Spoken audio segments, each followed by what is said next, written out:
Hello. Okay. Hey. Sorry. I'm not gonna do music. I legit just oh wait. I legit need to like add everyone. I'm so fucked, dude. Um they just like dropped this enormous I'll talk to you guys in a second. Because I gotta like do the yeah, I haven't even this DMCA shit. I haven't even sent a message out and I still need to talk to John. Just hang on one second.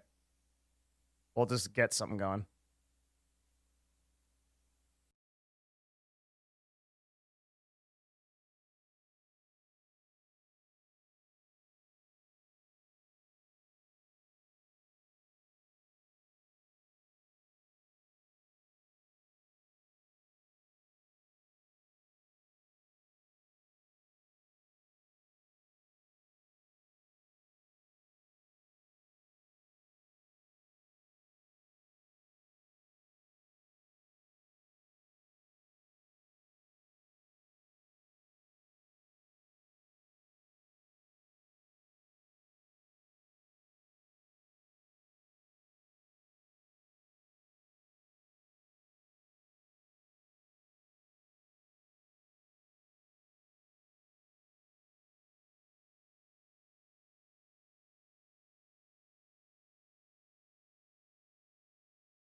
All right, boys, we're going fast. We're going fast. I'm very late for a talk with John Silva, so I gotta get right into it. Um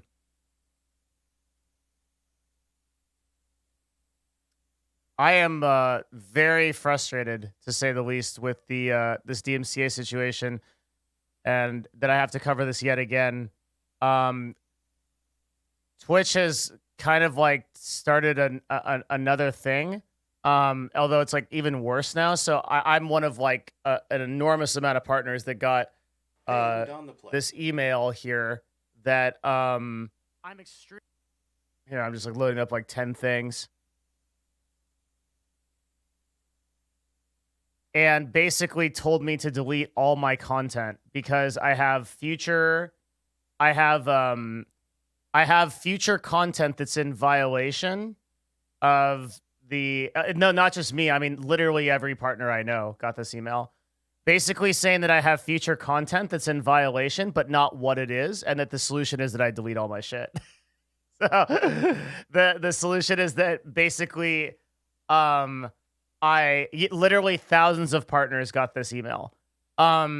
So they are saying that they have, so they're I'm just going to cover this real quick. We got to talk to Silva. Hopefully he understands. He's probably chill, luckily. But this is like a pretty serious situation.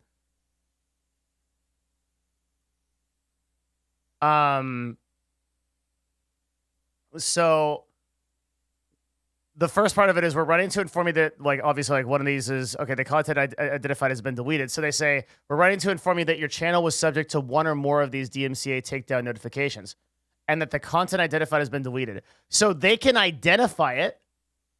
That's right there. They can say they can identify it, right? But they say, so they do not tell you what content they deleted. So they deleted my content. I have no idea what, right? Or how much of it. Then they tell me that I have recorded content that remains on my channel. They don't identify it. And then they tell me that the solution to this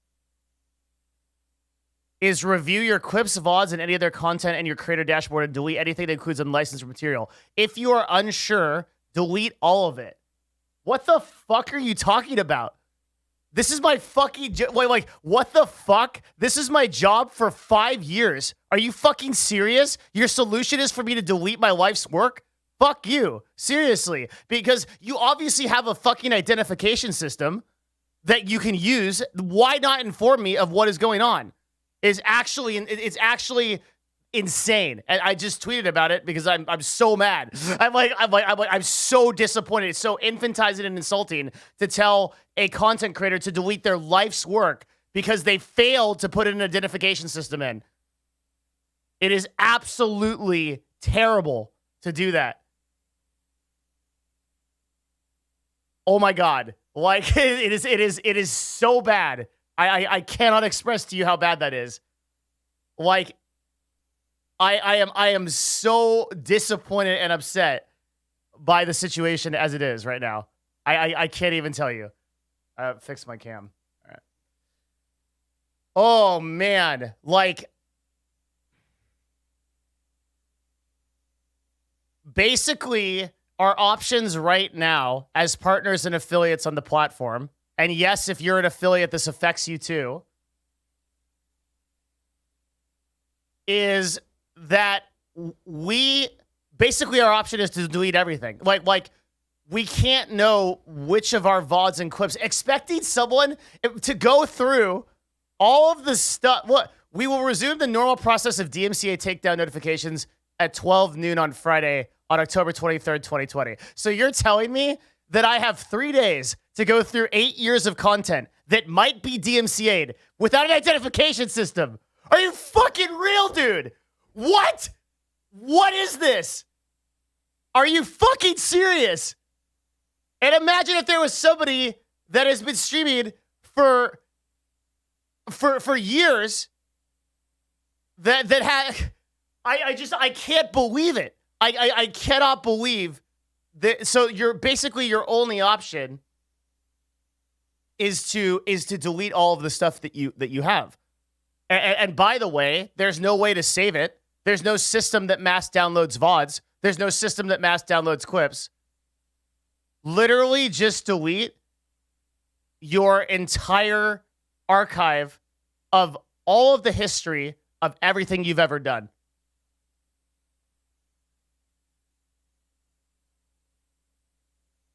Like, what a joke. YouTube has had a content identification system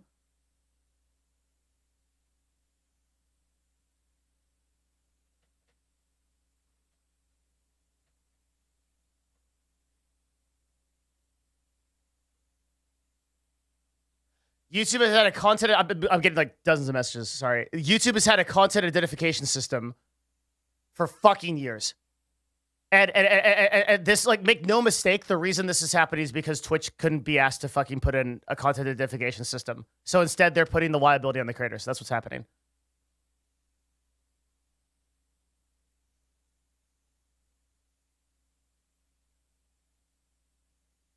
Twitch has a system already to mute VODs, but apparently that's not good enough to let me know what has been deleted and what as a possible future infraction of my account. Holy shit.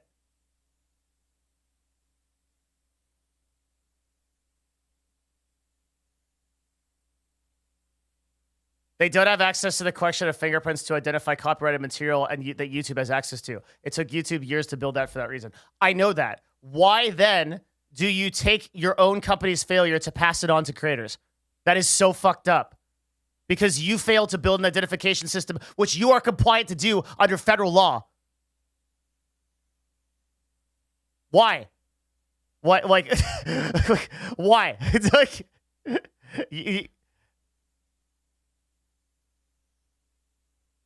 it's insane. What? Like, it's actually insane. Thank you for the raid, Potion Shop. Good to see you. I'm sorry. We're talking to John Sullivan, who hopefully understands. I just had a pretty ridiculously bad news.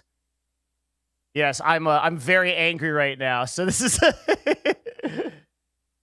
So I will break this down and explain this at the end of our talk today, since we have a special guest today. And we're going to go cover that. This is a day where we're going to support creatives and artists in the community. So if you're one of those people, we'll do that. Then I will do a DMCA talk at the end of this. Hopefully that will give me some time to calm down. I'm seeing a lot of creators on Twitch not taking this very seriously. This is extremely serious. Twitch is literally informing people that there is future DMCA content on their channel that they're not telling you about. You have to delete your shit, or you might lose everything. This is Twitch giving away liability to the creator with this email and saying, "Hey, we warned them," and they can do a mass ban from here. This is very different from anything I've ever heard. If you're an affiliate or partner, you need to seriously step back and consider deleting all your shit. Right now, I will most likely delete all of my stuff. I will most likely delete 8 years of my content because of this. You need to take this very seriously. This was a very badly worded email, but people don't understand what's going on here. No, why would I delete my content on YouTube? What the fuck? I mean, on Twitch. What the fuck? No. Like absolutely, creators need to take this extremely seriously. This is like some fucking really crazy shit. What Twitch is doing right now is absolving their liability. That's what this is. They are saying right now, hey, we are warning creators. We can't be responsible.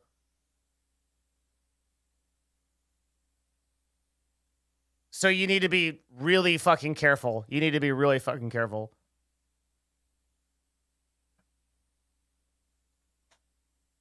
And it doesn't matter if there's, like, the thing is, because of the way that DMCA notifications work, DMCA notifications are multiplicative. So there could be, you could basically, if you get 3 DMCA takedowns, you are literally terminated forever with no possibility of refraction. And those strikes never go away on Twitch, despite the fact that are you going to be taken into court for this? If I'm personally affected, I'll consider it. And I'm one of the very few people who can. We'll see. I obviously I can't like really say anything legal about this, but like trust me when I say I'm extremely concerned. I don't understand the law well enough to understand if I even have a case. Or anyone does. Like what they're doing is that's way too early. Like who the fuck knows? And also we need to see like a huge ban wave. Or like something happen. As of yet, right now, no creator has been banned because of this. So I don't want to like fucking light I'm gonna make a video and I'm gonna like go pretty crazy, but I'm not gonna light shit on fire and like call for fucking court action or shit like that. I don't think that's necessary at this point. I think like if a zillion people get banned at once and then Twitch absolves liability for it, you know, like then we have to look at what we can do. But like beyond that, this is more what I'm afraid of right now is I'm very afraid of a large scale departnering that people don't even see coming. And Twitch will say, look, we warned you as creators. We warned you that this was going to happen. But we told you to delete all your content.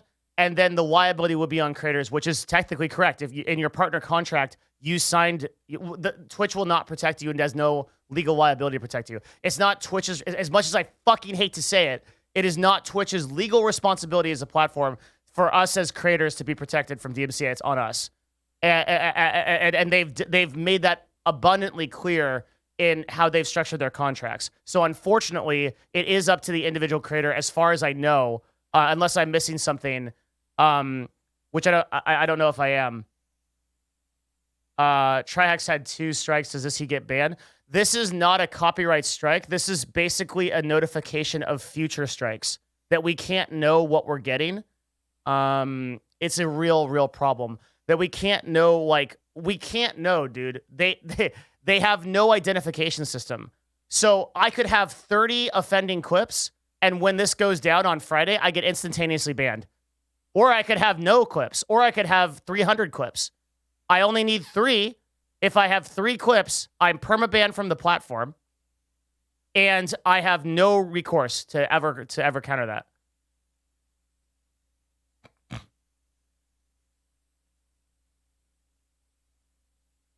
Train's okay because he plays 21 Savage and 21 gave him permission. Train's been streaming for years. How many clips does he have that weren't that from 5 years ago that might be in violation? Do you see the problem here? This is for the entire history of your entire channel. Yes, Arcadum is affected as well. All of his VODs are affected as well. Yes. This is literally everything you've ever made. That is why they're telling you to delete all of your shit. Does that make sense? It is an extremely bad situation. I cannot tell you how severe this situation is. I can't. It is really a big deal. No, if you guys are an affiliate, you're not good. You're exactly as liable.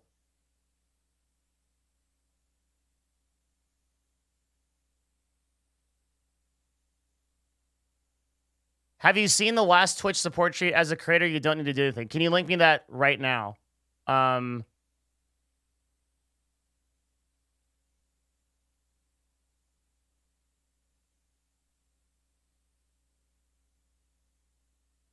Thank you.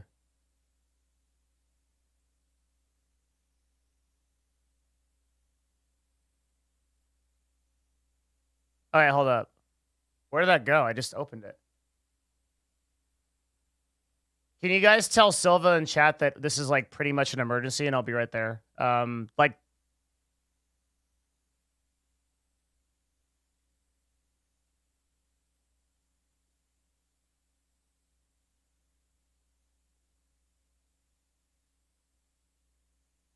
the content was identified and deleted for you in accordance with its obligations under DMCA. Going forward, clips that are identified as having copyrighted music will be deleted without penalty to help ensure that you do not receive DMCA notifications from rights holders.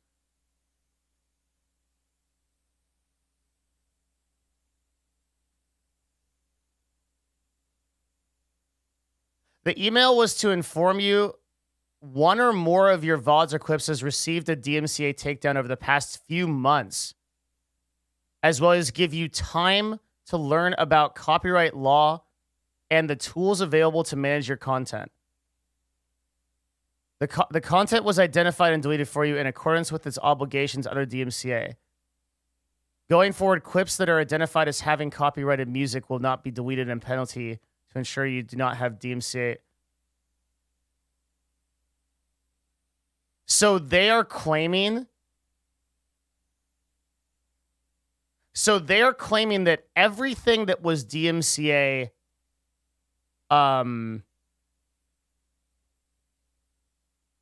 they're claiming that everything that was DMCA-able on your channel is now gone. That's what they're saying, right? Do I understand that correctly?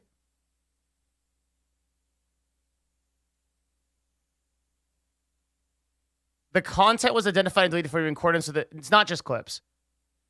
The email was to inform you that one or more of your VODs or clips has received a DMCA takedown over the past few months. The content was identified, deleted for you in accordance with the obligations under DMCA. Okay, so that to me means that they have deleted all DMCA content on your channel as of now. And if you have, they didn't tell you what they deleted or identify it anyway. This is not on Twitch. It's on the record companies that are already screwing over. Stop. It's on both. There's an enormous problem with record companies. Nobody would deny that. But Twitch is responsible for building an identification system that informs creators of what is in violation. The content was going forward. Clips that are identified as having copyright material will be deleted without penalty to ensure you do not receive DMCA notifications from rights holders. So they're going to delete clips. This is good, right? They're going to delete clips. But it's absolute. You're absolutely correct when you say it's on record holders. That's 100% right.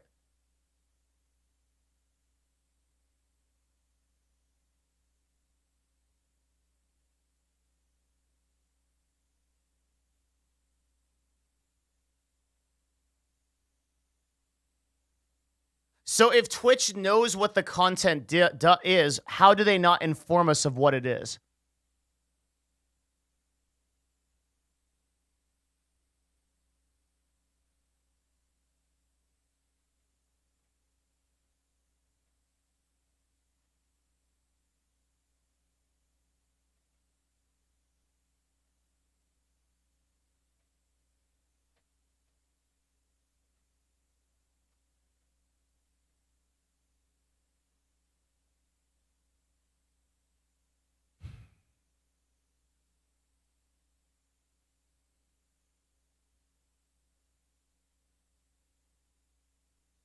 I'm getting so many messages. Holy fuck. Oh my God. Jesus. I like my DMs. Oh my God.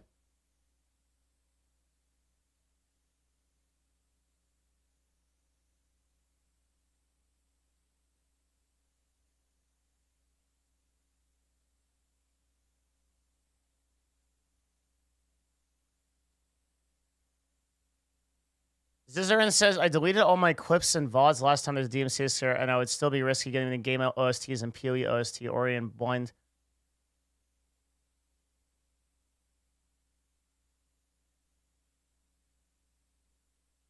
I just don't understand. Like,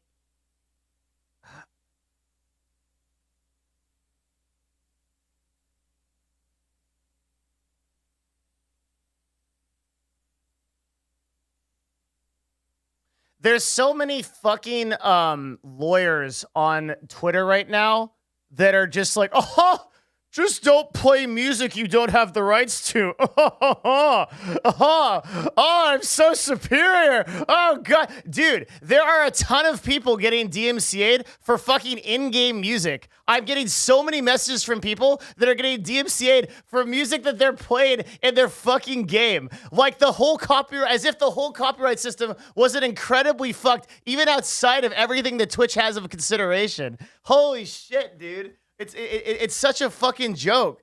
Like, they're not realizing that the problem is the system. It's like, even if you are 100% okay and you just, like, you could literally hum a song and get a DMCA complaint.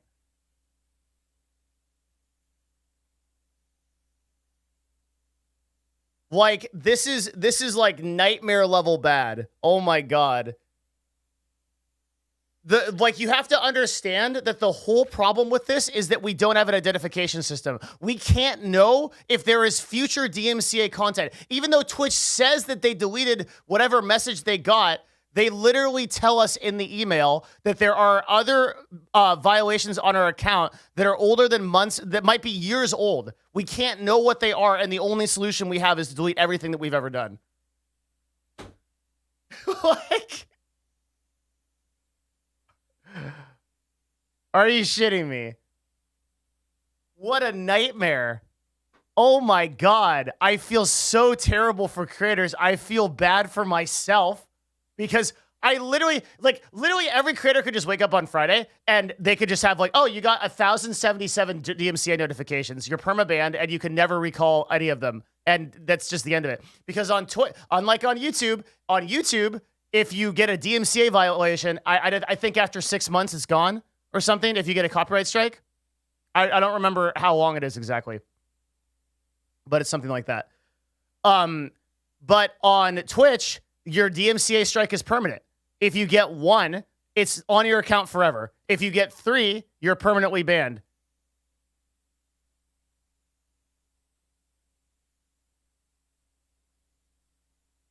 If you get banned from Twitch, is the contract offer from YouTube or Facebook less value? Yeah, but they're not even really doing that anymore anyway. So you're kind of fucked up. Like,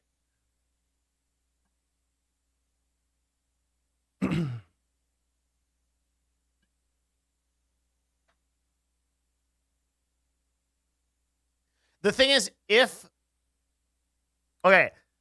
we will have to move this to the end of the show very soon, but like and then that'll give me some time to chill out about it and calm down. Because I'm very upset. Holy shit. Arcadum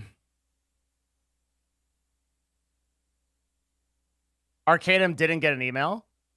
Really? That's insane.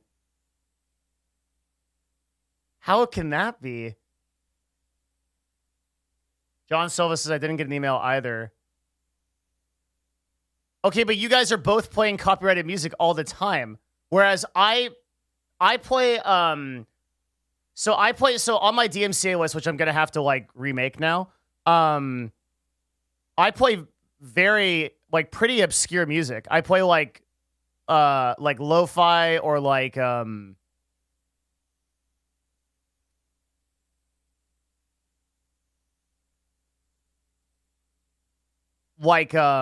play like everything here in this category pretty much. It wouldn't be the metal I play because Arcadum plays the same metal.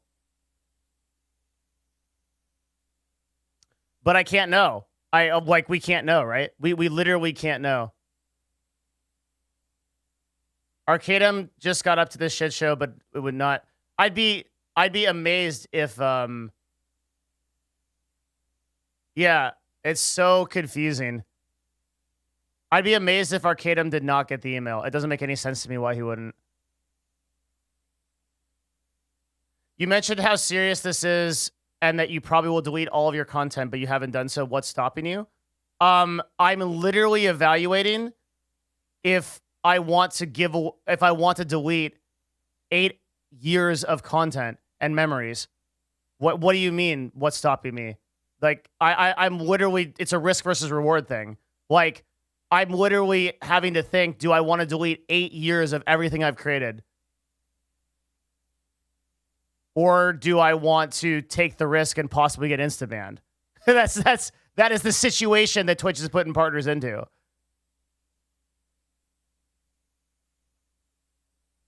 Is it not Twitch's job to implement a system that automatically deletes clips from copyrighted music and to mute the VODs because of the same thing? I don't know. I don't know how pursuant to DMCA that Twitch needs to be. YouTube has a content identification system.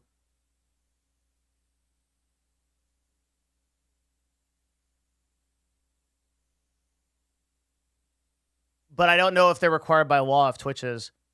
Do you know other people that got this email? Hundreds of people. I'm getting dozens and dozens of messages a minute right now from partners and people, like huge partners that are asking me what to do. And I don't have any better answer than they do. It basically comes down to this. Delete all your shit or take the risk that you're going to get insta-banned. No one knows exactly what the risk is going to be. Twitch support is telling you that they identified and deleted the content and that going forward, they'll delete clips. One thing I will do 100% from now on and will recommend all people do is delete, is restrict clips, most likely. If you're going to play any music of any sort. because they don't have until they have a muting system on clips, you can't risk it. But it also appears like the mute system on VODs is not good enough as well. So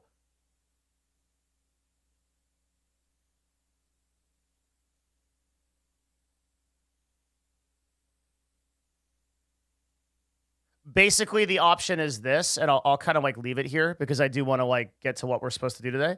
And I've been prepping like really hard for that. I want to talk to John.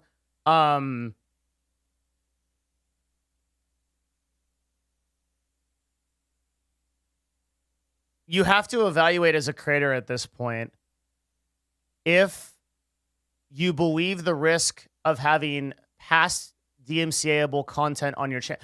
If you know you've played DMCA'd content that's very popular music over the past like 6 years, you should probably delete most of your content.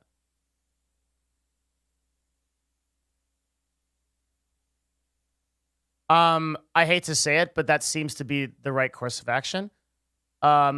If you're in a position like me where I've been very careful about the music I play, I don't have rights to all of it, but I play stuff that's very unlikely to get DMCA, then you have sort of a risk versus reward evaluation to make. And that's kind of all there is to it. I would just delete all your shit to avoid the headache, go forward with the risk in mind, and make future decisions. Yeah, but you have to understand that you're telling a person, dude, this is a huge part of my life. This is a legacy, right? Like, the whole reason I started a YouTube channel was because I wanted to keep my memories, and my VODs and my clips are things that I have literally done and built for years and years and years. And just telling me to delete 8 years of my life and is fucking insane. When it's insane because in the context of Twitch not deciding to build an identification system that informs creators of what these violations are. But they said they've already deleted those clips. No, again, they are telling you right here that there is still recorded content that remains on your channel, but they're not telling you what. That's the problem. Guys, we're talking about the same thing over and over again. They've only deleted whatever was offending in the past few months. They are saying that you are still in violation of all of your past content beyond that, and that they're resuming the process of that in 3 days. So you have 3 days to figure out what in the last 8 years of content, in my case, is in violation. Or quite possibly and also, by the way, you're trusting that Twitch, in their infinite wisdom, has deleted all the things that are in violation.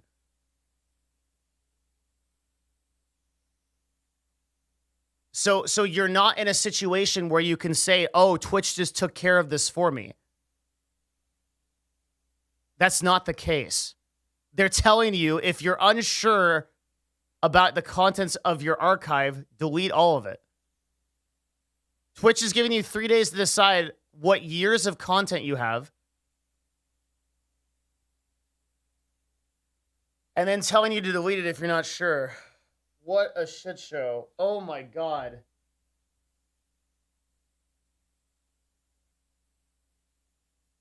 This is so disappointing. It's just... We're talking about thousands of the streamers. How many of those people will actually delete everything? If they don't, are they going to ban everyone? Well, that was my position before, was that Twitch really can't do a mass ban of thousands of streamers because the implications of that are fucking nuts. But this email they just sent to all these partners is absolving themselves of that liability, basically. They're saying it's on you. So at this point, I fully believe they can go through that. It isn't clear whose rights are being infringed, whether Twitch is claiming those rights are being infringed based on the contract or whether the owner of the underlying copyright holder's rights are being infringed by federal statute. This guy sounds like he's a lawyer. Yes, that's right. It seems to me, King of the Internet, that the wording on this you've received a DMCA takedown would indicate that the owner of the copyright holder is issuing a claim. That's how that reads to me. But you're 100% right. We can't be sure.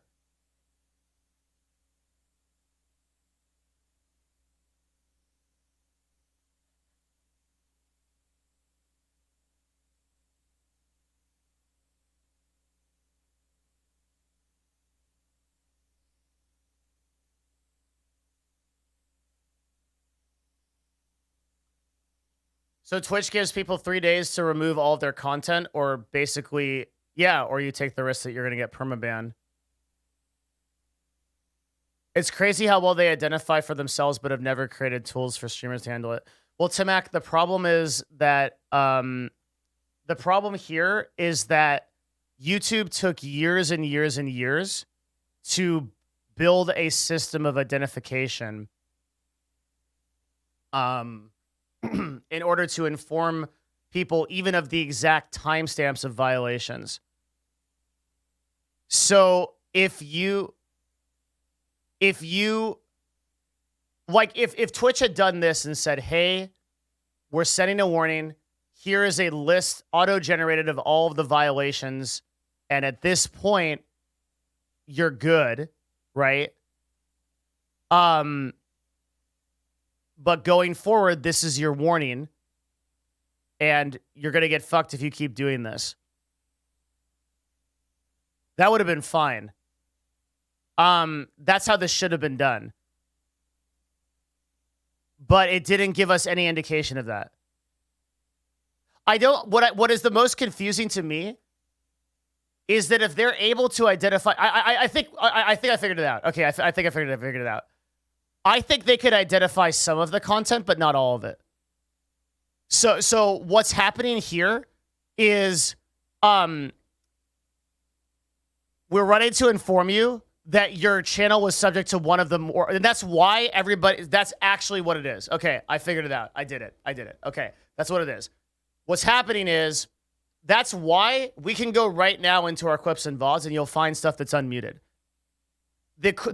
So the identification system, okay, just because you didn't get an email doesn't mean you don't have a problem. Let me be really clear on that. Like, you should be as concerned as me if you didn't get an email. Like, because especially if you play DMCA stuff. I'll put that right there. Like, you have everything to worry about. But so here's the situation. Let me explain it. What's happened is we already knew this was the case. Twitch can identify some DMCA content because they are building a system that is able to identify some of it. They can't identify all of it. What they've done is they've removed the DMCA content that they've identified. Okay? This is very important, what I'm telling you right now. They have removed the DMCA content that they have identified. They are now telling you in this email that there may be and probably is future content and past content that can be DMCA'd that they cannot identify.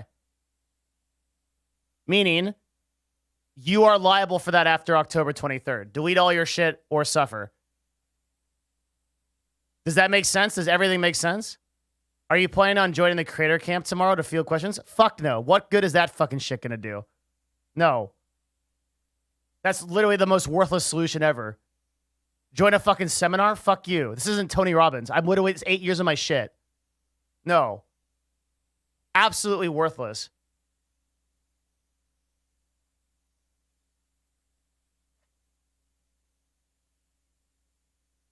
You fucking serious?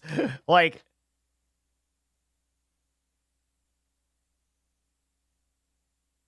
I mean, there's nothing to ask either. We figured it out. Like, that's what it is.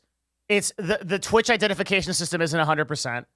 You're still liable for stuff that gets DMCA that they don't identify, which means that if you either delete all your stuff or you take the risk. That's basically it.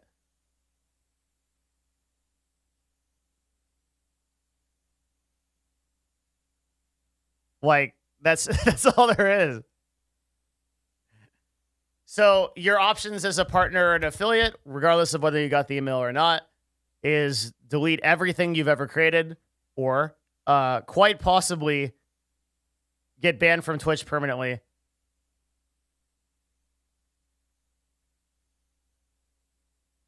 And I haven't even gotten in to, oh my God, like think about how this affects people watching YouTube videos and just all the other dumb shit that happens on YouTube. This is a nightmare. This is an actual night. I haven't even been able to conceive of all of the stuff that's going to happen as a result of this. Like, if you're liable for any content that you respond to live, I mean, it's practically everything.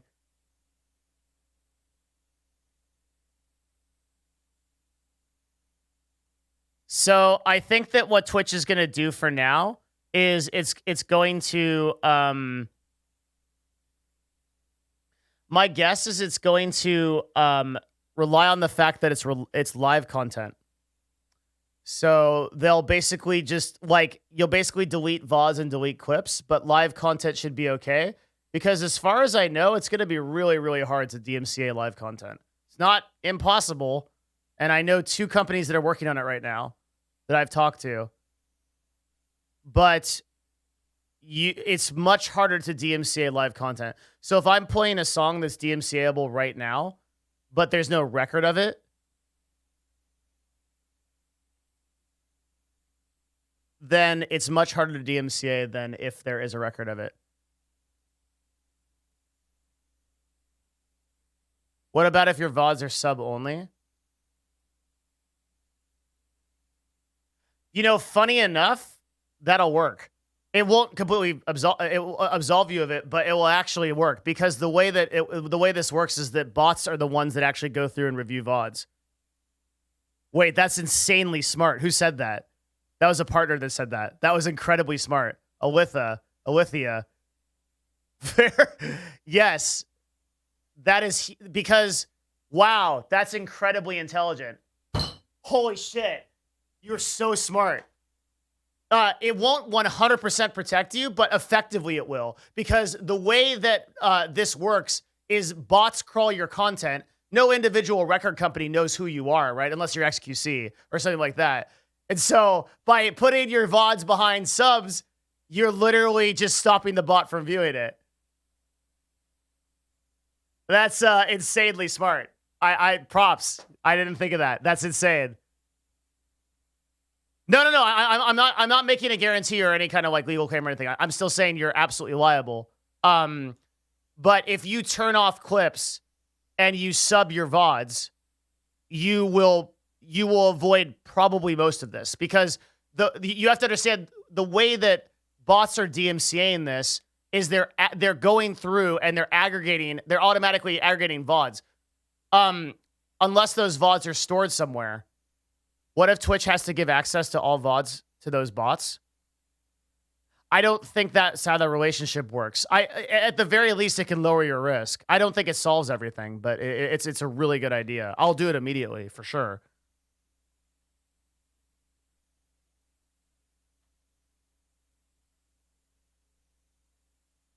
I don't understand why you can't hide your VODs from the public. Listen to this, right? This is like one of the dumbest things. Why is it that I have to delete all my VODs and I can't just unlist them so I have the content? On YouTube, I could just unlist my video. But on Twitch, I have to literally delete all my shit. There's no unlisting option. Amazing.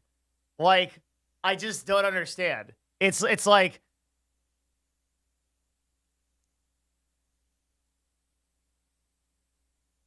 it's my life. I love going back to that stuff. Yeah.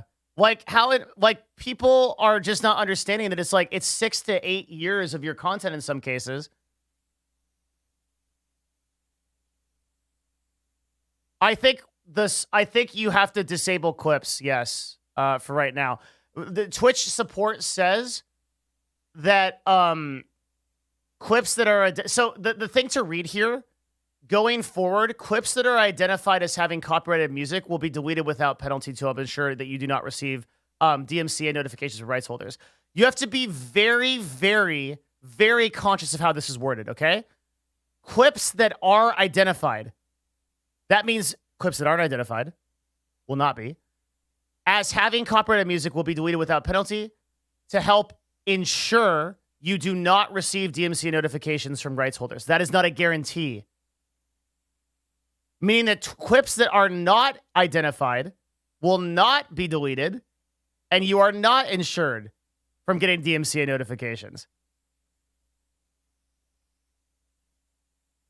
So this makes it look like they're protecting you, but it's literally just, oh yeah, we'll do our best, but you still might get fucked. And it's really important that from a legal standpoint, what they're showing you is that they're doing due diligence so that when you do get banned, they'll be like, the liability wasn't on us.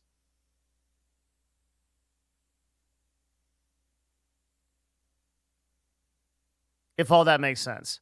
Okay. I think that's enough. I want to talk to John. I will cover all of this after the talk with John, which is going to be a while because we're today we're handling creatives and we're going to be doing a whole talk about creatives and artists and brand building and stuff like that. So I'm going to switch gears, make myself a good cup of green tea and chill the fuck out.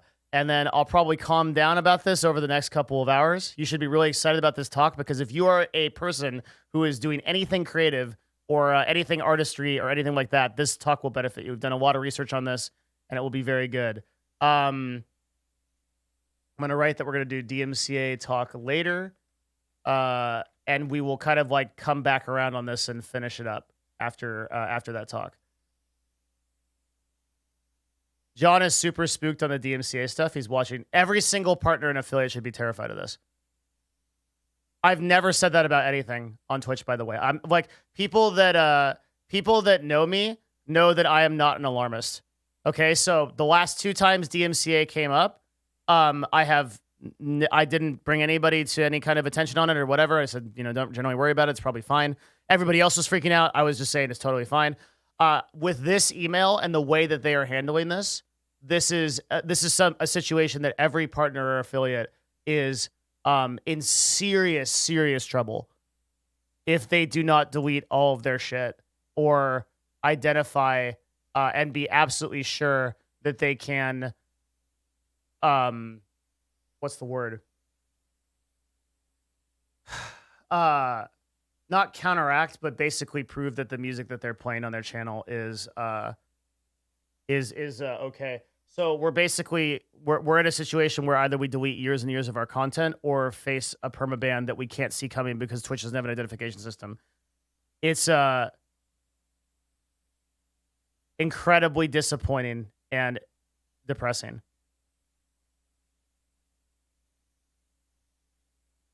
How can you say you weren't alarming the last 2 times you went out of your way to create a drafted guideline around it? If you read my guideline, you would see that I said that there was a less than 1% chance of getting DMCA'd for most stuff. If you don't play top 50 or stuff like that, I was telling the vast dude, you can't tell me what I said. I was telling I was fielding hundreds of messages a day on this, telling the vast majority of broadcasters that were not in this category to not worry. This is the very first time really in the history of any kind of content that I do on Twitch that I said that this is a problem that affects the whole website that people need to be very scared of. And I'm making that incredibly clear because I want everybody to understand the gravity of this. I really do. That now is the time to actually be concerned about it.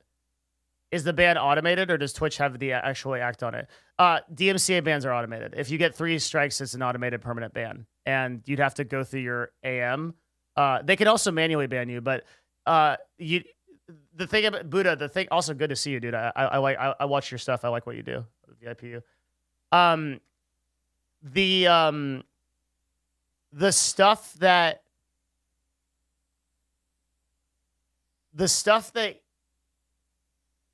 the problem here is that if you do get DMCA strikes, your AM can't help you. It's not a ban like if you get banned for a violation on terms of service for Twitch, you can contest that through Twitch. And pretty much no matter what, even if you're in serious violation, you can come back. That's why some people that have been indefinitely banned have come back. However, if you are in DMCA violation, Twitch will not recover you from that. The ban is not negotiable in any way. I have never seen anyone come back from a DMCA ban. That's why this is so serious. You cannot negotiate with your AM over it. It is a different type of violation. So that's why taking a risk with this is extremely nuts.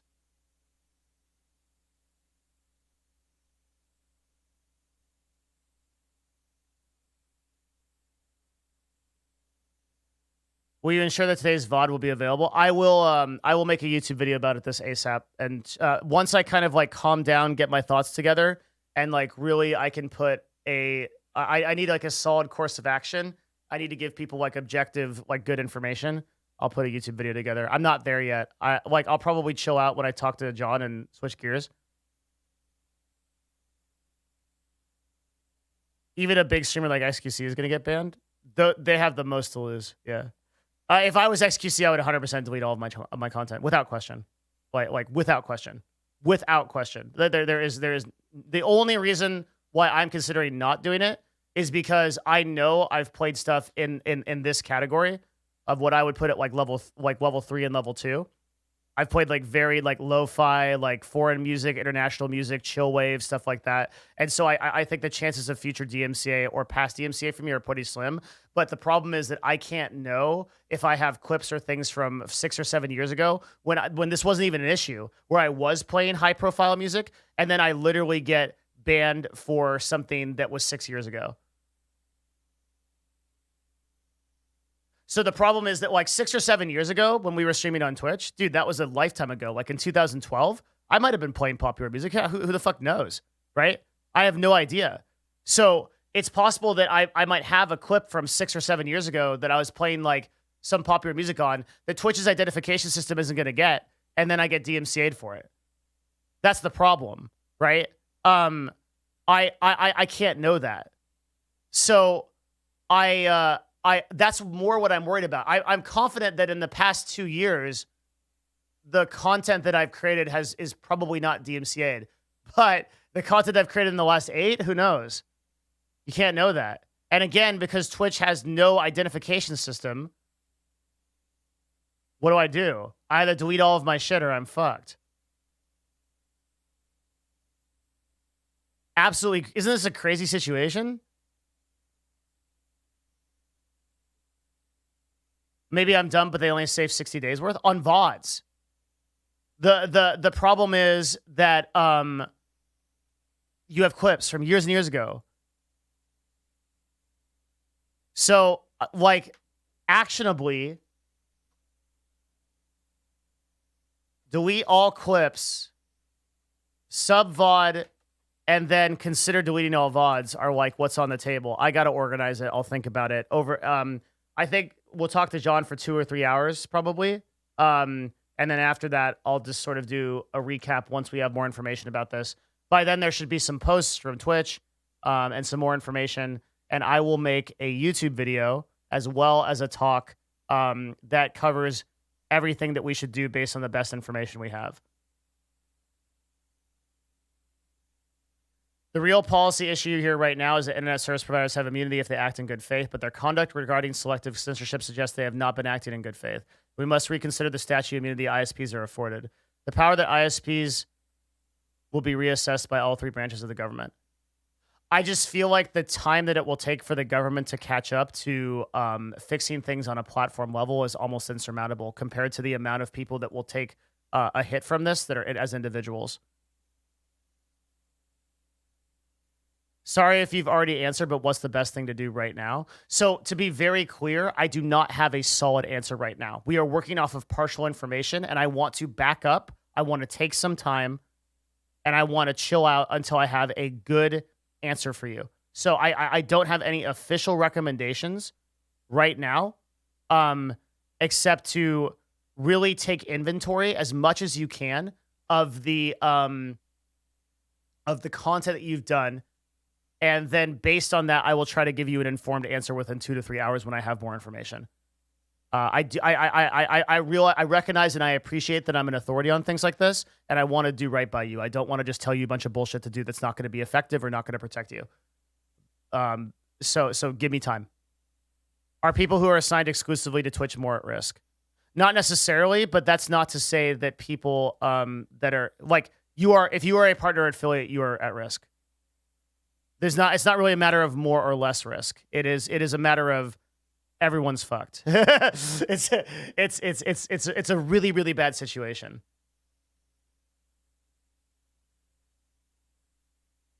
Okay.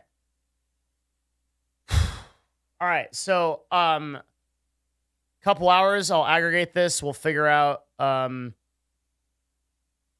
what's going on. We will rush a video out. We'll post it ASAP. I'm going to tell our YouTube chat right now.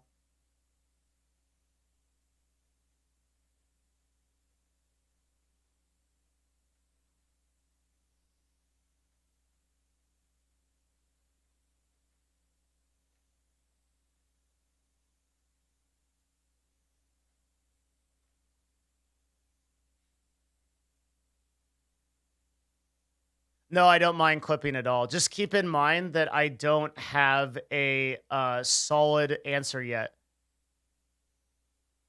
I don't have a solid answer yet. I need a few hours to put shit together. So if you're clipping things from me, I don't have a solid answer as to what to do yet, unfortunately. Really wish I did.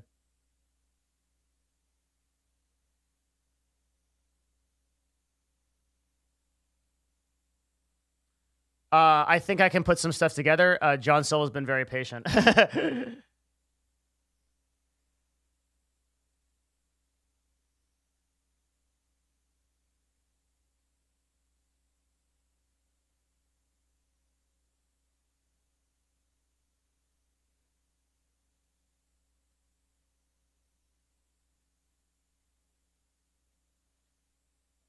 John, it's actually fine. We can talk.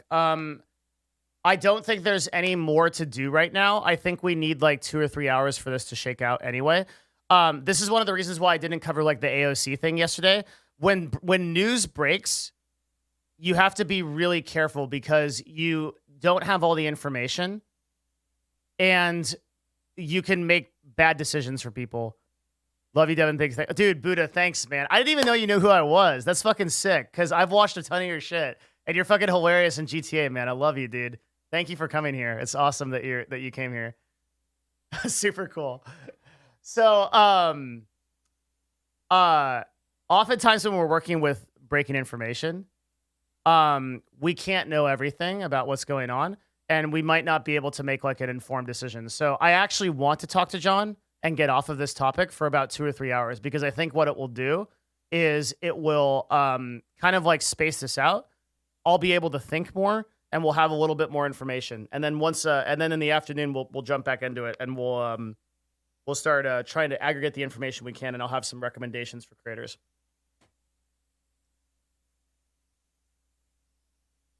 Right now, 100%.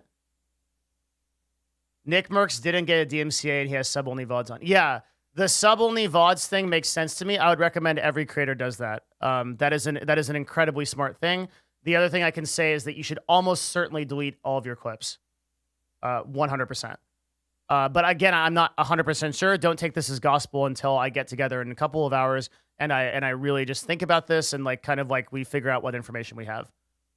But right now, my guess is that if you sub your VODs, what will happen is a bot that is crawling the site will need to get authorization from Twitch to go through those VODs. This sort of delays the inevitable.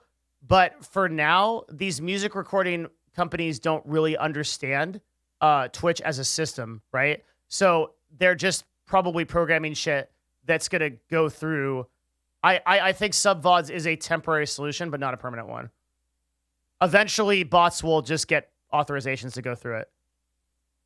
Or they'll get API access and they'll go through it, or they already have that. So let me be really clear. There are a ton of workarounds to this. So you got to be really, really conscious of that. Like, it's not an answer.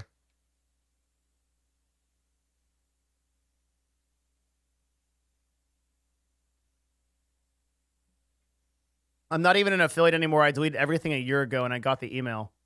Wow, so strange. What the fuck?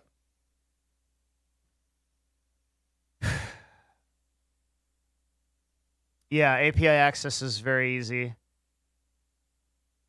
Will 21 Savage's tweet give permission to tweet Train to play his music on the stream? Yeah, he still might get a DMCA for it, but he can refute it, no problem. 21 has masters, so he's able to do that. Okay, all right, we're good. Again, come back in 2 to 3 hours if you're not interested in the next talk, but you should be interested in it. It's gonna be really good. I'll explain in a minute, but like if you're just here for DMCA, we'll come back in like 2 or 3 hours and we'll aggregate on this based on the information we have. The talk that's coming up is a talk with John Silva. John Silva is a MTG artist. I keep wanting to say director because he's the director of art for Arcadum, but he did art for Magic the Gathering. And I intend this show. It'll be a little bit of everything, but I've had tons and tons of questions from artists or creative people. People that make art or make music or things like that, make music LOL, that have been interested in like, how do I build a brand as a person that does this? And we're going to be looking at John as kind of a case study of that, as well as like sort of like finding out more about that. And he actually has a ton to say about that as well. Being a professional that in the industry that works at a pretty high level with a lot of different companies. So it should be a really good talk. So we will do that now. And I'm just going to go get some tea. And then we'll revisit DMCA a little bit later when I have stopped freaking out. Because holy moly, man. I don't know.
All right, boys. Whew. Okay, let me go find John. Hopefully he's...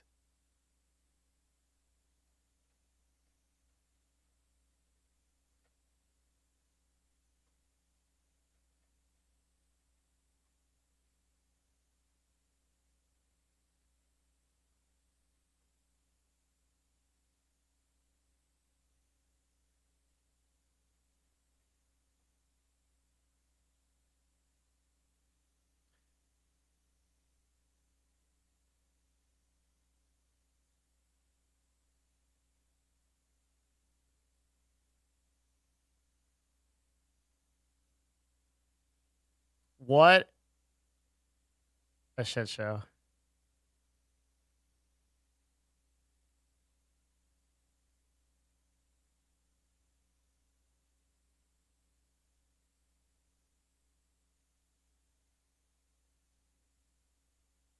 I'm looking for John right now. I'm trying to find John.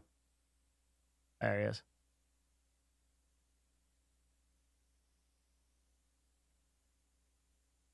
How do I do this? Hey.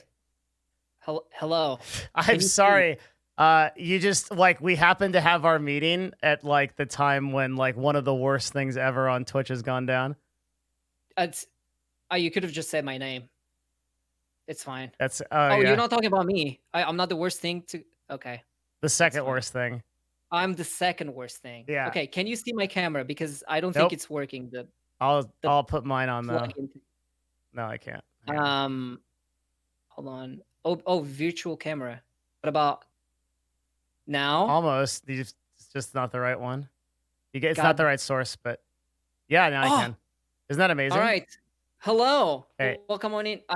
I dressed for the occasion. Wait, what? You're in a suit?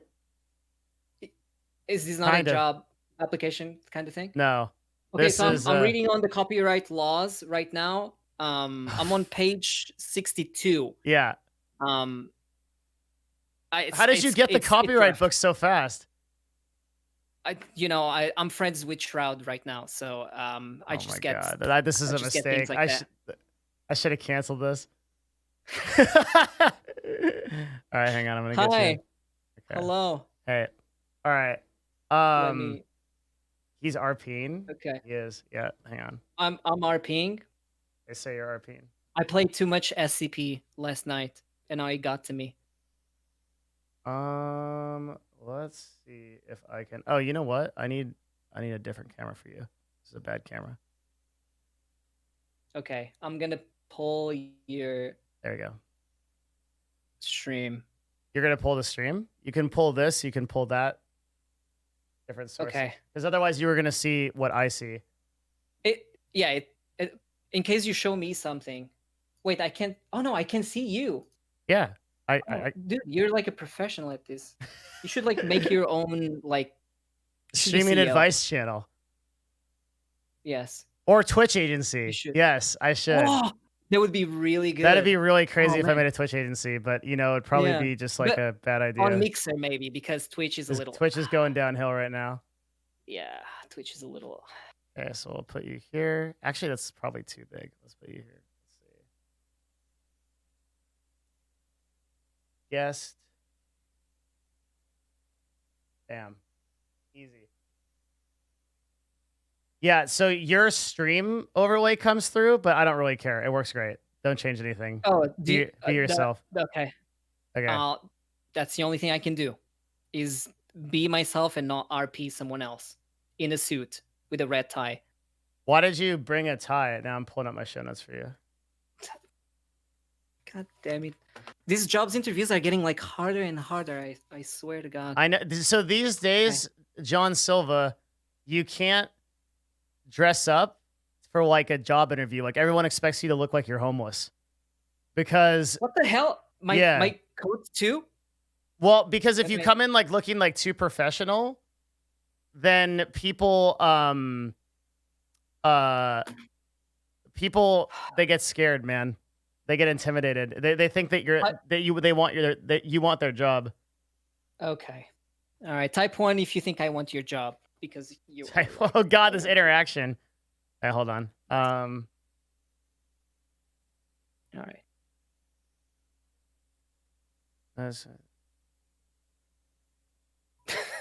Hold on 1 sec. I got a message from Twitch. Take your time. Yeah, it's thank fine. you. 1 sec. This is pretty. I You can still don't talk. Yeah, Okay. I'm getting like 80 zillion messages right now. I have a small PP, so for sure one. I'm just gonna read your chat.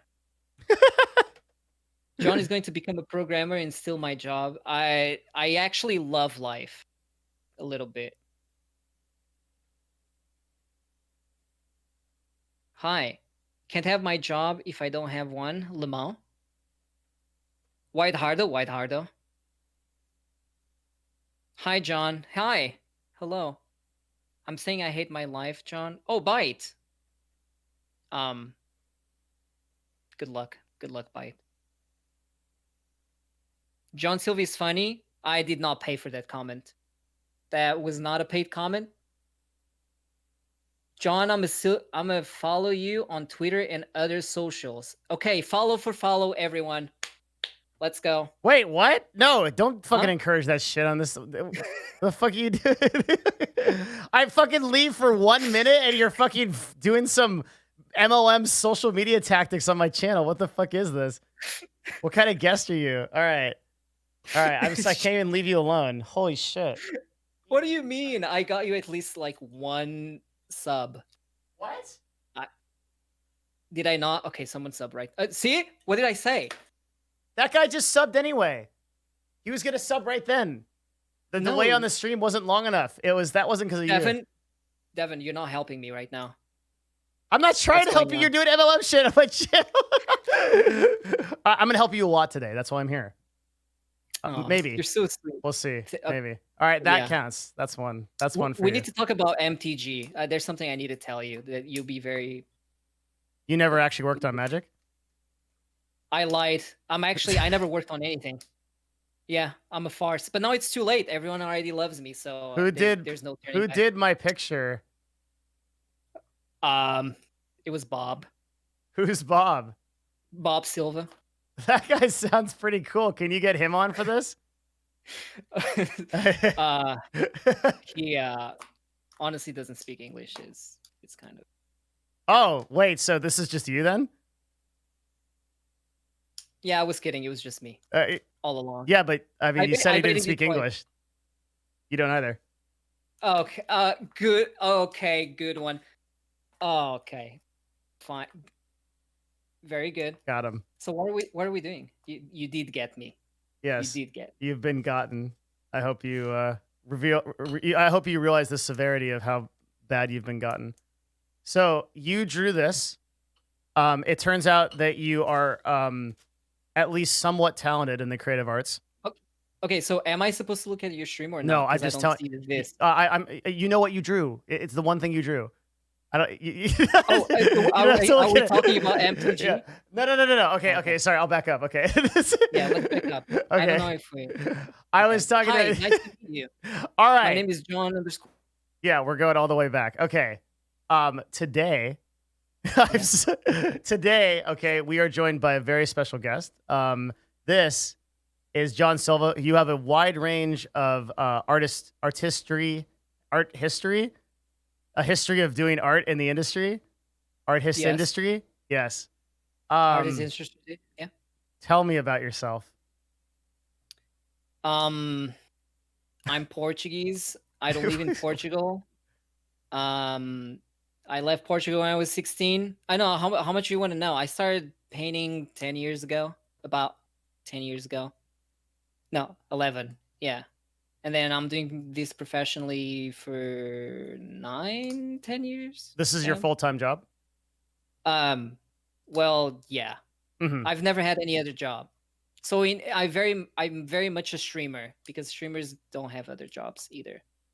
So for the most part. I think that the direction we'll probably go in this talk, among other things, is sort of to like paint a picture. See how I did that? Of good one. If you are a creative artist or music or a music person or a person that's art is a very specific category of influencer. Let's start there, right? Mhm. Whereas somebody might play a game or somebody might do an informative content or educational content or something like that.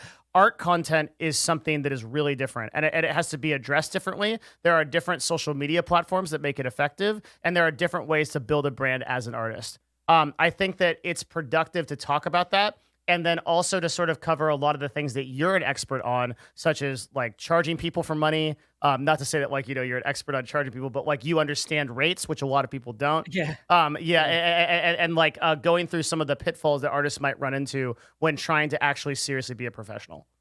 Okay. So I think that kind I'm of down. opens up that sort of like discusses the scope of things. But what I'd like to start with, I think, and this is like not that like official, we're just chilling, right? But like, um, I'm sure a lot of people are asking, how did you get this good? I do you know WoW streamers? Yes. Take that, but art.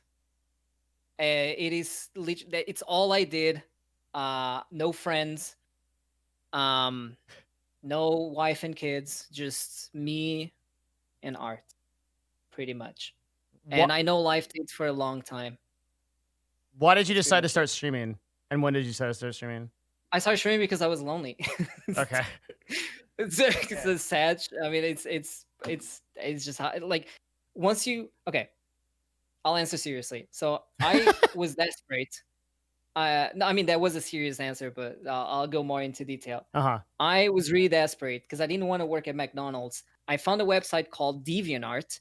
And I'm like, because I was looking for some pictures or some shit. And I kind of doodled here and there, like throughout my life, but it was nothing like super serious. Um, and I'm like, oh, DeviantArt. Uh, I saw some images. I click on them. I read the comments, and I'm like, oh, commission for blah blah blah. I'm like, what do you mean commission? People get paid for this? Hmm. What's happening? So I started messaging a bunch of artists, pretty much just asking, like, are you are you getting paid for this? How much? Blah blah blah. No one answered besides two. I must have sent like 30 to 40 like messages. Only two of them answered, and one of them pointed me towards a website called conceptart.org, which is dead now. Hmm. Um, and in there was pretty much, I'd say I was lucky because there was already information, quote unquote, readily available for me. I just kind of had to What do follow. you mean information readily available? What does that mean? So it was a forum, Yeah. um, and everyone was posting what they were practicing Hmm. and how they were getting better, right? And then the top posts were like people who were like really really good, and everyone pretty much just copied what they were doing. And what they were doing is just like, you read some books by yourself, you study. So a study in art is not the same as like you open a book and you just like cram it. It's you get references like pictures or whatever, and then you copy them and you try to figure out what the fuck is going on. Wait, can I swear? No, yeah, I can swear. I watch your streams. So you figure out what the hell is going on, right? So Mm. I did that for a long time, literally to everything, like anatomy, lighting, colors, literally everything and anything. Mm. And I did that for, and now here's the part. Any artist listening, don't do this, but I've done it. Uh, I was painting a minimum of 16 hours a day, Oh my God. every single day. There was 16? 16 minimum, 15, 16. Yeah, every single day. Like no breaks. For like a year. There was 2 to 3 weeks of my life I remember clearly because I wanted to die because I was painting for like 20 hours, like barely sleeping because I was so desperate. Now, don't do that. You're an idiot if you do that. Like I'm pretty sure I'm gonna die early because of this. Desperate for Uh, what? Desperate to get work. I wanted to make a living off from it, pretty much. Um, I was like infatuated by it. I'm like, oh, I can draw pictures and get money. I just need to be good. So let's, speed run this pretty much. Hmm. Um, And that is the very like TLDR beginning of my art career. Um, I went pretty ham for like a year, maybe two, and then every year I would take hours away up until like 8 hours, like just normal 8 hours. I think on my third year, I was like pretty much just painting 8 hours, but still, studios they make you stay like work longer because like deadlines and shit Hmm. because no one knows like we'll get there, but no one knows how to manage time in indie AAA studios. It doesn't matter. No one knows how to manage time. It's my biggest complaint. But yeah, that's pretty much it. That's Okay. very TLDR. So how did you start? You went from drawing like 16 to 20 hours a day. How did you Yeah. start making income? What was the very first thing you did? I oh boy. So the very first thing I got paid for was hentai. Oh, I was gonna. Okay, yeah. I know people that make an absolutely insane amount of money doing Yeah. that. Yeah, like Yeah. like a ridiculous amount of money. Hell yeah. Okay. But I was not being paid a ridiculous amount of money. I was being paid $50. And then the guy kept getting like weirder and weirder about it. It's one And guy. he kept what oh dude, let me tell you about this guy real quick. He had a website Okay. that was like password locked. It was like his own gallery of like just weird shit. And he gave me the password so that I would go in and like upload. But I didn't just go in and upload. I looked through to see what the fuck is this guy doing. It's like all kinds of weird stuff. I stopped when he asked me to draw a half kangaroo, half anime girl, which by the way, there wasn't many furries back then, so he was probably a pioneer at the time. I see. Okay. I'm derailing. Keep going. No, this is directly on topic. So were you drawing like weird fetish stuff? It wasn't really weird. I stopped at the weird stuff, which I'm not gonna describe because it's very TOS. But he kept like increasing his prices because I kept saying no until he just quit. But I wasn't paid a lot. I would Okay. be paid a lot now. But If you went back and you did hentai, yeah. So you were getting money per commission for this? yes. Okay. And then so the real job, not to say that whoever does hentai is not real. I'm just saying that this guy in particular was just his own thing, Yeah. personal thing. Um, I'll rephrase my published What job, so I'm sorry, before that though, did you so I'm trying to get a chronological timeline and I'm, of I'm giving yeah, you. okay, so like what I'm I asking went is from hentai to published you went in straight like there. You didn't keep doing hentai yeah, stuff. no, Okay, so you did hentai for one client and then you are yes, moving okay, cool. All right, we're good. Yeah. Mhm. yeah. So I was working for him, practicing on my own, right? So I was building my own portfolio on the side, completely unrelated to that. Mhm. Um, and I jumped straight into like publishing because I just hold up and you know, I wasn't pretty much like sharing everything I was doing, so people didn't know who I was. But I put a portfolio together and I started emailing companies. One of them was AEG, Mhm. the people who made Shadowrun, actually. Oh, dude. Yeah, Yeah. I worked for them. I don't remember if I worked on Shadowrun because it was like a long time ago, and they use like code words. They Yeah. don't usually use the actual project's name, just in case. Like even if you have an NDA. Mhm. Um, so I am pretty sure I've done some like cyber-ish stuff. I think it's even like somewhere out there on the internet still. Um, and yeah, they were my very very first published like printed uh work. Okay. Yeah, So the first work you did um how did you get that job? I emailed them. Okay. Yeah. Oh, you artist, you want a tip? Um, okay. I Email don't want to people. give bad advice. Yeah. Yeah, I don't want to give bad advice, but this worked for me. So do it at your own cost.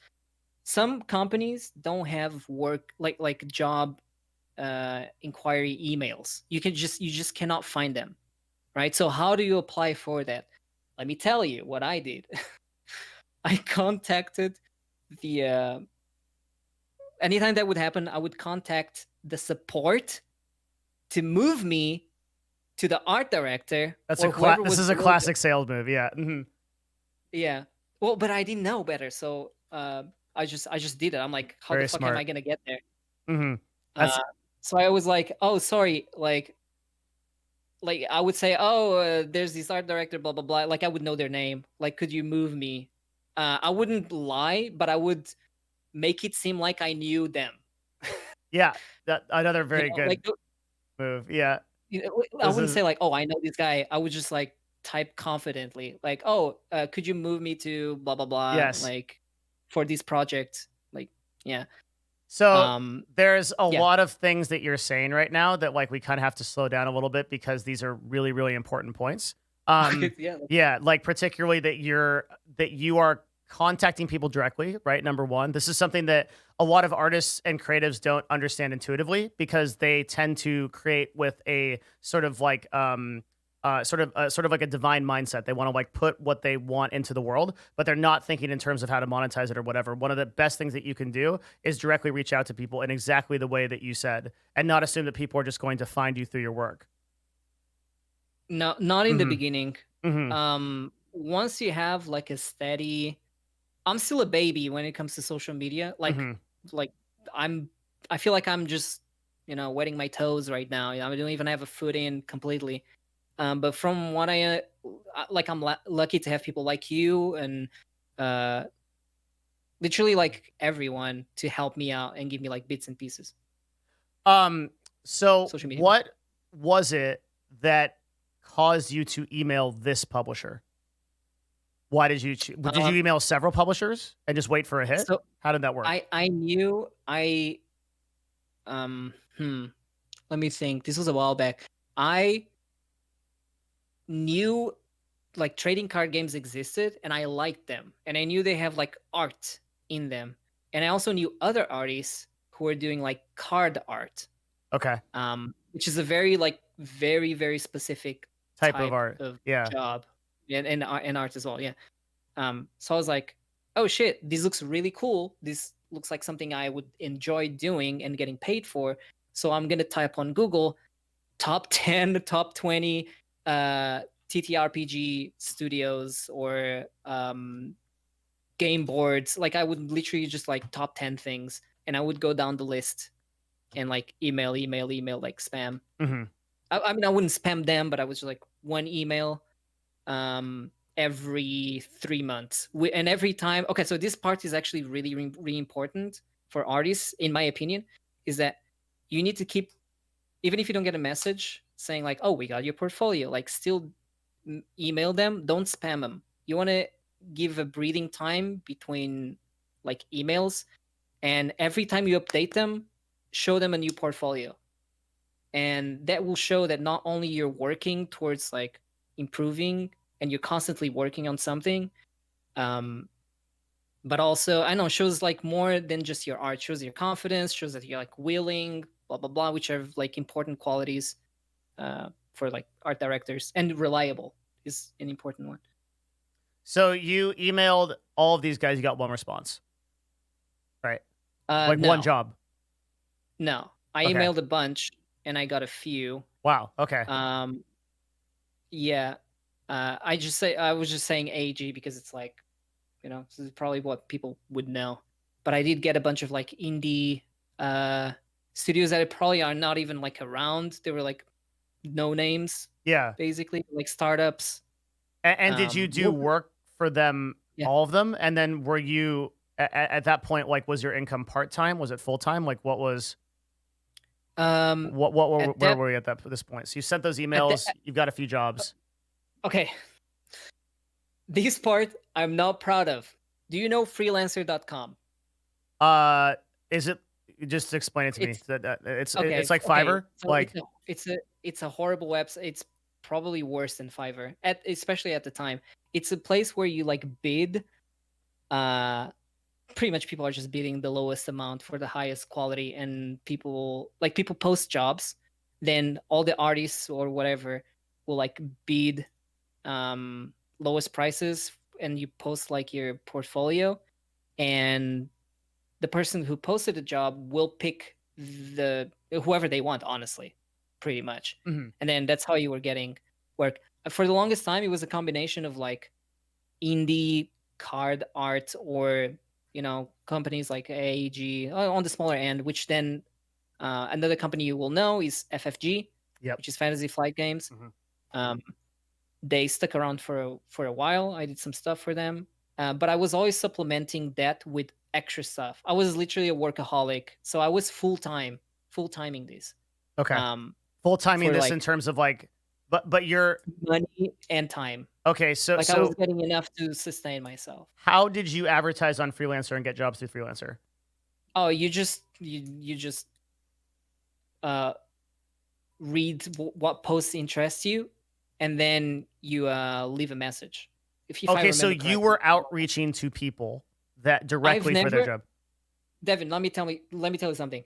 Regardless of like my connections and what I've accomplished, Yeah. I've only got like 2 or 3 jobs ever from friends. Like everything else was either me reaching out or I got reached out to. Yeah. I was I, never the lucky guy. Like my story is not the lucky guy who gets like that's why it's so in. important. Yeah, so everything that we're talking about right now already is like so valuable because the and we'll maybe it'll come together when we sum it up like later. I'm taking a lot of notes, but the idea I had no idea even going into this. Like, your story could have been just like, yeah, like I drew some furry porn and then I got hit up for Magic the Gathering and now I'm famous. You know, I I didn't didn't know know. that. I would have Yeah, done that if I knew. like the fact that your history is this way is really really encouraging for everyone that's going to listen to this or is listening to this that's an artist because this is exactly you didn't get here by accident. Everything you did was really purposeful. Yes. I Yeah. mean, well, I think so. Yeah. I've never like I'm very what do you call is Intentional. thematic? No, intentional. Yeah, Yes. there you go. Mhm. Yeah. Okay. So you actually started to make money full time on Freelancer. Basically, this was enough On to have a full freelancer time job. and supplemented with companies like AEG and Hmm. FFG, right? So I was working a lot. I wasn't making it a lot. Um, I can tell you how much they were paying because the NDAs are already canceled, Hmm. and it was a long time ago. But it was just enough. It was just enough, you know. And then I will say that the the freelancer one, there's one good thing about it because you do a lot of odd jobs because people just see, oh, you do art, so you must be able to do like graphic design, you must be able to animate, which is bullshit. You don't. Just because you draw doesn't mean you can do like all these other things. But I always faked my I was like I literally took every job that I knew I couldn't do and I just did it. That's probably a bad advice, but it worked out for me. Uh, I was just like, "Oh, I'm totally not qualified for this." Bam. Mm. Let's try to get the job. And if I got the job, I would figure it out. You know, I would spend a lot of time figuring it out. So I did a lot of odd jobs, like a lot, pixel art. Did you ever meet Uh, anything that you weren't able to do as a result of that? I hate graphic design. No, what I'm saying is like, did you ever fail a job because you took that initiative? Uh, a couple, but not many. Hmm. Even though I was applying for jobs I didn't know, I was still within the realm of like if it was within my imagination, I'm like I could see myself being able to do this, so I did it. But yeah, it did happen, obviously. Okay, so like something like pixel art, for example, which you hadn't done before, they might give you a job for that, and you just give it a shot. Yeah, because Yeah, they don't know better, right. right? And, They but just you see didn't do that something you like are. CAD design, like build me a tank in 3D. No, I Yeah, did yeah, not. okay, I did yeah. not do 3D. No. Okay. So at this point you're working on freelancer and you also are getting supplemented income from studios. And where do you go from here? So let me think.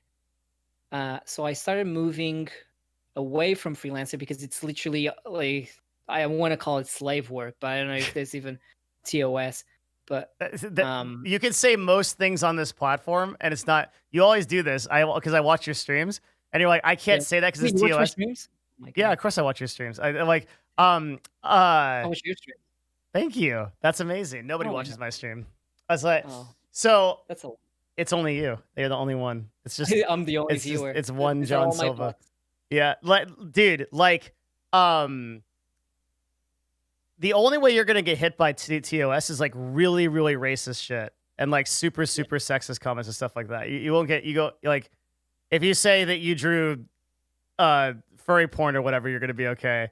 If you say that, Mhm. I have some idea of what If you I drew based on the half if I kangaroo say comment. that I drew furries stacking on top of each other like a pizza tower, Yeah, Pizza then Tower. it's fine. Mm-hmm. Totally Yeah, like fine. in Just Italy, gonna hit a just stream marker for anywhere. YouTube there. Yep. Okay. Good. It's Oh, okay. good. Yep. That's good. Totally It's fine. fine. The Mm-hmm. DMCA will get me, so it's The not DMCA will just anymore. ban us anyway. Yeah, that's exactly right. Yeah, that's intense, man. Yeah, so from there, Okay, from I there. started Yeah. applying more for like companies like Kickstarter or I don't even know if I should call them companies, just people that were like doing their Kickstarter that needed artists. Like once their Kickstarter like goes off, they got the money, so they start hiring people. How did you Right? find So I these? would chase those Yeah. at Kickstarter.com So and you look for okay, hold projects. on. No, see, this is the thing. You might not Google. think that this is important, but it is important, right? The process to you might feel natural. To many creatives, it will not. So you went to Kickstarter.com, you looked at projects, you contacted Yeah. the creators of those projects and said, I can do art for you. Yeah. Okay, And I send them my portfolio. I want you to understand that the amount of effort that and intent that you have put into doing this job is like 7 billion times what most people do. Okay. The- I the- did the- I did know my like some friends who were Yeah. doing like the same. We had like a group pretty much going on, and we would all like I'd say this was an important thing. Like we learned a lot from each other's experiences and failures, right? And then we would just tell each other what to do and what not to do, or what worked for one and work for another, and we just like share an experience in like a closed group. Okay. So Yeah. it seems strange to me that out of all the things you could have done, you went to Kickstarter. Was that because you got like a Oh, tip or something, or dude, I did everything. It's like what I'm picking and choosing, but you can. I literally, if I saw an opportunity to get a job that looked somewhat something that either A I could do or B I've already done and I can show them, I was there. Like okay? it didn't matter what it was Kickstarter. It didn't matter if it was like DeviantArt. I was just going everywhere. And I was didn't this care. because you were just trying to diversify your portfolio to the extent that you could? No, I was underpaid, so I needed more work. Okay. Mm-hmm. And, Yeah, that's pretty much it. and where did you? So during the time that you're building your portfolio and you're showing people your portfolio, where are you hosting this? What does it look like? At the time, so there was a couple of first was DeviantArt. Everyone at that time was there. And it doesn't matter who, as long as you drew, you were in DeviantArt. Mhm. And then I moved from DeviantArt to a website called CG Hub. Oh, actually, no. Remember, I said DeviantArt. Then there was this other, the forum, which was conceptart.org, which they would post jobs as well. But I never really got much from that. And then from there, I went to another website called CG Hub, which is dead right now. And there, do you know the website ArtStation? No, but I'm writing it down. Okay. Then you should check it out. That's the current like professional hub when it comes to just getting on honestly anything at this point. ArtStation. ArtStation. ArtStation. You got a bit of a accent. So and Wait, really? I'm Kay Kona, so yeah. I could talk like that. Okay, do you understand me now? Please Okay. ArtStation. Yeah. Okay. Okay, so All right. I went to ArtStation. Okay, so you went to ArtStation. Can I find you on here still to this day? Yes, you can. Just John John Silva. Silva. Should have Yes. asked if there's hentai first, but There's no naked titties or anything. It's fine. oh, this is like actually a portfolio of your work. Yeah. Art Session is used as Awesome. a portfolio. Yeah. Okay. And that's really outdated, but it still contains most of the work that I'm okay showing. So out of the hundreds of paintings I, done. Oh, hold on. I'm getting interrupted Crazy. because I got rated. Yeah, out of the like images, hundreds of images that I made, I uploaded the ones that I'm like okay with showing, and Mhm. even then, that's like outdated. And also, those images are gonna be like more polished than anything that I have on Twitter, just because I spent more time on them. So you would so walk me through like how you would introduce yourself in an email. It depends for who as well. Like companies that are a bit more like indie companies, I'd be more lax. So I would be like, hey, like I would literally type, hey, um, like my name is, John Silva. I wouldn't say from where I'm from because every time I did, they underpaid me. Because the moment I would say like I'm Portuguese, they're like, oh, Portuguese people, they paid less, third world country, blah blah blah. Let's use that so that we can like spend less money on them. So like I would avoid where I'm from as hard as possible Okay. until I got the contract. Once I got the contract, I'm like, yeah, I'm Portuguese. They're like, they can't do shit because yeah. That's Anyways, amazing. and I would keep it very, very brief. As brief, like if you can just read it in like a second or less, and there's my link, they have to click once. That was really important to me. So it's like, hey, I'm John Silva, a professional. Even if I wasn't, I was still saying it. Yeah. I'm a professional illustrator, whatever the job position was. I find you here. Here's my portfolio. I'm interested. They click the link. Everything is already there. They don't have to do anything. And The link brings them to this. The artstation.com/John Silva. Yeah. Okay. Or if it was in the past, then it would be some other website that I just told you. But if we're talking about like currently, then it would have been that. How did you qualify yourself as a professional? What do you mean? Was it literally your portfolio just carried you? Yeah, my portfolio carried me. Okay. Yeah. Once the companies, so basically you could be a no one as long as you're good, they hire you. That's the one misunderstanding that people still don't seem to like get. Yeah, sometimes you can be unlucky and like the position is just full and you can't do anything about that, no matter how good you are. But if you are good enough and you match what they want, which I know it sounds weird because you can't read minds because they're working on NDAs.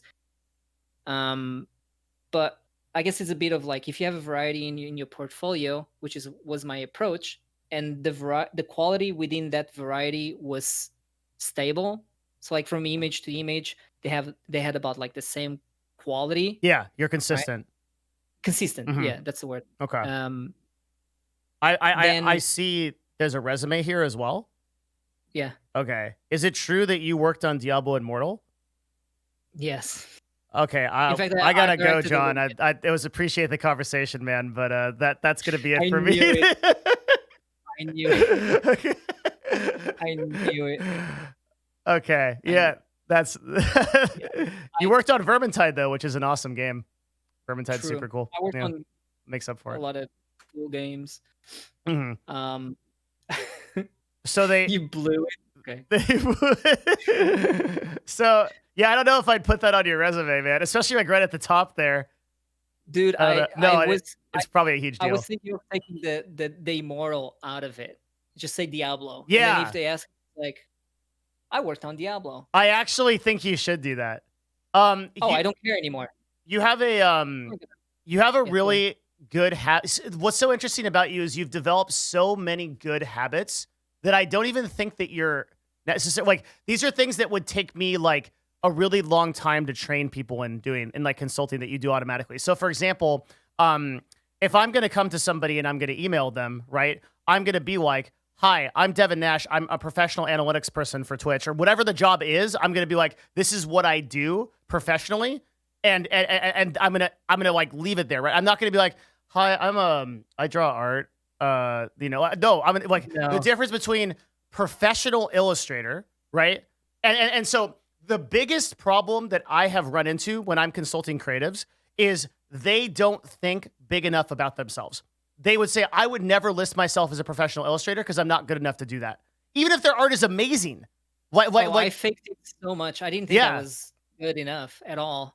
But I was like, my desperation led me into like good habits, I guess. Yeah, I can tell you still have. It's like called like the artist dilemma, because I see you drawing stuff on your stream, and you're like, yeah, it's okay. This is kind of not really great work. Or not. It's like this giant dragon, and it's like it's just like shit everywhere. Devin, and you haven't been watching my streams lately. Shroud followed me, so I'm. I know Shroud followed you. I know you did your video. I know you're drawing for the DMV commit. I have been watching your streams lately. Okay, I know everything about it. Yes, dude, I'm literally the greatest artist like ever created. It's great. Oh, okay. So you're over it now. Now you're okay. No. Well, dude, I'm glad I could fit into your schedule. Yeah, honestly. How did you get a gold watch? It's not gold. It's actually black.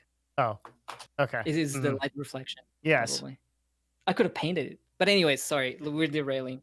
I love talking to you. This is cool. Yeah, derails are fine. I don't mind. Yeah, it's totally okay. It's all good. That's why we're here. Got all the time in the world, man.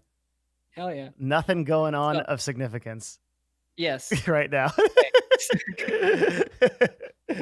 Oh yeah, I'm just chilling. You know? But anyway, yeah, go ahead. Okay, so yeah, I am aware of that, right? No, I do get that. But I think that it is really important to talk about that. I'll call it the artist dilemma. The artist, it's not really even a dilemma, it's like a mindset that like, and to some extent, this is sort of the plight of all creators, but that people that are actually good at their craft feel bad about it. They don't feel like they're good. And so that is what drives them to improve. It's a double-edged sword in that sense. Yeah. No, you are right, because like what I have learned, and this is, I guess, artists listening can note, there's a difference between your personal perception on how good you are, like the tippy top of like what you envision your art to be, and then there's other people. Other people are not going to see like the mistakes that you're seeing. Other people aren't going to see like, I don't know, whatever it's going on in your brain. They're not seeing that. That's a you thing, right? Sorry. Yeah, no, go ahead. It's that, and I think I'm gonna like draw an analogy here, right? If you are sufficiently practiced in something, to a person who does not do that thing, you will appear as a sorcerer. And so the example I will utilize, right? I am not a very good dancer, but to most people on this platform that have seen my YouTube videos and seen me dance, they're like, that dude is an insane dancer.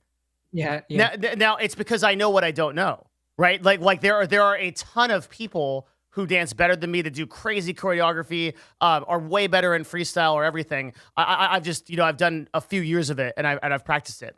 But I was able to enter competitions by saying I was a professional dancer.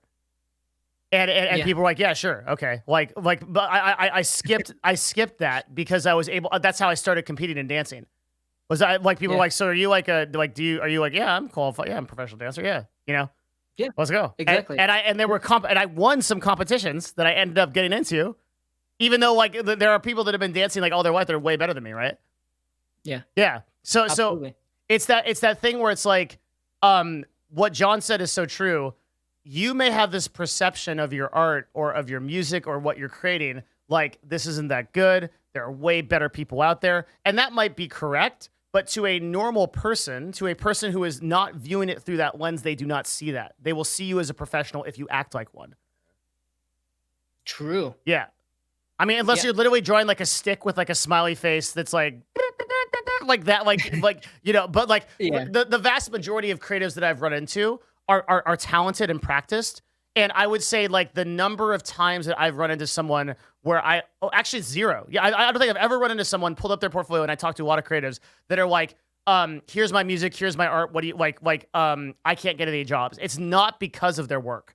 Their work is almost always talented or almost always capable of getting work. It's because they don't have the confidence in themselves to reach out like you do. Also, like that is a symptom of uh like not that makes you not be visible overall. Like people don't know who you are. Like how are you going to get jobs if they don't know you exist? Right? You could be the Yeah. greatest painter in the world, but if you're in your basement, like no one knows. There's a really incredible book on this called this is a good book for creatives. It's called Show Your Work. It's #1 in graphics arts. 10 Ways to Share Your Creativity and Get Discovered by Austin Kleon. I read this book and it was really good. It's called Show Your Work, and it's basically a primer on if you are a professional or independent of any kind, you have to get yourself into the mindset of showing the work that you do as much as possible, tweeting it, putting it on Instagram. I have a bunch of show notes we can talk about later about kind of like how to actionably do a lot of that stuff and like where to put some of the stuff that I think will increase visibility. But the most important thing is to get into that mindset that you weren't afraid to reach out to specific companies. And I think another really important note that might have gotten missed, so I want to just like make sure that we hit on it. You identified from a very early point that you were going to be with a niche audience. You mentioned that you were going to do card art, which is very specific. So if there's a huge difference of reaching out to like any old like person who needs art done. It's like, hi, I'm a dude that does art versus hi, I'm a card designer. I've done other cards like this. I'm applying for a card designing position. You immediately cut your potential competition for that by a tenth, right? And you might send a totally separate email to someone that says, "Hi, I'm a professional dragon illustrator. Here's my dragons that I've done, and you need a dragon done for your game." And then they go, "Oh, well, okay. Who am I going to hire? Am I going to hire the 90 artists that sent me a message that are like, "Hi, I'm a random artist"? Am I going to hire the guy that says, "Hi, I do fantasy art"? That's better, right? "Hi, Yeah. I do dragon art." Oh, I need a dragon done. You're a dragon artist. Right? That's the more niche you can go in your, and this is why like John building such a diverse portfolio is like so productive. Like when I look at your ArtStation, I see everything from like Final Fantasy to like medieval like heroes to giant monsters to like Gates cyberpunk stuff. Like you have a huge variation of things that define you.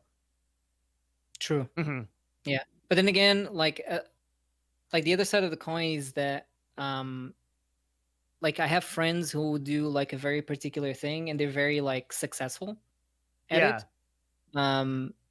Like only doing that one thing, like you said, like I'm the dragon guy, so I have only dragons, right? That can equally They can be limit just you. as good.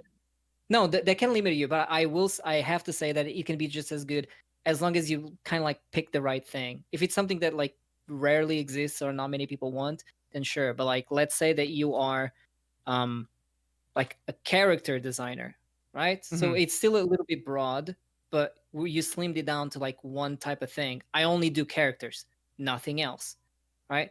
Now let's split that again and say, okay, I only do sci-fi characters, right? So you want to slim it down if you're gonna like be what do you call it? Like it's just if you're just gonna do that one thing, then try to slim it down to a point where it's still like broad enough. I I wouldn't recommend saying just I'm just a dragon guy. I would say like I'm a fantasy monster. artist who does, yeah. And so what I'm talking about is the pitch itself. So I'm talking Mhm. about the email you send to somebody, not the actual artist that you are. You may be a very diverse artist, but the email you would send to Oh, the somebody actual who pitch. wants Yeah, boss monsters done, you're going to be like, yeah, "Hey, I am a fantasy artist who yeah, specializes or has worked on many different variations of boss monsters before. yeah, Here are some yeah, examples," right? And to yeah. the extent that you can specify that, as a person who hires a lot of people, right? I'm pretty much always hiring. I'm hiring 2 jobs right now. I've been hiring for the past 4 months. I can tell you that the vast majority of the applications that I receive are blanket templates. They are a blanket resume that gets shot out. That is just a general description of what they do. I pay attention, and I know that other employers that I know pay attention to individuality to a huge degree. If you take the time to write me a specific thing about what you do, even if it's a sentence, that like Yeah. the amount that propels you above other applicants cannot be understated. Cannot be overstated. Right. Overstated. Yeah. Yeah. Yeah.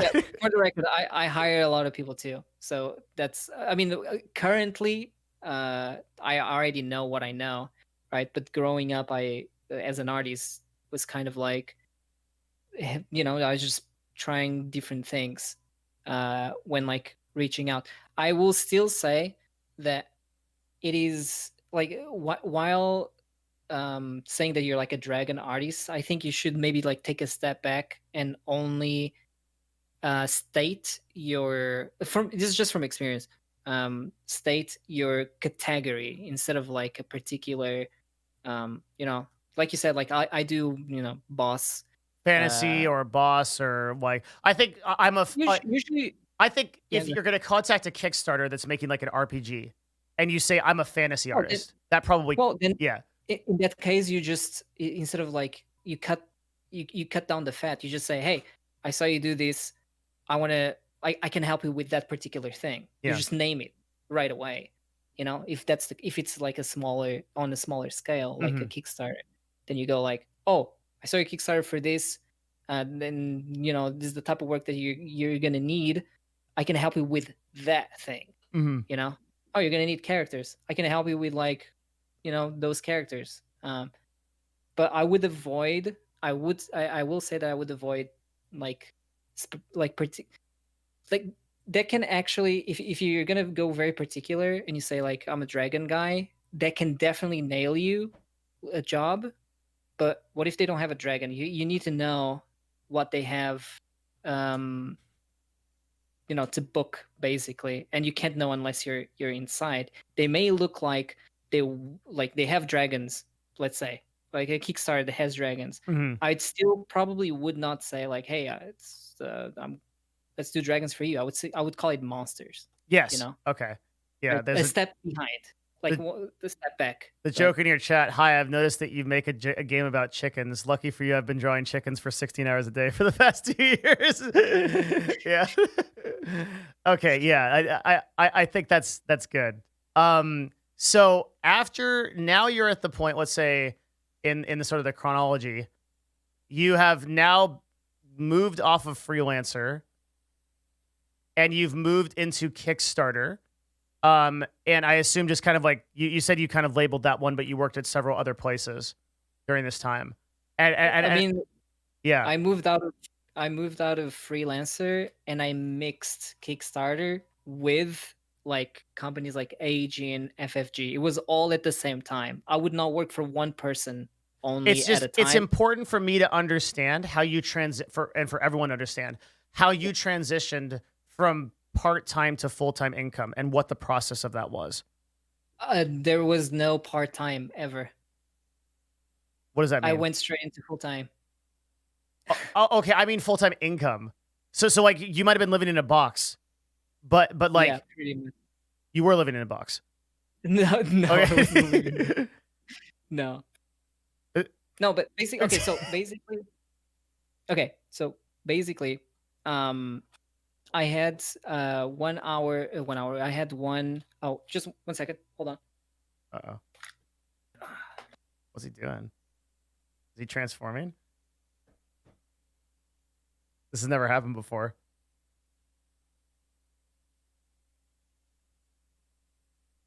Yeah, full-time income, right? Like, because the picture we're trying to paint right now is we're trying to get an idea of if you're an artist that's kind of getting a job here and there, how do you transition that to working full-time, right? That's what we're trying to figure out right now. This is really helpful. Thank you. Yeah, it's good. The DMCA not. What happened? Okay. I'm good. It's all good. Don't worry about it. Why do you black your camera? Huh? You black I had out to your go and check on my pizza. I don't want clips of my ass, you know. All right, dude. Okay. So It's moving on. Yeah. Okay. Yeah, because the picture I'm trying to the picture I'm trying to paint, right, Okay, is so I was living at okay, yeah. I because Okay. I skipped a part. I was living at home for a year. I had a year to get good, right? So I had support, Okay. and then I moved out after that, and I had pretty much just went from uh part time to full time. There was like the part time that you're considering, I wasn't getting like part time for me includes uh payment, right? Okay. Right? So there was never a part time payment, What? is what I'm saying. He died. That's the end of John Silva. F's in chat, boys. Just when we were about to find out the secret, he's gone. His stream is still on? Oh, really? Hang on. Let's so only Discord. He was about to the artist union got him, dude. He was about to tell us the secret and then that's it. Yeah, let's call him. Hello? Disconnect and recall. I think it's just a Discord thing. Okay.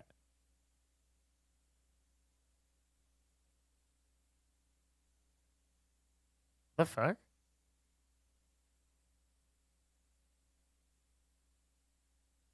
Yes, this entire thing will be on YouTube.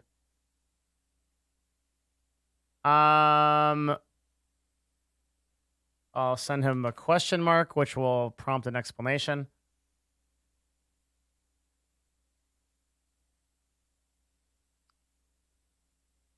Hey, Silvervale, what's up?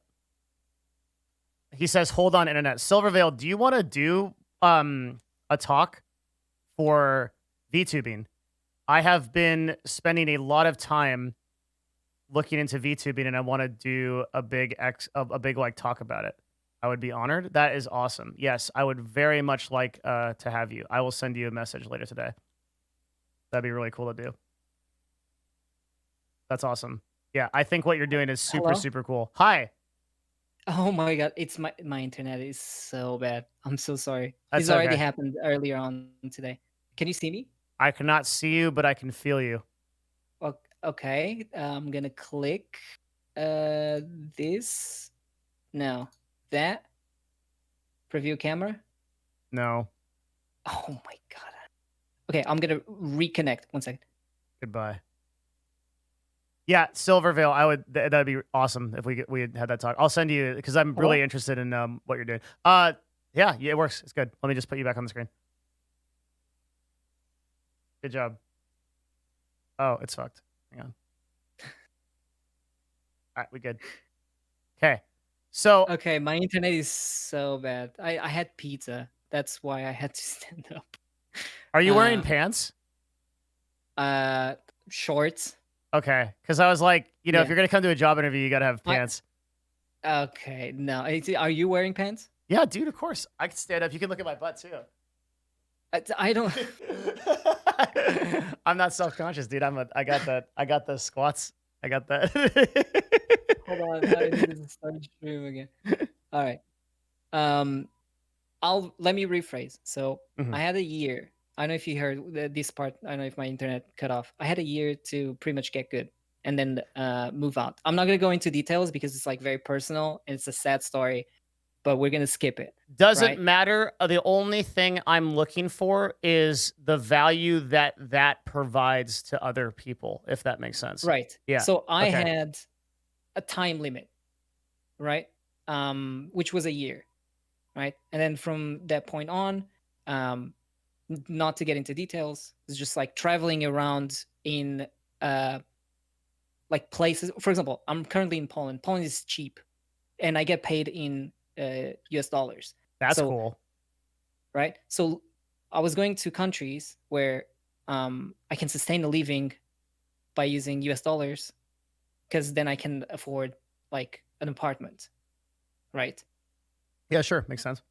Mhm. Yeah. So the part time that we were talking about, um, that I'm saying that it didn't exist because I went full time straight ahead. So let's say I applied to like 20 companies. I got like 5 answers, maybe, 7 or whatever.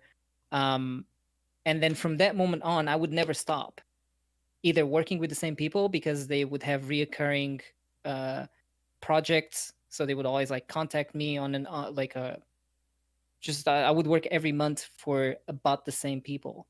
So I never had a part time. It was always full time for several because I was a freelancer, right? Sure. Um, But what I guess what I'm confused on is like, what does that, where is that in terms of income?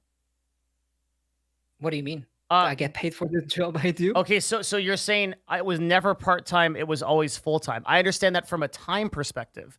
But what I'm saying Mhm. is from an income perspective, at what point were you sustainable? From the first year. So I got no income for Mhm. a year, and then from the first year, I was making like 900 to $1,200, which is like livable if you go into like countries that the coin is like cheap, so to speak. Does that make sense? You You're look so confused. I feel so bad. you're saying from a year from the time you started, you were at the Yes. point where you had enough money in the Yes. countries you lived in to afford your lifestyle. Yes. We did Yes. we did That's it. correct. Okay. All right. Okay. I'm so sorry. I feel It's so okay. bad. It's okay. It's fine. And you did that from a combination of studio work. I was not in the studio work. No. Oh, Okay. hello. Oh, Yes. so, for Hello. a second, I thought my internet Also, sorry. One sec. died again. Yeah. Go ahead. It's all good. I'm getting messages from Twitch. Yep. Like all the time. It's all good. Take your time. Let me This should be your good. chat. We're good. Okay. All right. I can answer it later. What? Devin confused by leaving off 1,200. No, I Yeah. understand it conceptually. He's just not. He's like, I never was. I part-time, full-time, and I'm like, okay, time, income, like, yeah, we're losing our measurement system. Okay. I get it now. So it's important because here can I just contextualize it and why it matters? Yeah. There are Go probably ahead. a lot of artists out there right now that are getting an odd job every once in a while, getting paid for their work here and there, $50, $100, whatever, right? They aren't making full-time income. They want to. So there's sort of a, if you imagine like a staircase, right? There's like these little stairs. It's like, oh, I got like one step up is like I got paid for my work. I never have been paid before. Yeah. I got paid for my work. Somebody gave me $10 or $60 or $100. I got paid for my work. Another giant step up is like I'm getting regularly paid for my work and I'm taking commissions. Another giant step up from that, which I think is like a place where a lot of artists and creative people get stuck, is I want to get paid and I want to make a living off of this. Mm-hmm. So what the reason I'm trying to focus on that step. I'm trying to say, what do you think the deciding factor is that takes a creative person from the level of I was just getting paid for part-time gigs to I am now getting paid full-time? And what are some of the things that people can do to make sure that that happens for them? Okay. We lost him again.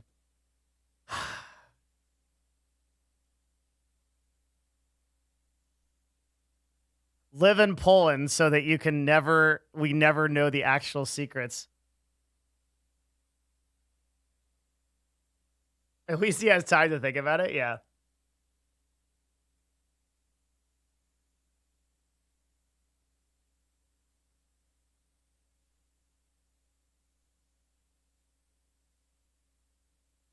Should have moved to Russia. No, we'll get there. It's going to be an annoying video to edit because we're going to have to edit out these points, which I should be marking. My editor doesn't lose his mind. So far, this is very good. So far, the amount of value that we've already put into this talk is like actually massive. It's insane. There's a huge amount of value in this. he doesn't. Dude, no worries. He says I'm switching internets. I don't know what that means, but it sounds good to me. So what's important is like the way that he thinks about how to approach business from a creative is the thing to pay attention to here. And we'll be able to summarize that like once we start getting deeper into it. But there's already been a pretty enormous amount of value that's been provided as a result of this. I'm going to take this excuse to take a leak. So I'll be right back. Hang on. There's a lot more coming, guys. So hang on.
I assume he's back. Yeah, he is. He's just chilling. Yeah, I got sick of it. I'm done with it. Not tolerating this shit. That's right. We're done, John.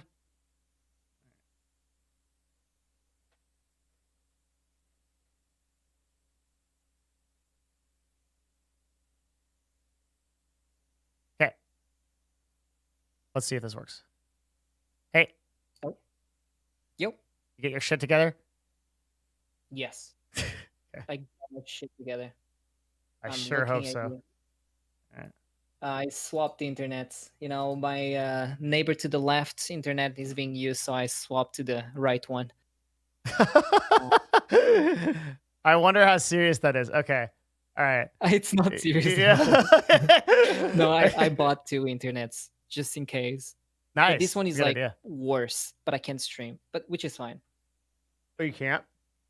I can't stream. Why not? But I can do this call with you because it's not strong enough. Just do like 700 kbps or whatever. Do like 120p Silva. 120p Minecraft Silva. Let's go. Okay. Let's go. Maybe you can switch back to the other one later. Yeah, sure. We can. Yep. Okay. I have to wait for it. Yep. No problem. All right. Where were we? Fuck, I had asked such an important question. Chat, what was it? Okay, I remember what it was. All right. So the question was, we were talking about staircases, and we were talking about how there is kind of a critical point in a creative person's career where they're now at the point where they're doing odd jobs for multiple different types of people, but they are not at full-time income. And I want to expand upon that and sort of like iron out that transition for people. I think it's where the majority of creatives are stuck, right? Right. Yeah, they want to go full-time, they can't. Yeah. The thing about art is that if you're good, you always have jobs. um, that's the step one. The step two is people need to know you exist, which we talked about like early on. As far as like getting work is really brainless. If you like, as far as studio work is really brainless. If you want to work for someone, step one, be good. Step two, um, like be visible, which that can mean a million things. We just talked about them, like emailing them. Wait, By them, I mean people. that is I not don't know, obvious to social people. media. So what I'm trying to tell you is that is obvious to you. I know. Okay. That is obvious to you in that you went out and you emailed people specifically. I am telling you, you are the first person I have ever run into that has actively done that professionally. And if you don't believe me, I'm sure chat will confirm. How often do you hear of a creative in music or in art or in design actively going out and pitching people? It's really common in art. No, it isn't. That is just straight up not true. What happens in art is that people are very self-conscious about their work and they do not think that it is of professional quality and thus they do not reach out to people, or they do think and this is not just a lesson for creatives and artists. This is a lesson for every independent entrepreneur or person that is solving has a product or a service. It is very uncommon for somebody to send a targeted email to somebody that specifies what they do and then to ask that person for work. They often have a lot of mental or psychological or barriers to doing so. For John, this is obvious, but John seems to have done it from a point of pure just exasperation and desperation to become full-time. For most people, I think they have a lot of mental barriers to doing that. That might be the vast majority, yes. I think the reason why I'm so like surprised by you saying that is that like art communities are extremely small, and if you're in the art community, the word spreads around. So there were definitely other people doing what I was doing. The thing is that no one taught me, and then I found out that people do the same thing. Mm-hmm. Um, so I think within circles, aka like just art community, which again is tiny, um, by comparison to like the large world, then people definitely do what I was doing. Maybe not so much spamming everyone and everything, because then I do know friends that got um disappointed, or maybe like they just fell down the road thinking they're not good enough, like you were saying. That definitely has happened, where they Mm-hmm. like stopped even trying, and they're like, why is it not working? They start comparing their work to other people's works. It's like, why did that guy get a job but I didn't? So when you reach that point where you have the same skill level as someone and you're applying to the same thing, the one thing that will separate you, actually there's two things. The number one uh, could be the content of your portfolio. um, so like, does that match more with the studio or indie studio, whoever it is that you're playing? Does that match more with them than the other person applying, or less? And the closer you get, which is a bit of a guessing game, uh, as far as like content in your portfolio, then the higher chances of you getting hired are going to increase, because you're technically doing what they already need. They just need to give you the job, Mm-hmm. right? But you can never know that unless you have either A, insider information, or B, I guess kind of lucky, or you just observe where the path of where a product is going. For example, Magic, we Mm-hmm. can jump slightly into it. Um, like in my case, I went from doing like small, well, I would say small studios like FFG, for example, to Magic was like what was a huge jump. There was like no in between, because a lot of people do climb the stairs, Mm-hmm. right?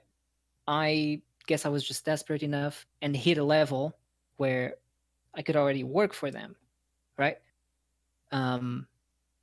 If you're gonna go back to, what will make you get a job based on like my experience hiring as well, is definitely the content of your portfolio. And then when you go into an interview, it's no longer about your portfolio.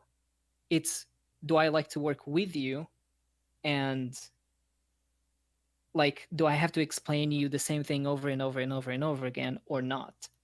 Like, if I can tell you one thing and you boom, boom, like just do it, then you're probably hired and you're nice to work with because you already have the skills, right?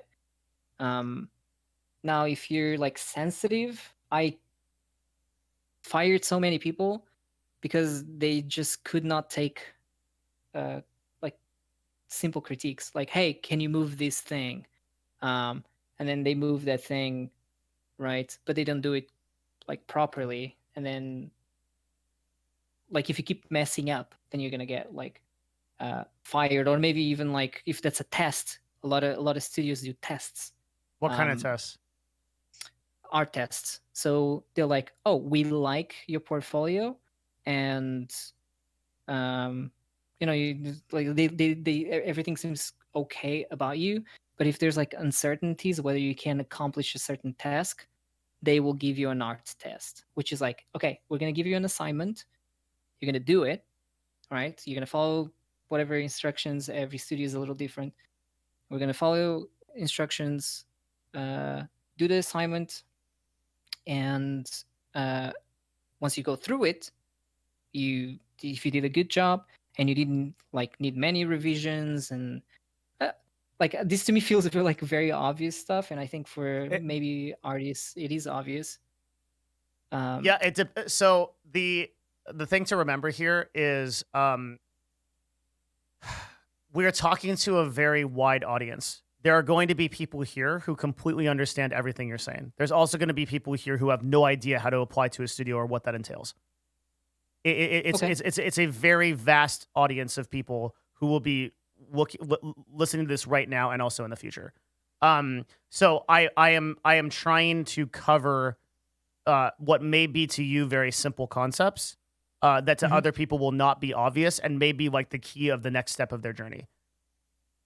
Okay. Mm-hmm. Yeah. So the next step is like either get an art test from someone. Like I mentioned, the only thing that will get you hired, if you're already good, the only thing that could stop you from getting hired is the content of your portfolio. Mm-hmm. And that could mean literally anything. It depends on if you draw My Little Pony fucking like images and you're trying to apply for Magic the Gathering, even if you draw really fucking good ponies, then you're still not gonna get the job. Yeah. Right. Okay.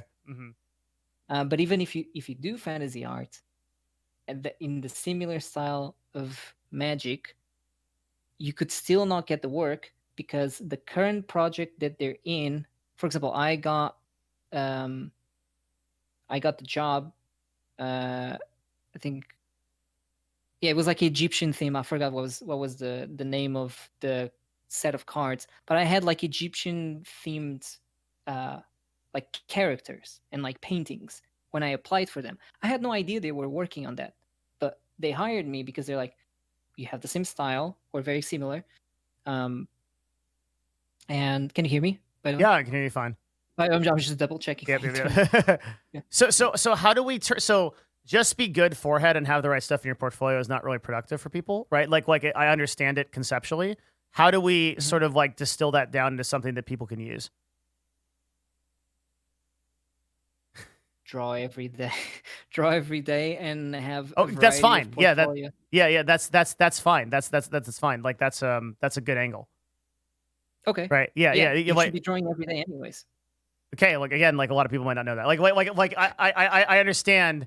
I think the problem here is like I have dealt with Twitch chat for so long that's like, and coming from a person that coaches people inadvertently, even though this is not even my main thing that I do, on like how to grow brands and like how to like, I could tell you a person comes in and is like, hi, how to get viewer. And I'm like, oh man, what do you mean? And they're like, I need viewer. I need OBS. Like, they don't understand like the very basic thing. Did we lose him? He froze. Or he's like, yeah, we did.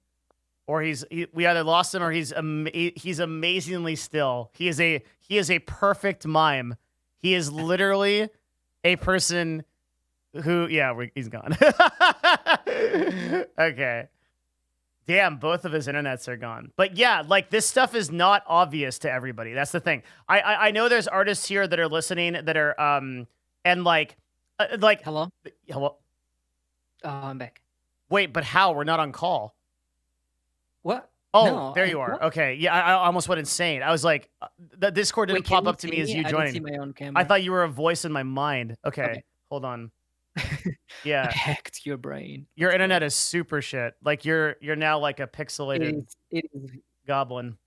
Oh, it is very bad. I'm so sorry. All good. Yeah. So now you just switch to your upstairs neighbor's internet. Yeah, now it's Yeah. the upstairs, and if it drops again, it'll be the The downstairs. downstairs. And then the Starbucks across the street. They even have a Starbucks in Oh, Poland. then yeah, then I'm gonna go. They do, but not close by. I'll go to McDonald's though.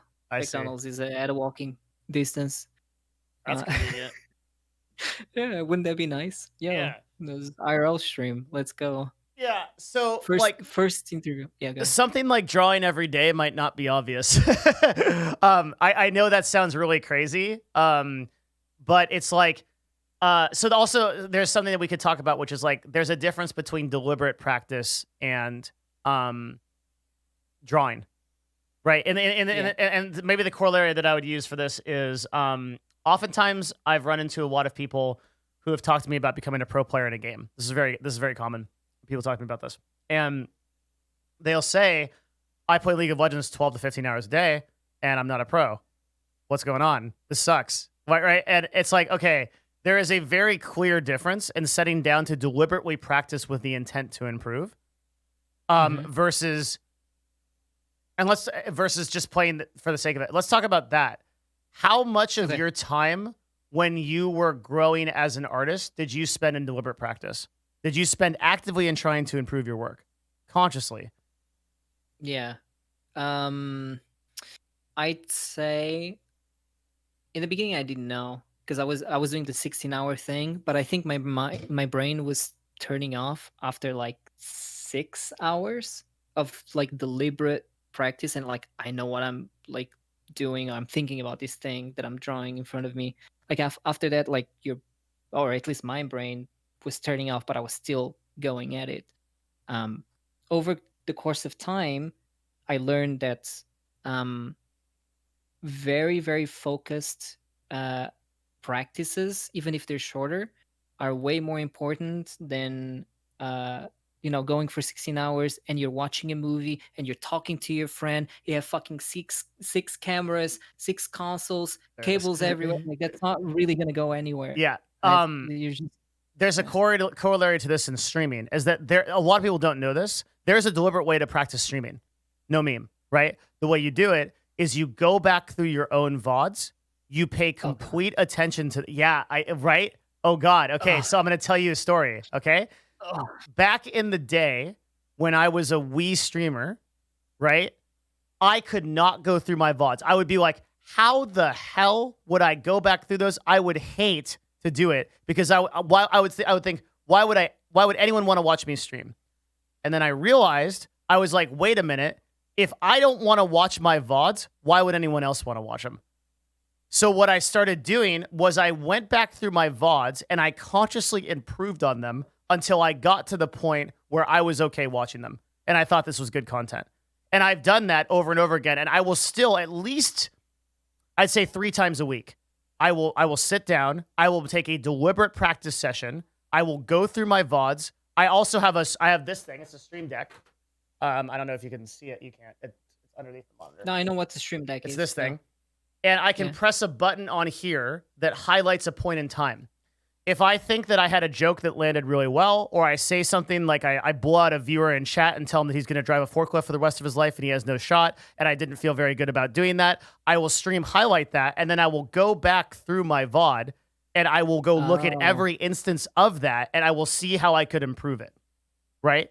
okay. Yeah, And makes in sense. doing so, I think that has made me a significantly better entertainer. That's what I mean by deliberate practice.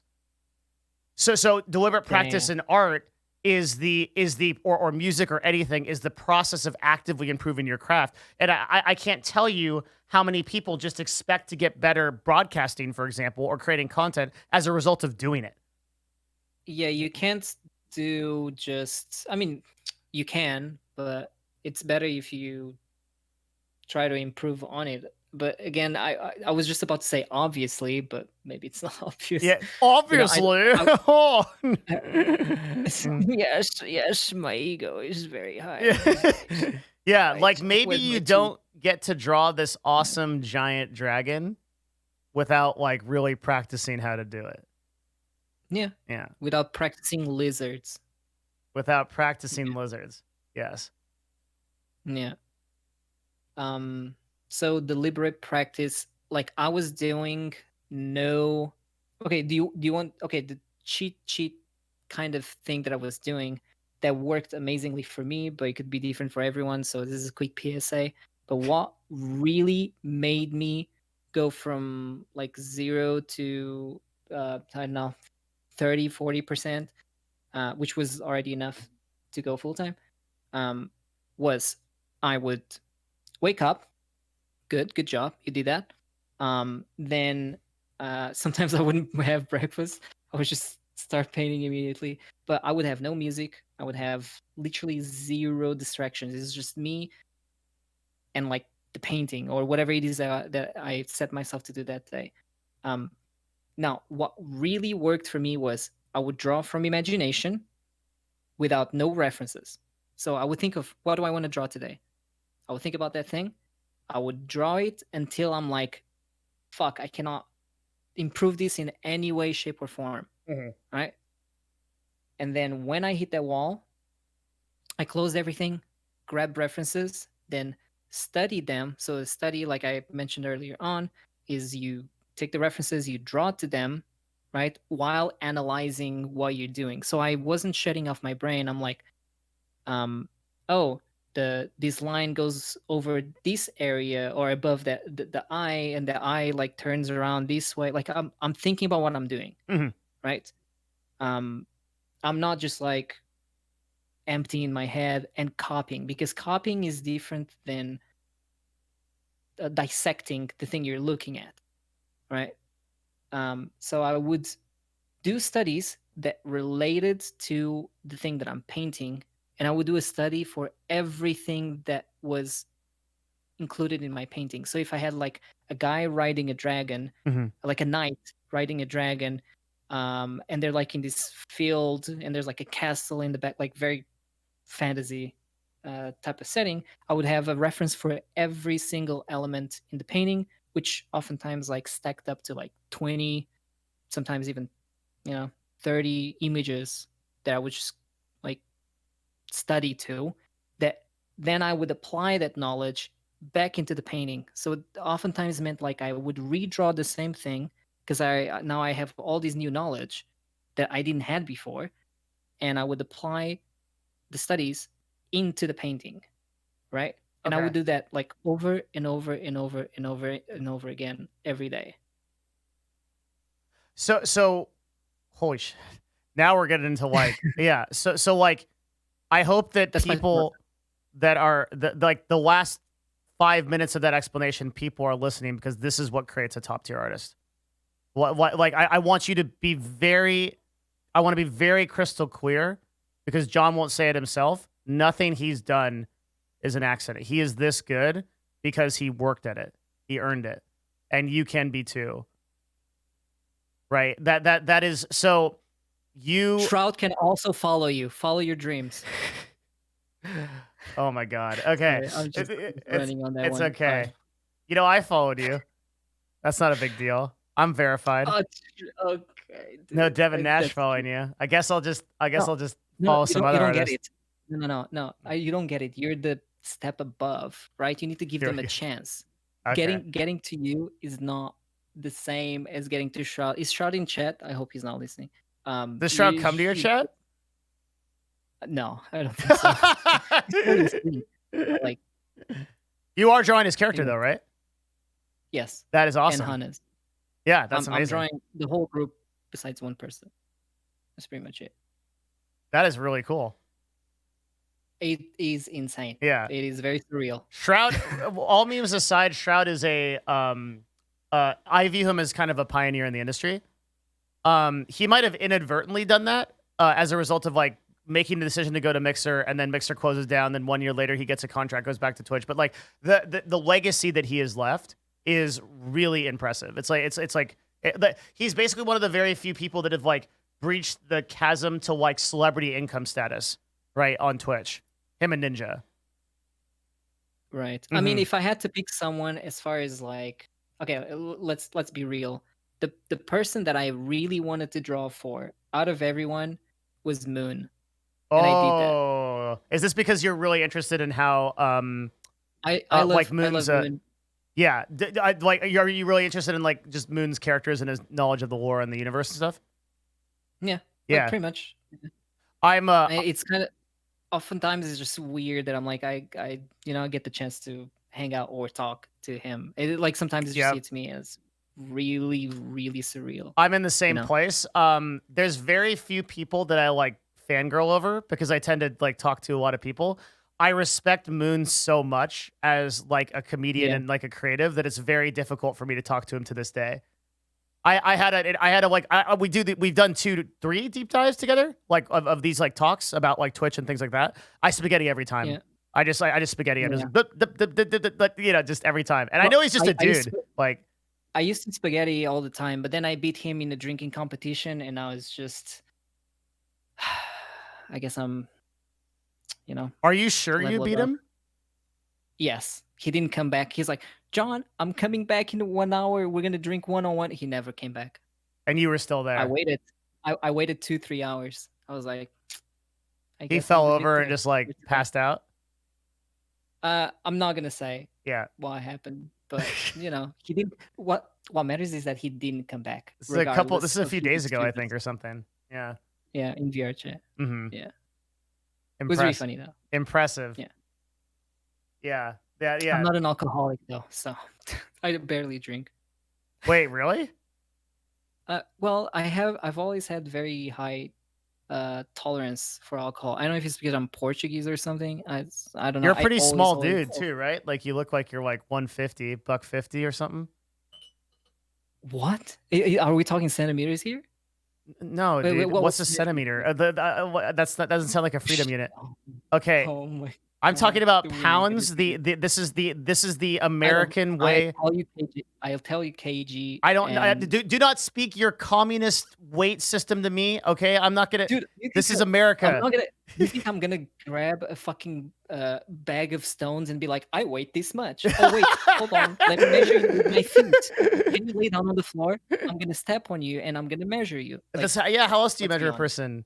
Yeah, how many libs are you? I don't know what that means. You don't know pounds? I don't. Oh my god! How many kilograms are you? So I'm 70. Let's figure out what that means. Hang on. Are you fucking 150? It's what I said. It's exactly what I said. Yeah. But I am I'm 5'8". Okay, 5'8", 150. Yeah. Maybe 5'8". Yeah. So you're a pretty small dude. So I don't understand why you would. How tall are you? I'm 6'5". I'm not. Yeah. 7'1". Yeah. I just decided not to play professional basketball. Yeah. 2% body fat. 185. Pure muscle. Tanned. Solid tight. Yeah. 500 pound deadlift.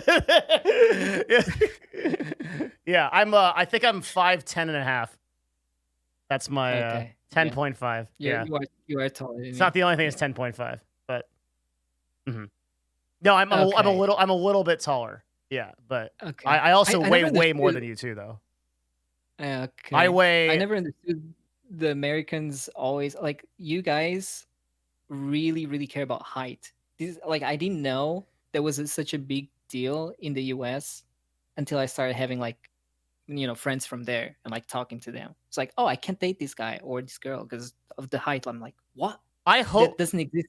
I think that's a meme. I hope it's not. I know there are people that are actually like that, but I hope it's not the. I guess I just hope it's not the majority. Every time I think about the dating scene, I get really depressed. It's just, yeah, because I know there's a lot of people that are like, if you're not 6 feet, I will not date you. Which is like, but Yeah. like my answer to that is like, do I really want to date that person then? No. Like yeah, like is that a woman that I would ever want to be with? Like, oh, like you sound like a great person. I'm also interested in what you're interested in. Like, it's not like I'm being gated out of a fucking unicorn. That like, because anybody that thinks that right is gonna be some kind of like probably not put together person, right? Yeah. So if you want to be good at art, you need to be at least like 6 foot, Six like five, minimum. yeah. Otherwise, Yeah. get out. Yeah. 6 foot. hmm Um. Yeah. But if you're a really good artist, Yeah. you can just draw longer legs, and then you'll be I taller. mean, true. Just yeah. Yeah. That is true. I guess that's pretty true. Yeah. Yeah. That's true. Super That's easy. pretty true. I am 84 kilograms. That's how many kilograms I am in your language. Okay. hmm That's fine. I think. He's What? trying to say I'm not fat. He's trying everything he can do to say I'm not fat. I just let it You look fine, dude. hang. Dude, you look fine.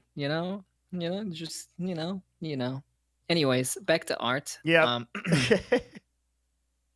Back to John Silva. Yes. Okay. So we were talking about deliberate practice Yeah, and the importance of that it. was pretty much it. Yep. Yeah. I think we I covered that. Yeah. Yeah, we covered it. Okay. That's what I did. I don't know if it works for everyone, but that's what I did. What is your take on artists and creatives and people in sort of the independent category who begin to monetize via their communities?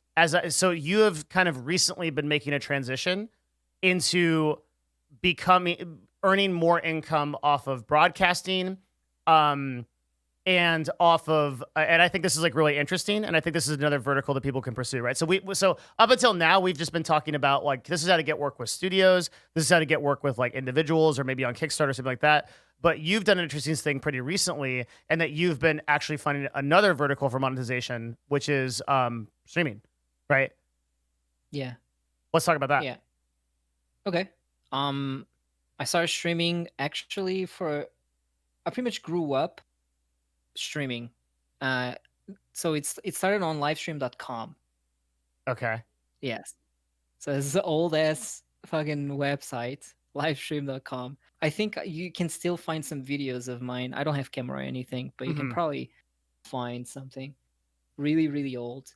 No one was streaming art at that time besides a group of us. So there was like a small group of us that would just kind of like hang out on each other's stream because we were all lonely because we're constantly drawing. So might as well draw with people.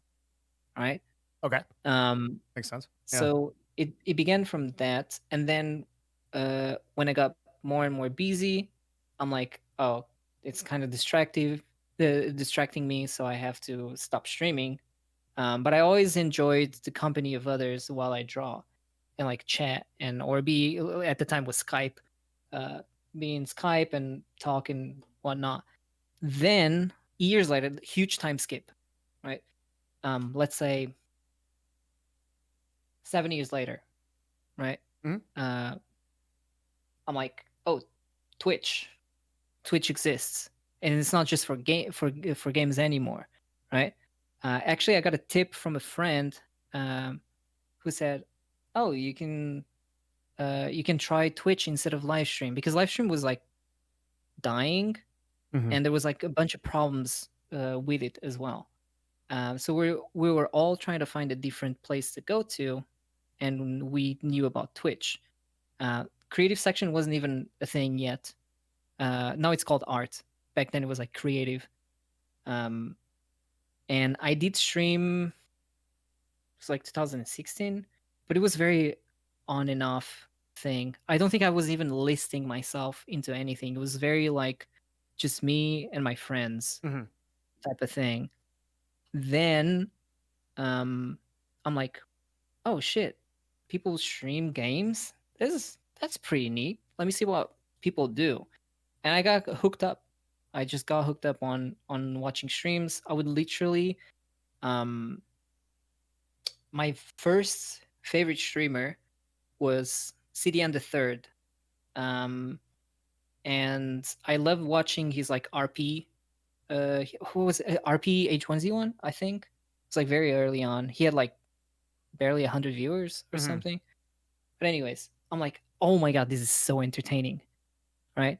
And I feel like I was influenced initially by that person because when I started streaming art, I'm like, art is kind of art is kind of boring. I want to I want to make jokes and have fun while I do art. So we're just like hanging out. So I feel like I took a little bit from that, and then I expanded. I started watching more streams because he was the only one I was watching. Um, and I'm like, oh, there's more people. Let's watch more people. So I kept clicking here and there, randomly finding people, and honestly, that's all I was doing was just watch Twitch, and I would stream like very rarely, Hmm. uh, even back then. And but when I would, it would be fine because um, I had the following on Facebook. It's important to mention that um, I already had a following, so people I could bring over, right? So while I was growing, Facebook was a huge like deal at the time, especially for art. Like if you got like 1K likes back in the day, That's insane. um, Yeah. that is insane, and that's pretty much what me and my friends were like getting at the time. And then it died, and I moved to Twitter, and that was a whole different thing. But anyways, around that time, I'm like, I really like. I fell in love. I fell in love with streaming. It's like I was addicted. I am addicted. I just want to. Um, it at this point, it's not even just an art thing. It's like you gotta like streaming, in a combination with what you're doing, and it just so happens that I can do what I do due to the fact that I have a lot of experience while like kind of like shutting off my brain or half of my brain and stream and entertain. But I'm still doing this thing that people come for, that they like what they see, Yeah. right? So it was a huge practice, and it was really difficult to like read chat, keep up with chat, and draw at the same time, right? Hmm. Because you're technically doing equations on your head, right? You're thinking about the light and is it going to hit in this particular area on the arm or not? But at the same time, I'm like, oh, what? I don't know, random fucking question. What's the color of your socks or some shit? I don't know. You know what I mean? Well, Like separating the two. this kind of goes back to deliberate practice that like this may be a reason why you may not want to stream all of your work doing right, like because you might if you're not as accomplished or far along as an artist like you may want to spend some time in deliberate practice without any kind of input. I would stream parts. Yeah. Let's put it that way. Yep. That Yep. would be my recommendation, Yeah. right? So you do stuff offline, go live, work a little bit on it while you practice whatever, I don't know, whatever the fuck you want to do on stream. So I don't really. Yeah, go ahead. I want to talk about a concept. Have you ever heard a concept called 1,000 true fans? No. Okay, this is I think this for independent people is the most important and I say like creatives or any kind of like creatives or any kind of people that are trying to make an independent living. This is probably the most important concept that they can learn in terms of marketing. So 1,000 true fans is if you have 1,000 people, okay, in your community total, and they will pay you $100 a year. So every year they pay you a total of $100. That could be products, subscription. So it may seem like a lot, but think about it in terms of Twitch subscriptions, right? If all they do is subscribe to you, that's already $60, right? Because it's 5 times 12, and then from there you got to show up another 40 from each individual person. It's not that much when you consider it. Okay, Patreon is another way. There's a lot of different ways we can talk about it. $100 a year with 1,000 people is how much money? I have no idea. I'm an artist. I don't do mathematics. It's $100,000 a year, which is a Okay. pretty good living, Uh-huh. right? So That's the very good.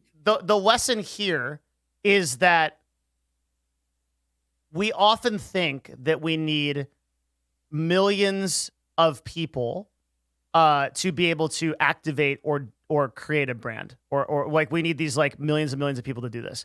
But in fact, Yeah. you don't. You need a very small amount of people potentially paying and supporting you. And Right. for this reason, once you understand this, you need to focus on capturing individual people who are going to support you, and then branching that out to the point where you are self-sustaining. And a lot of people don't need 100K, by the way. They might need 80 or 70 or 50, right? And now it's only 500 people or 600 people or whatever, right? Or Yeah. you can also do it where you have less people but more money, or slightly more people but less money, right? But this concept, this idea is that I think for independents and creatives, they shouldn't be trying to become like the number one streamer on Twitch or the number one artist on YouTube. They should be working on, maybe that's a goal for later, or like a stretch goal. You can start to like grow your subscriber base. You can grow more people. I saw on your screen when you were streaming, you have like 400 subs or something like that. I have 300.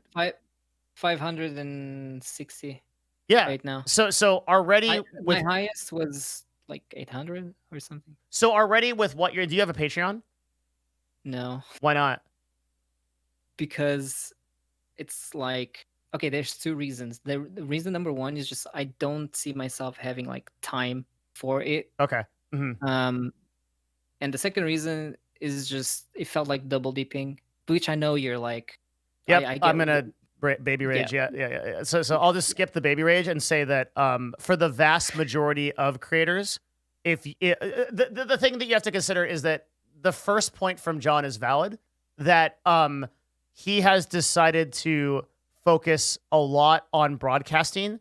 The broadcasting is working for him in that he is monetizing via 500 subs, getting more viewers. He's doing collaborations in the community. He's doing a lot of the things that we talk about all the time on this channel, right? That are like becoming Arcadum's art director, doing art for me, of course, is what made him the most popular, not Moon or Soda Pop or anything, none of that. It was me.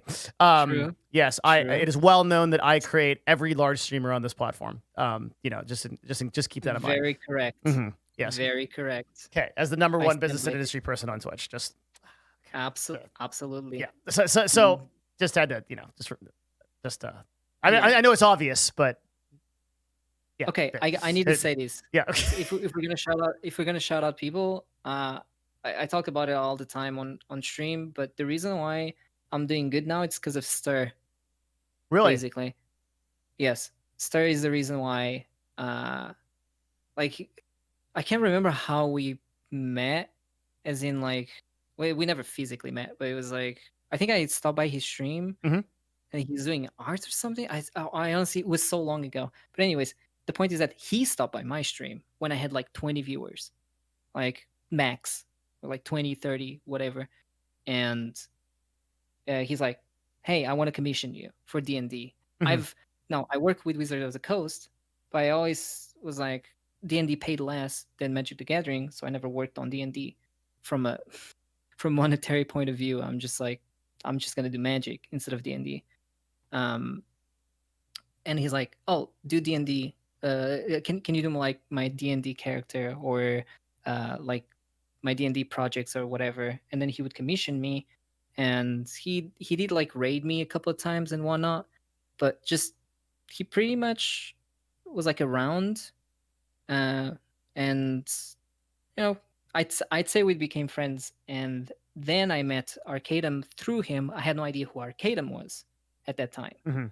I think at this point I wasn't streaming full time. Yeah, it was very much of a part-time thing because I still had like a remote studio job on top of everything. And we played I can't remember what we played, but I know at some point we played Anthem, like Omegalol.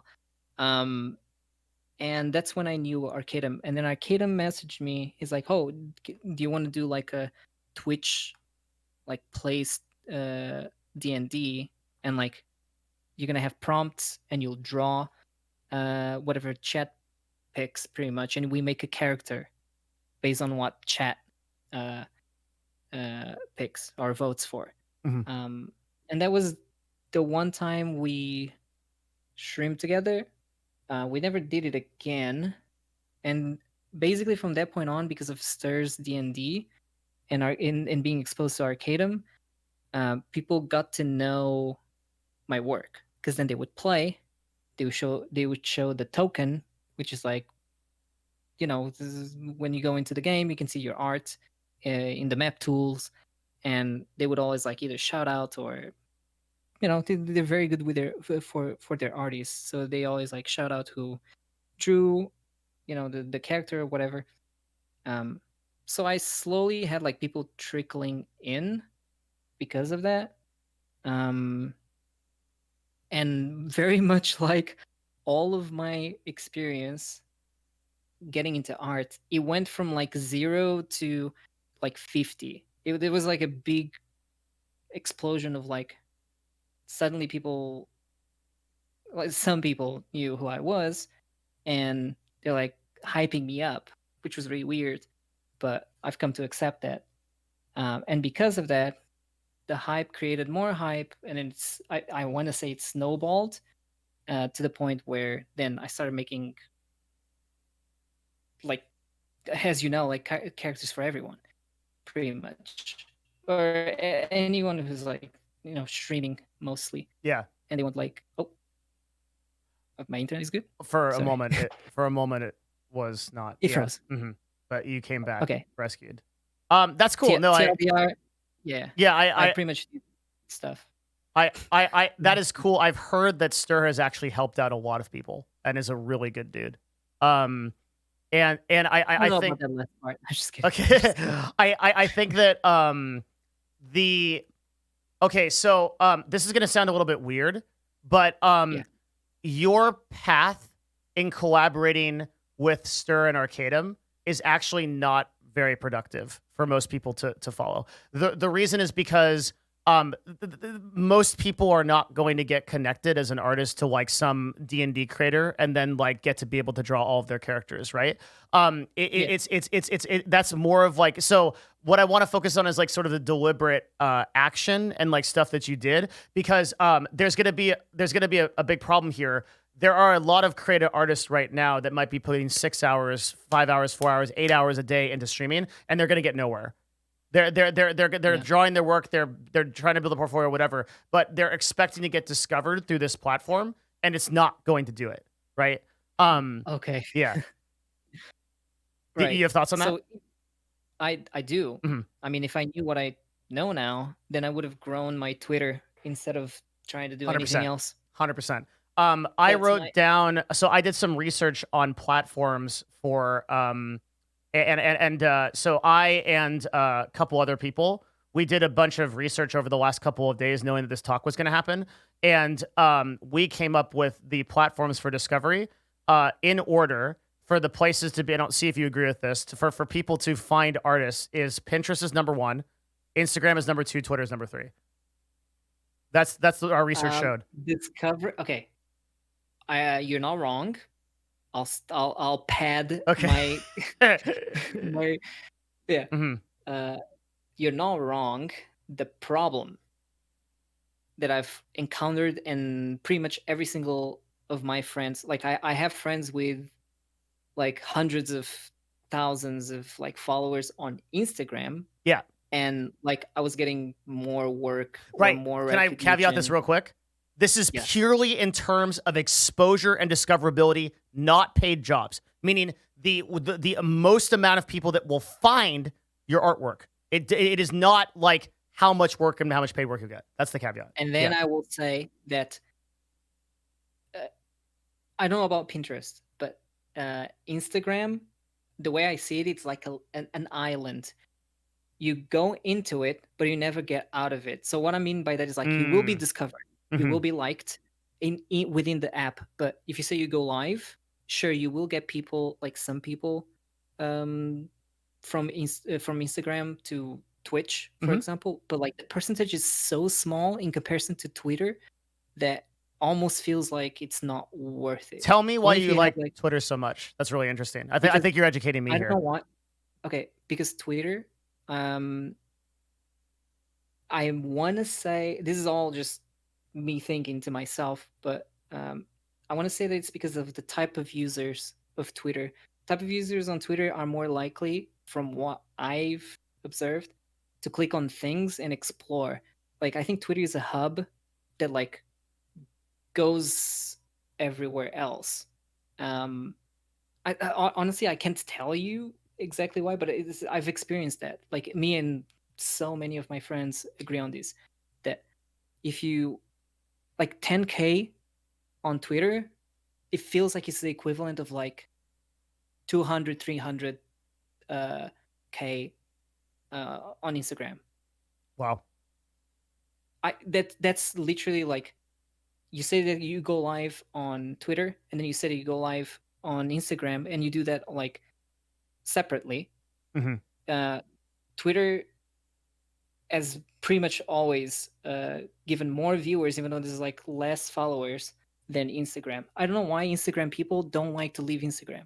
Like they don't explore. I don't know if it's because of the platform. I don't know if it's because of the like the type of people that use Instagram. I honestly don't know, but that has been like a lot of our experience, pretty much. Is it if you are an artist, why not upload your stuff to Instagram, even if it's not going to be your primary platform? Oh no, no, no. You think you should, But but you don't think that my what you're advice. saying is you don't think you should build you should not expect a professional brand to come out of it, like a lot of work to come out of it, is what you're saying? I Because don't expect people to like, if you definitely can do things on Instagram, but I feel like Twitter is more malleable and people are more. Oh, remember what you told me just moments ago? You have like thousand like followers who are like really legit and will pay things for you, yes, like no matter what you do, right? I feel like Twitter has more that kind of people than okay. Instagram. Um, I'm going to offer you like one thought on this. Okay, Okay. I think your experience of Twitter is valid. Um, I think that one way that people might be sleeping on Instagram is actually Instagram DMs, but via direct outreach to brands. So we have so in agencies we have a sales strategy, and one of the most effective ways that we reach out to people to get sales or to get results is Instagram is direct DM outreach. So in the same way that you emailed people, Yeah. you may be able to DM people from Instagram, and because your portfolio is right there, they can Yeah. check you out with one click, and you can get work from Mhm. that. And I am very convinced that this is an effective strategy for creatives to use to be able to get work. It's just that most people don't do that. Like no one does it. I can think of someone who has done that. Yeah. Yeah. Well, then that means it works because if people aren't doing it, then it usually is a good thing.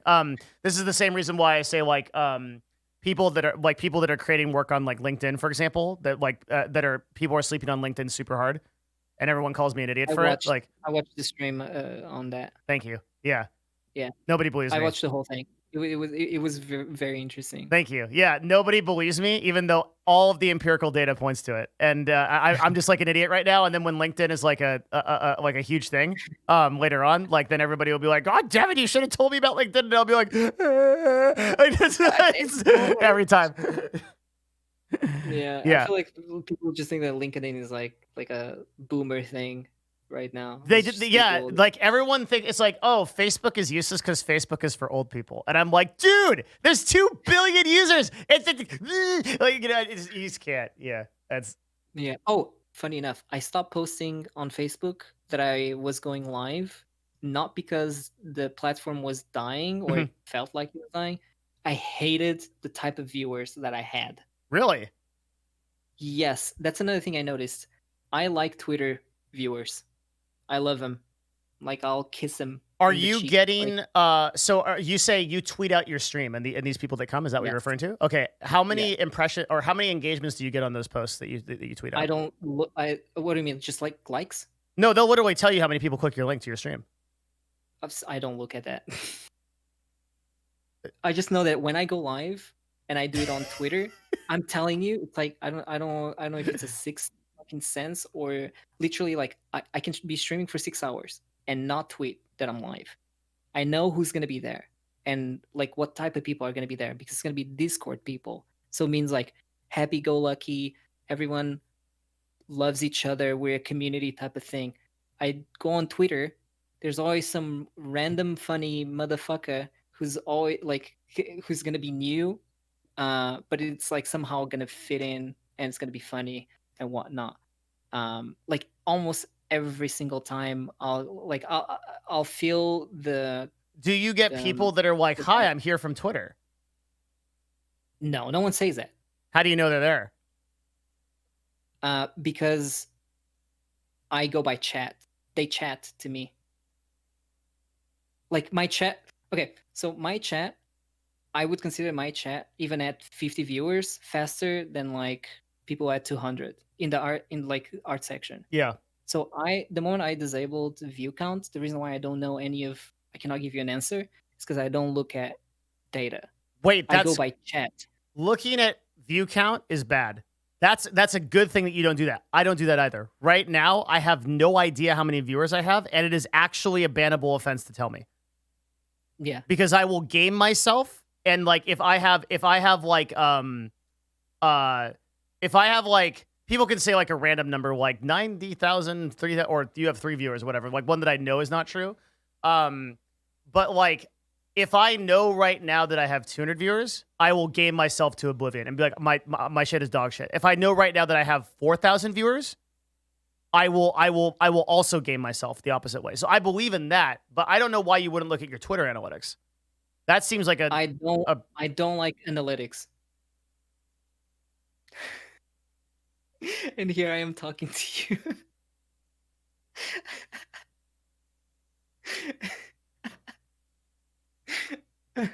Dude, okay. So never talk to me or my daughter again.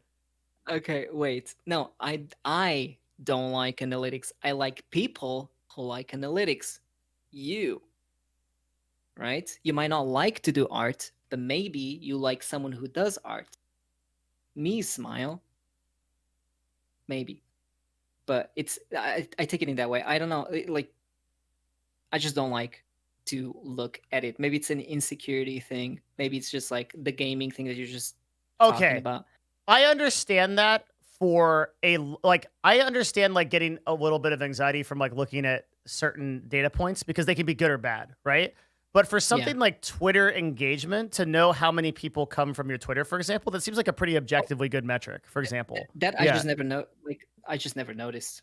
Honestly, I never like. Did you never just click the button that shows you that? Is that okay? No, okay, that's because like I think like man, when it comes to like a lot of stuff, followers per day, concurrent viewer count average, like Twitch does this really annoying thing where they'll send you a message and it will be like, it'll be like, good job today, Devin, 57% increase in subs.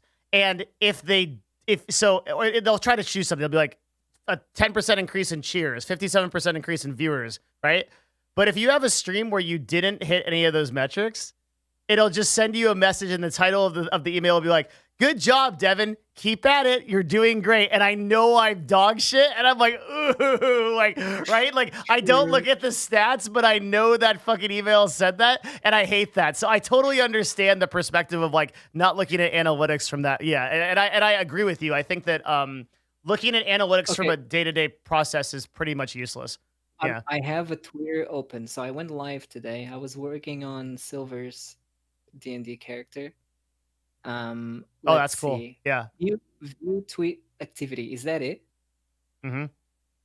You I've never clicked it. I got 5,431 impressions and 979 engagements. I don't know what that means. It's really good.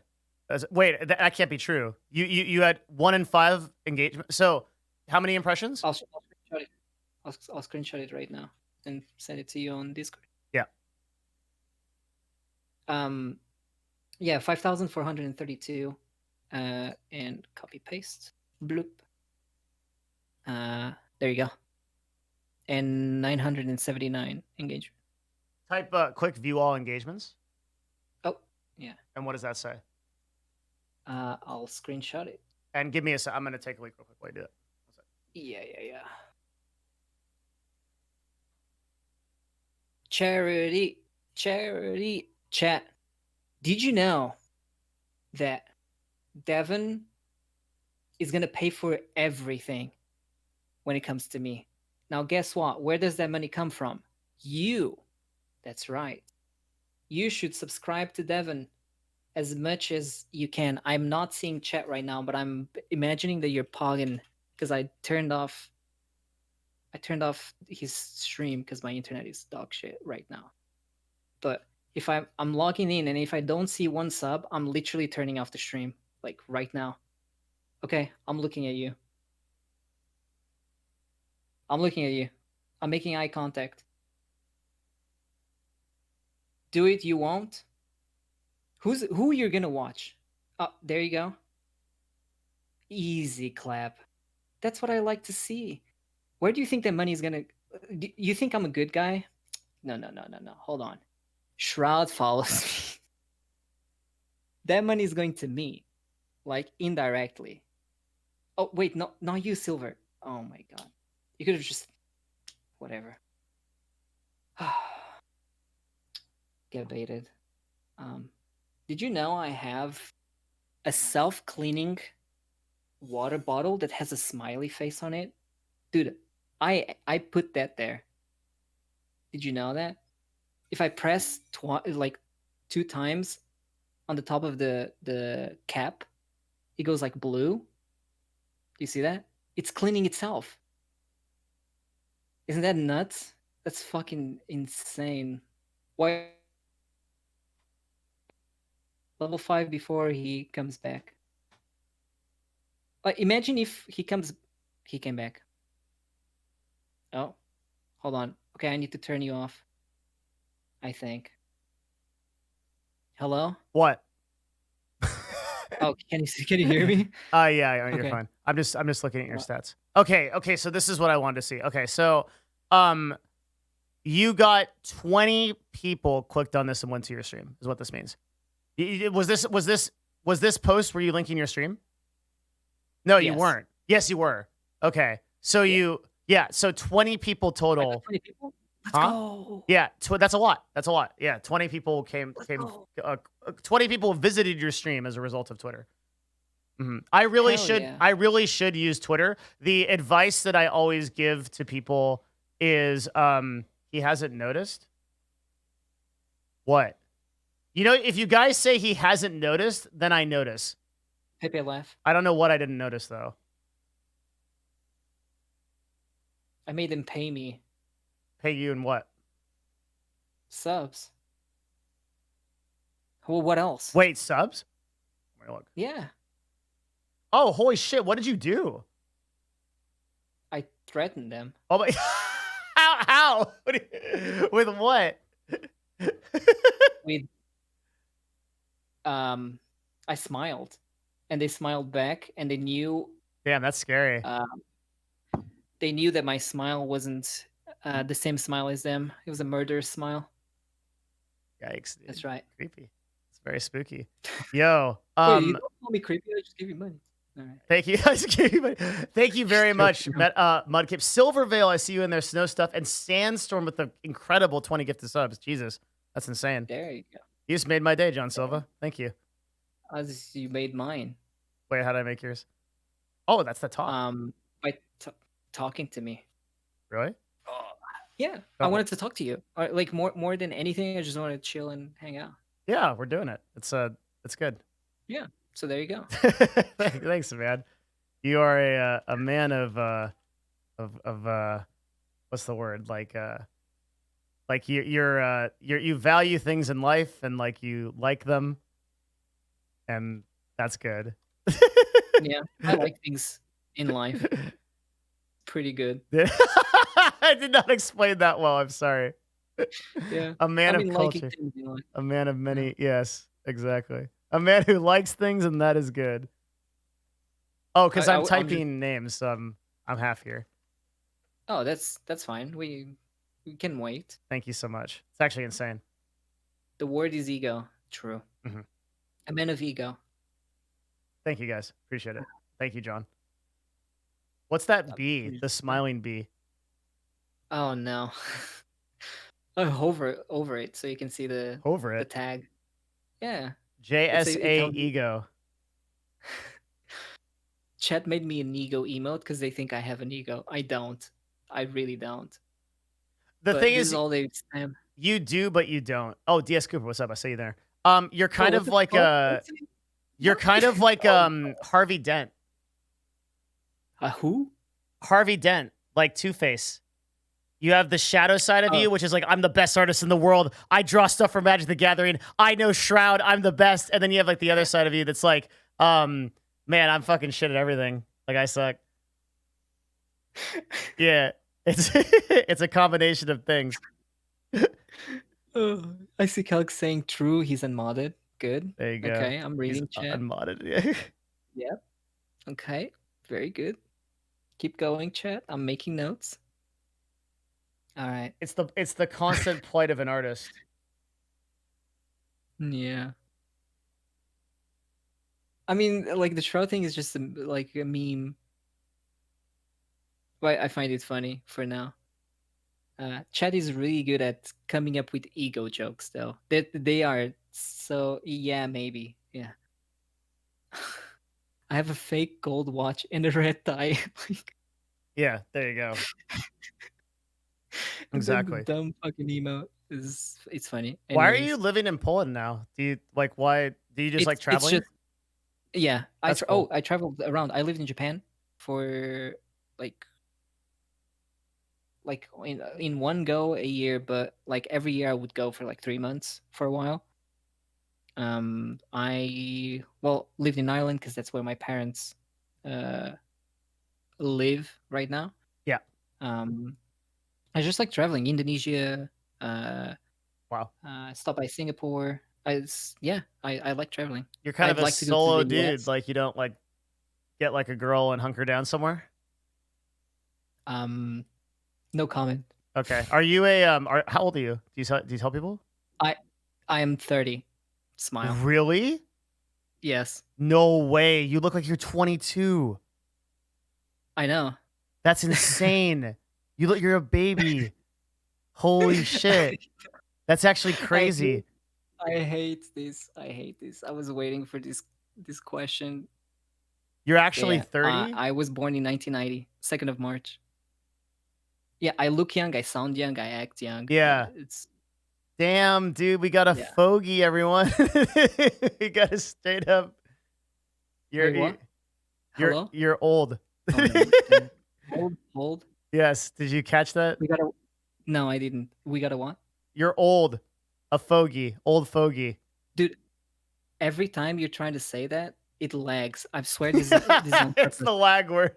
No, Maybe you're an I'm immortal. not even- Oh, immortal. Yeah. No. Maybe you're like a Highlander or Oh something. shit. Okay, I'm going to turn off chat because I think my internet is dying again. No. There's no way you'd remember conceptart.org and not be 30. Is that true? Hello? Yeah. Hey, I'm alone. he's not. He just thinks he is. Hello? You'll never be alone, John Silva. I will always be with you. Yeah. I don't know if my internet is still fine. I think it's because of the camera thing. Camera's Hello? not. Yeah, camera not good. Camera not good. God Mhm. damn it. It's okay. I was so afraid this is gonna happen. How So it often does could it happen? 5% of the chat knows who the Highlander is. Yeah, is it okay that's how old I it- am. How about you turn off your camera and I leave mine? Can do that. Oh yeah, why would I be on here? Because Okay. oh Say wait, something? that'll actually fuck up everything too. Hang on. No, it didn't. It didn't fuck up anything. Hi. I'm alone, please, bro. What? You'll never be alone. We're with you. When I'm did just Highlander waiting come to out? see if you're gonna break again, because you will come back, but then you go. Because I'm old enough to remember Highlander, but everyone knows that I'm like 1986. Yeah. Mm-hmm. You're I- 1986? I'm 54. God damn it.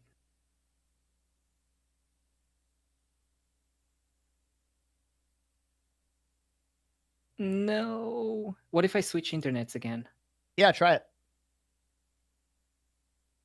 I think I'm gonna try that. Yeah, If you try can it. hear me. Okay, I'm gonna swap back to my first Okay. choice. Be right back.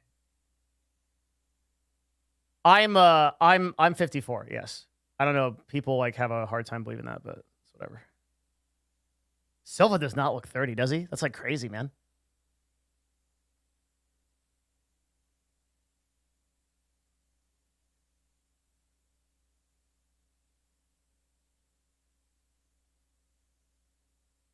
Dude, I am getting so many messages about this DMCA shit. Holy fuck.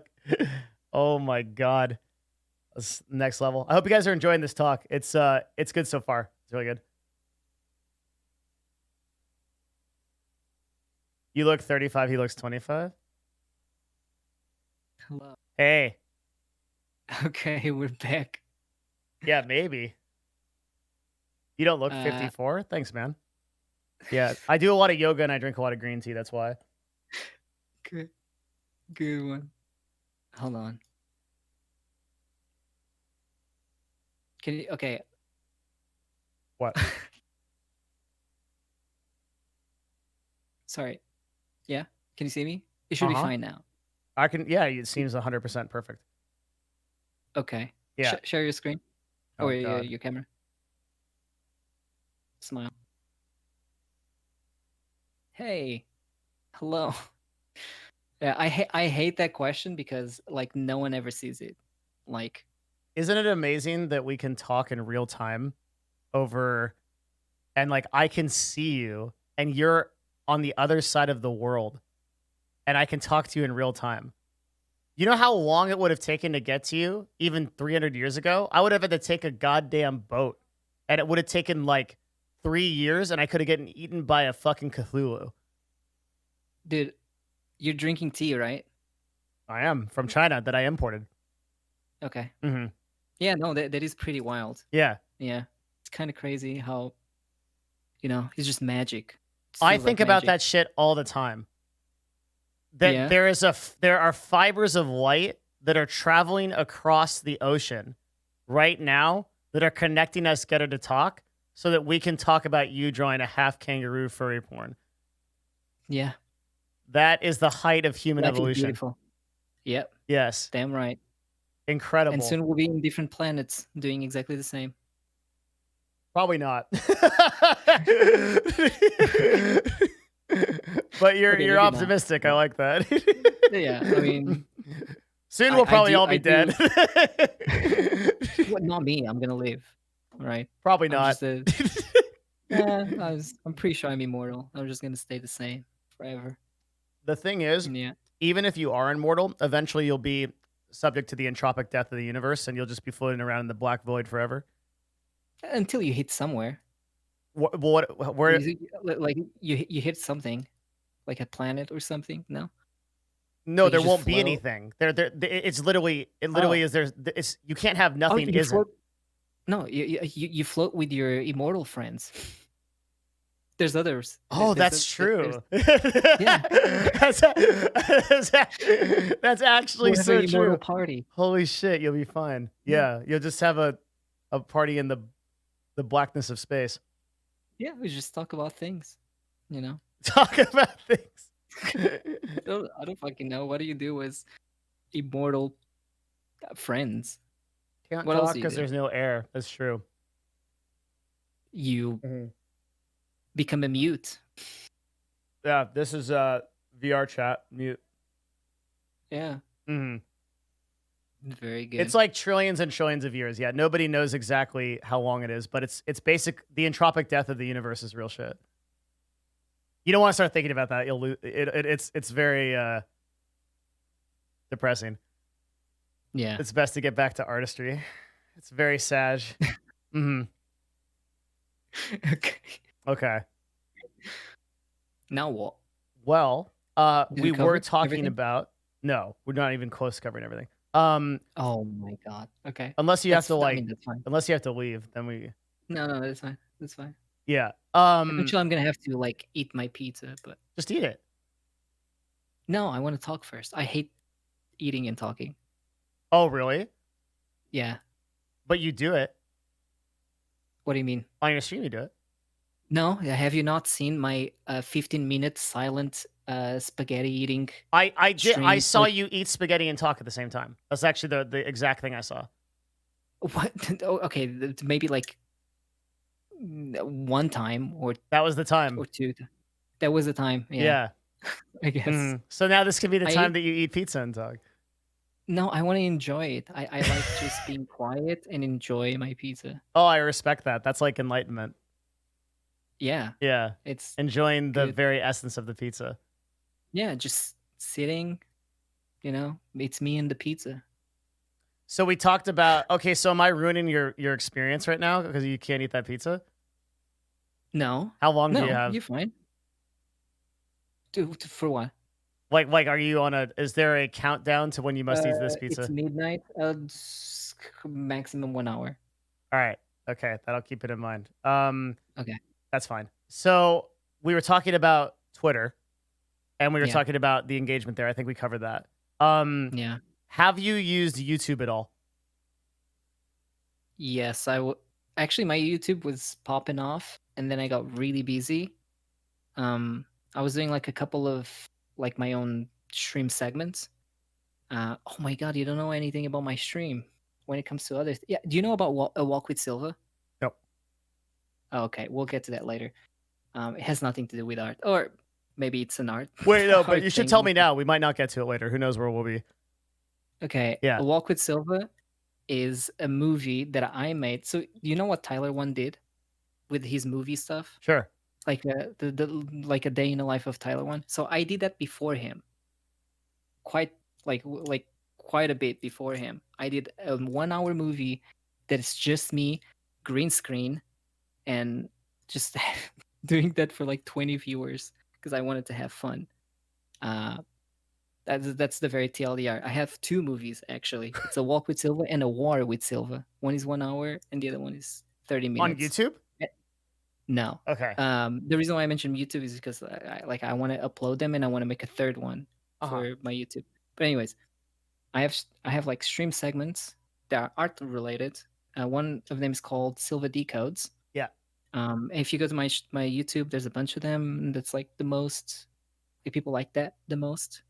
And then there's the Silva Reviews, which is just me, helping subs out with their like portfolio and paint overs. The paint over is like when someone asks for help and I literally paint over showing what it is that I would have done better. Yeah. And that was my content and it was doing really, really well. But then I got busy with like D&D and I just never had time to do my own personal like Twitch things. I think YouTube is really, really important for creatives to grow. Basically, for anyone to grow. I sorted by your most followed video, your most watched videos, and it's no coincidence that. So, in terms of YouTube titles, whenever you get back into this, putting someone like Silva Decodes in the title, this is not worth doing, right? Nobody knows who Silva is, and nobody cares that you decode. I was doing it. You're right. I was doing it purely as an archive thing. Understood. I think that going forward, when you get back into this, because presumably you'll be at a point where you want to do it again. Yes, absolutely. Using that video, like how to paint like Valorant, this is a great YouTube title, and this is why this overperformed all of your other videos by 3x. Right? It is like draw Valorant characters easily, or draw just like Valorant. Like that kind of title is really, really powerful. And I see you're already doing something where you're like teaching art and you're teaching the concepts of it, which I think is really good to do on YouTube. If you just do a little bit more work on the thumbnails and titles, these would literally be 20 to 40K view videos, all of them. what would you say to do better in when it comes to thumbnails? So let's just take the Valorant video. Like if and this is already like improving on something like this, but like if I was gonna say something like this, I might say like how to draw just like how to draw or like 3 easy ways. It's gonna sound like really corny, but just like bear with me. 3 easy ways to draw Valorant characters. Drawing Valorant characters. Drawing Valorant like a pro. A pro artist draws Valorant. Yeah, I understand what I'm doing, but it works. Like that's it, right? And then you might have like a picture of one of the characters, like a picture of a pencil, and like maybe like the shading that's like kind of like grayed out, and then like into like in like a red arrow pointing to like the finished image. Yeah. And that same thing would have made this video from 3.4K to like 20 or 40K straight up, with no difference in the content whatsoever. I promise you. Okay. Yeah. So I think you have to sort of make your titles more accessible. But like easy way like easy ways to paint like or a pro artist like draws Valorant or like Oh, I'm cringing. Okay. yeah, Sorry. but that's what works. So like, dude, Yeah. this is just you can play the game. Anime boy paints anime girl. But like Go. I don't make the rules for how the game is played. Yeah. Yeah, you know what I mean? Like know. and for what it's worth, like I'm right there with you. Yeah. But like I caught her cheating with a pokey thumbnail as an imposter. I'm looking at Ludwig's videos right now. I mean, this is 10 out of 10, dude. Like you may not like it, but that's what's on the menu, dude. Yeah. Yep. Makes sense.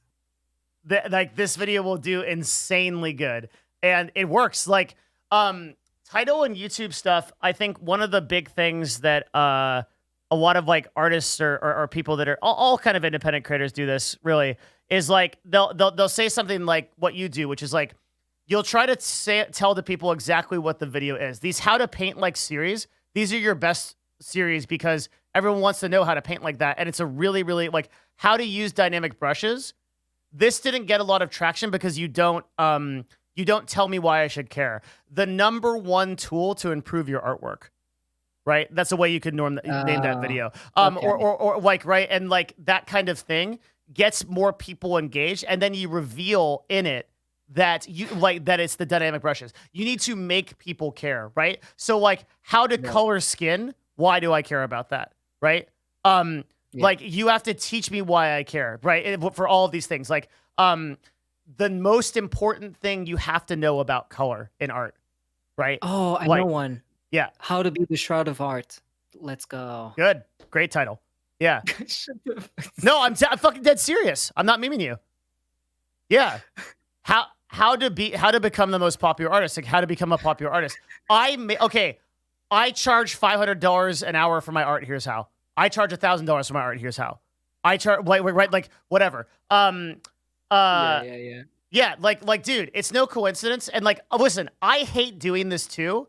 And that's why my YouTube channel sucks. But if I look at my most popular videos, number 1, 436K views, how much money top 1% streamers really make?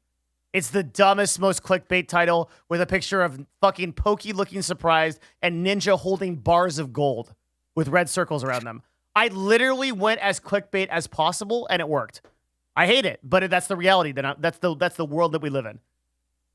Okay. Right? Like No, so. Yeah, I get So you. so you don't. So here's the thing to remember. Okay, like you don't have to go full dummy and be like John Silva kissing prank number 3 ways artist gone sexual. Okay, like you don't. That's like 100. Okay, you can go anywhere on the scale from 0 to 100.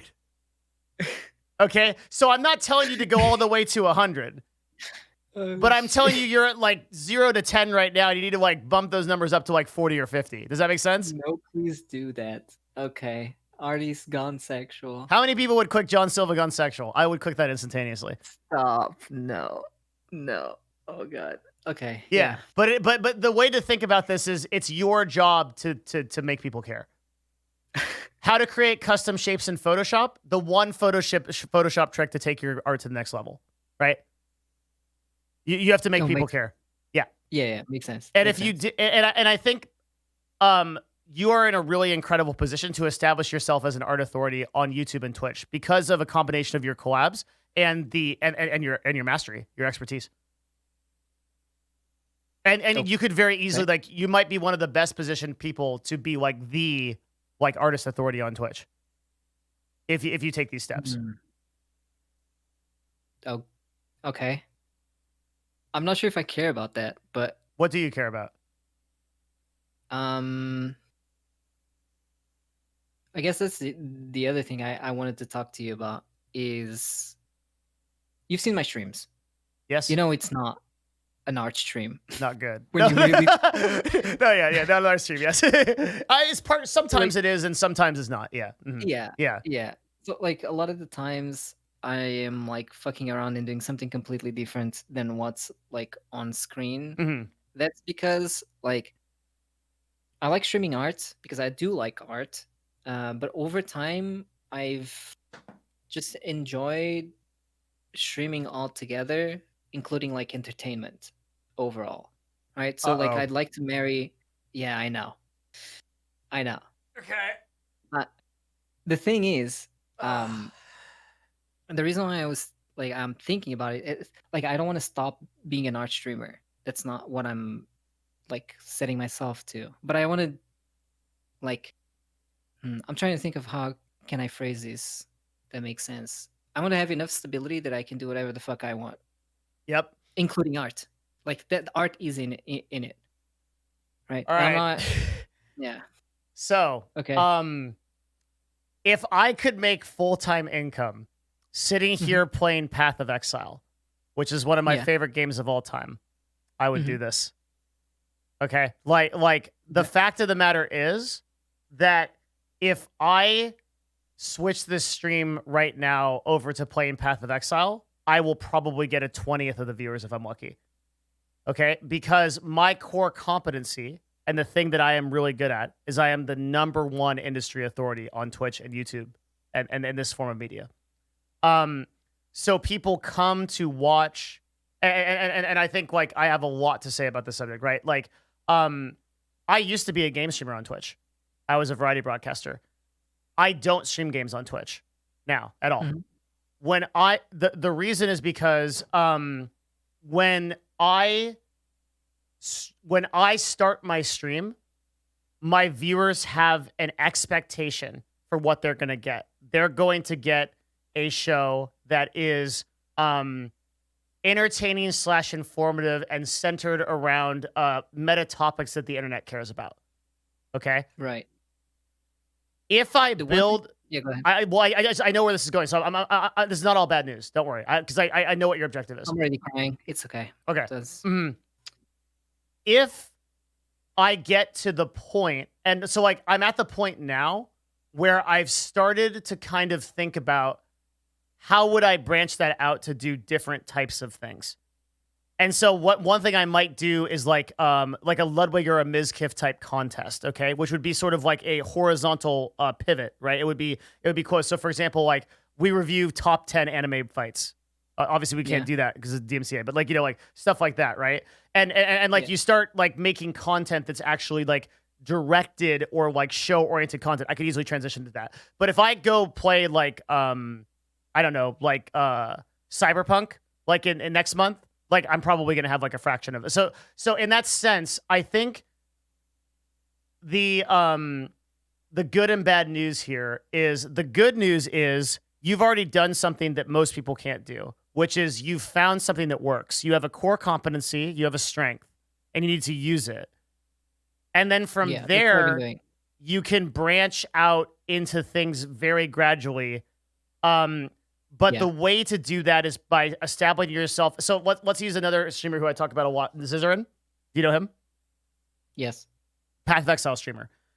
Yes. Doesn't necessarily want to play Path of Exile for his entire life, right? Yeah. So his strategy is he has started doing ARPG content on YouTube, which like Mhm. he'll do a review of a Lost Ark or Wolfson or a game like that, right?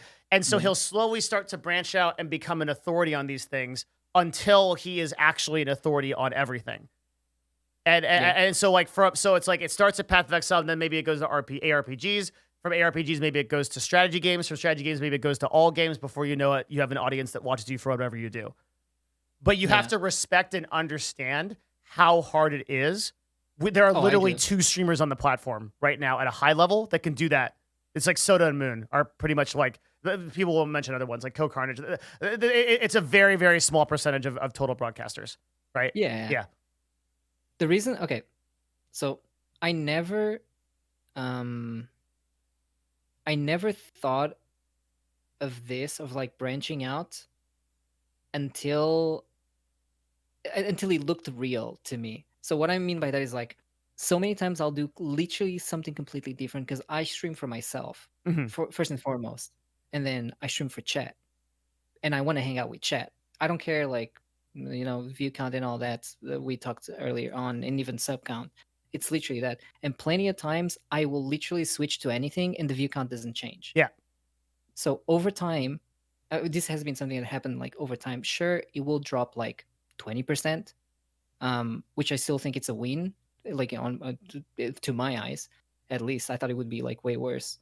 So over time, slowly over time, we reach a point which is like I'm having this talk with you today, Mhm. where I go like, wait, it doesn't matter what I.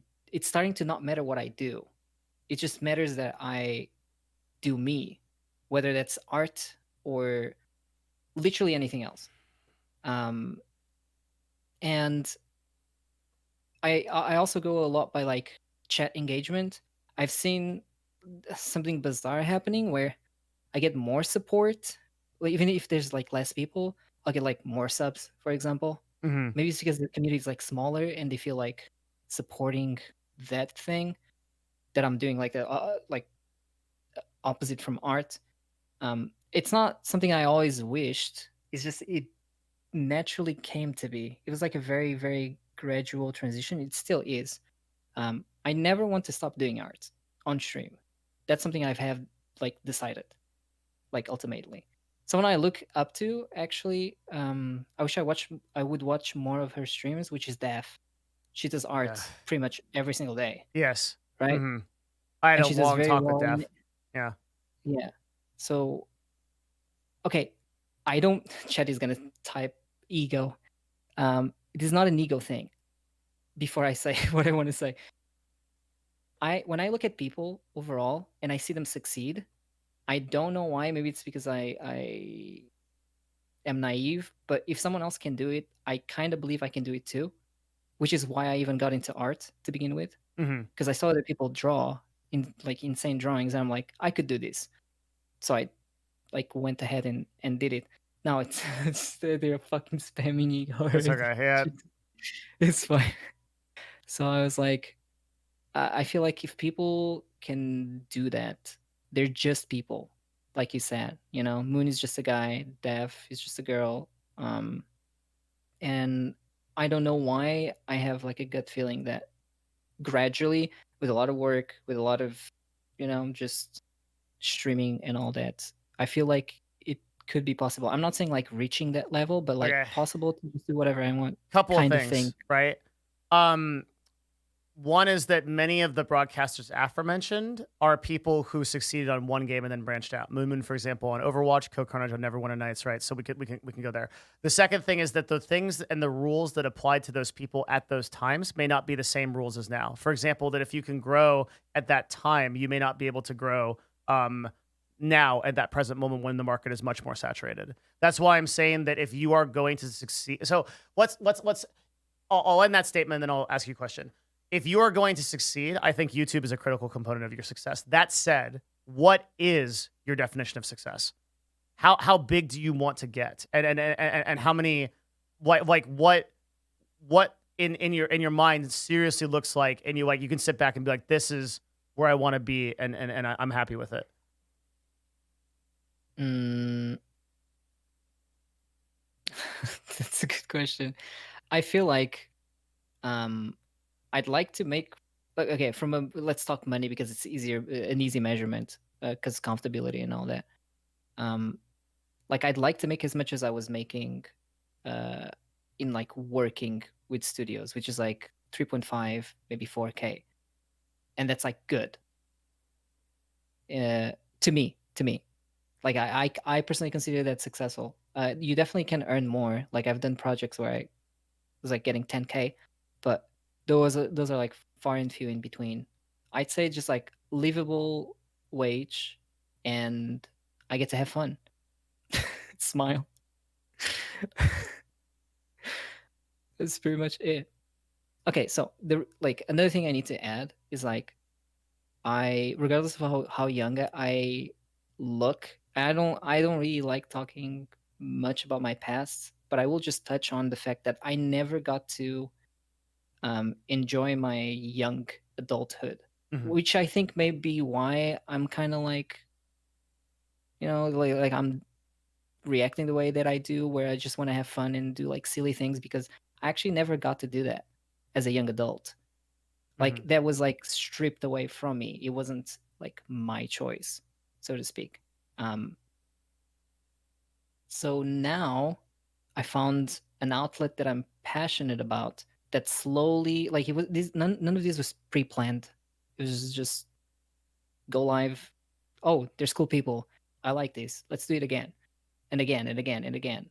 And then it's just evolved into, you know, me talking to you, me talking to anyone, really, right? It was a very natural transition. Didn't pinpoint things or did things like, oh, I'm gonna do this thing today. Like it was literally like, what do I want to do today? Go live, do it. Just so happens that it was art because a lot of it are commissions. Mhm. So a lot of my time is spent in front of the computer painting. Might as well do it with people, right? Yeah. So that's pretty much it.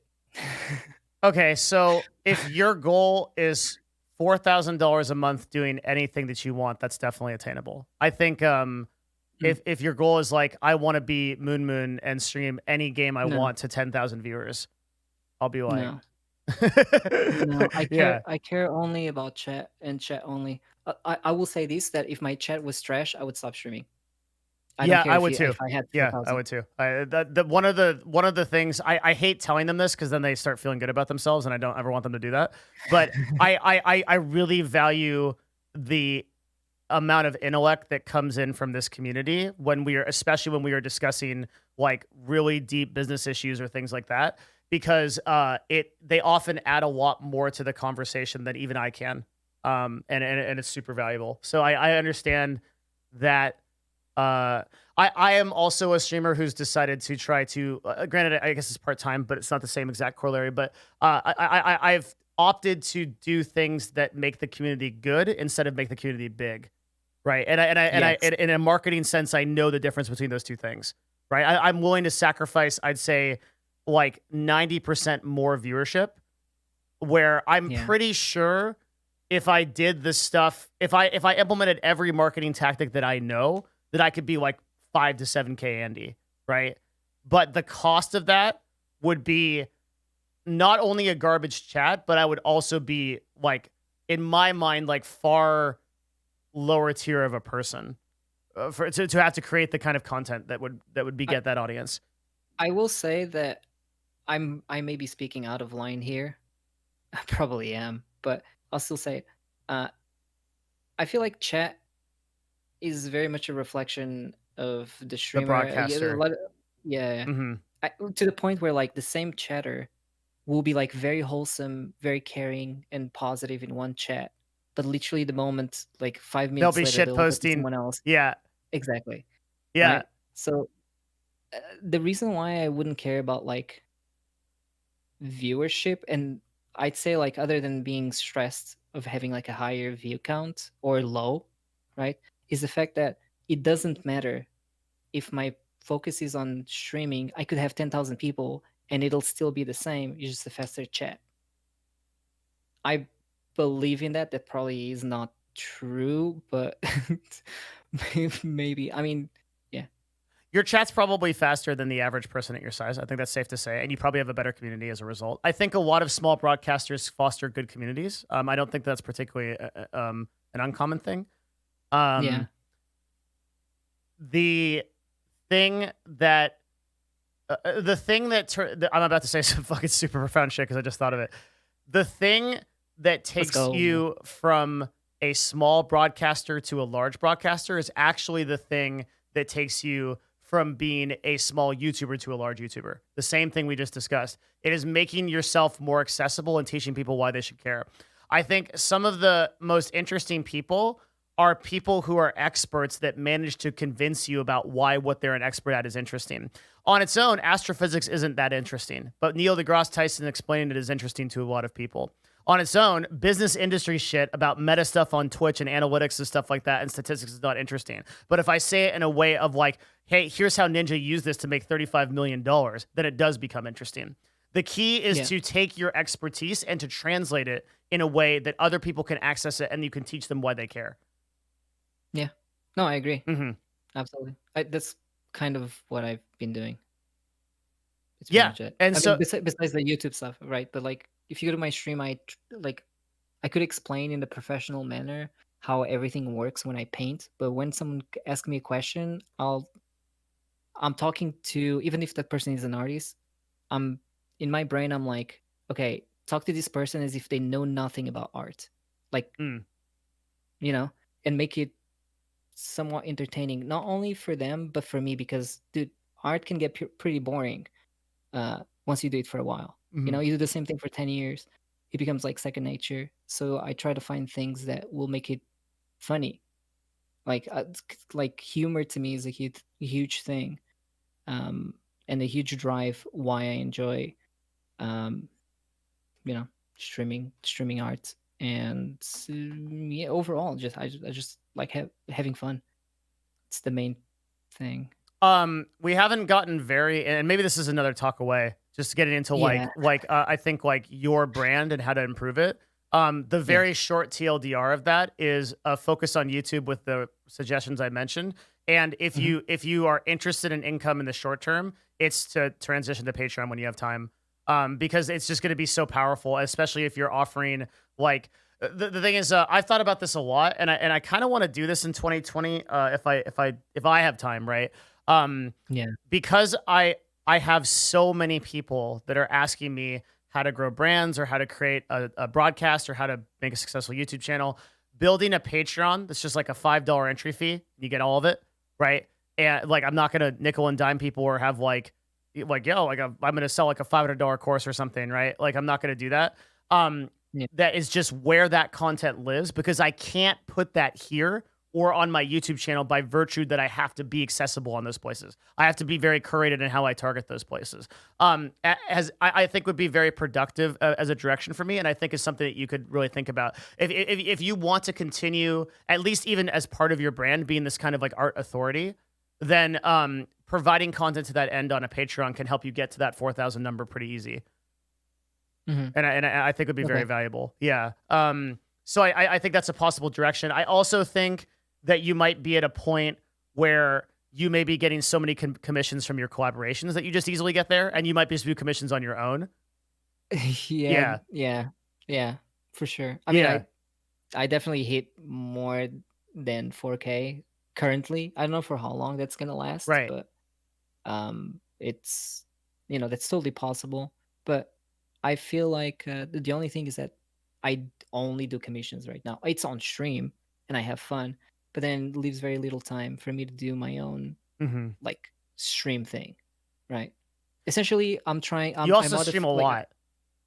I do. Yeah, and one of the biggest recommendations that I have, so like you streamed like 113 hours in the last 30 days, is you can usually do more with less when it comes to streaming. And I know this is and this is with the caveat that I understand that you genuinely love to do it and that's why you're doing it. But you also have to balance that against your life and brand goals. And I usually recommend that people take like 10 to 20%. That's 2 minutes out of every 10 in their day. Instead of streaming, to spend it on something deliberate, like in the same way that you did deliberate practice, do deliberate work to grow your brand and grow your content. Okay. Yeah. Yeah, And I think that that's attainable. that looks like YouTube. That looks like right, and like because I think that for you that income is going to come from a combination of commission work, and subscription and revenue from streaming, and then Patreon. Like if you do all these things, it sounds like a lot, but really it's like you're streaming 4 to 6 hours. You're using those VODs to upload to YouTube with the proper titles and thumbnails. So you're not even like really creating separate YouTube content. And then you have a Patreon and you have your commission work. You'll probably hit closer to like 9 to 10K a month. Pretty easy. Damn. Okay. And we can do like a follow-up talk crazy. about that whole subject and like break that down. Because I think this was like a talk for artists and creative people. Yeah. Which was immensely valuable in the sense of like how you broke down and described like your journey here is like so productive. It's really good for people.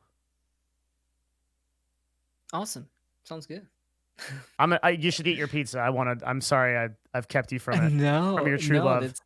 that's totally fine. I mean, it's like I said, main thing is I just wanted to hang out and talk pretty much, and then we can do whatever really. I just enjoy these. Good shit, man. Yeah, well, we can do it again. Yeah, it's good. All right, brother. sounds good. Are we saying goodbye? Yes, I will hit you up again soon, or just hit me up whenever if you have thoughts or whatever. I'm sure I'll stop by your stream, say hi, everything like that, like I usually do. All right. So thank you for having me. First of all, of course, you're man. super cool, and for your help as well. This is very insightful. Chat. Goodbye. Take Yes. care. I'll see How do you people find you, later. John? My stream. Get that CTA going. Just go to my stream. What's your It's stream? John_Silva_. http://John_Silva. Why is that not _ working? I just sent like fucking 30 messages. Hang on, I'm gonna your favorite streamer? Yeah. Flap. There we go. That's what I'm talking. Wait, that's too many underscores. No. Oh no. No. Wait. Too little. It's 2 underscores. Oh my god. John_Silva_. Okay, there we go. I did it. Click that one. Okay. That's a lot of underscores. We need to just get you John Silva. I can't anymore. Chat would bully me. It's a brand thing. The underscores. Okay. It's true. I tried to change Jesus. it. It didn't work. Okay. All right. All Take right, brother. care. Yeah, have a good one. Have a good Thank you night. for the talk. Okay. Bye. Bye. John Silva, twitch.tv/John Silva. Give him a follow. He is a really entertaining stream. Whether you care about art or not, he does a lot of really fun stuff on the channel. He actually barely does art. Like he mostly just like has a really solid community and is a very, very awesome dude. The first like middle part of that talk was insanely good advice for anyone like that's like an independent, like self-found entrepreneur or creative. Holy shit. There's so much in that first part of that talk about deliberate process, like about processing yourself, like deliberate practice, how you reach out to people, stuff like that. That it's funny that like John thinks so much of that is obvious, and yet it's so hard to find people to do outbound sales like that. It's really good. That was much more valuable than even I anticipated that it would be.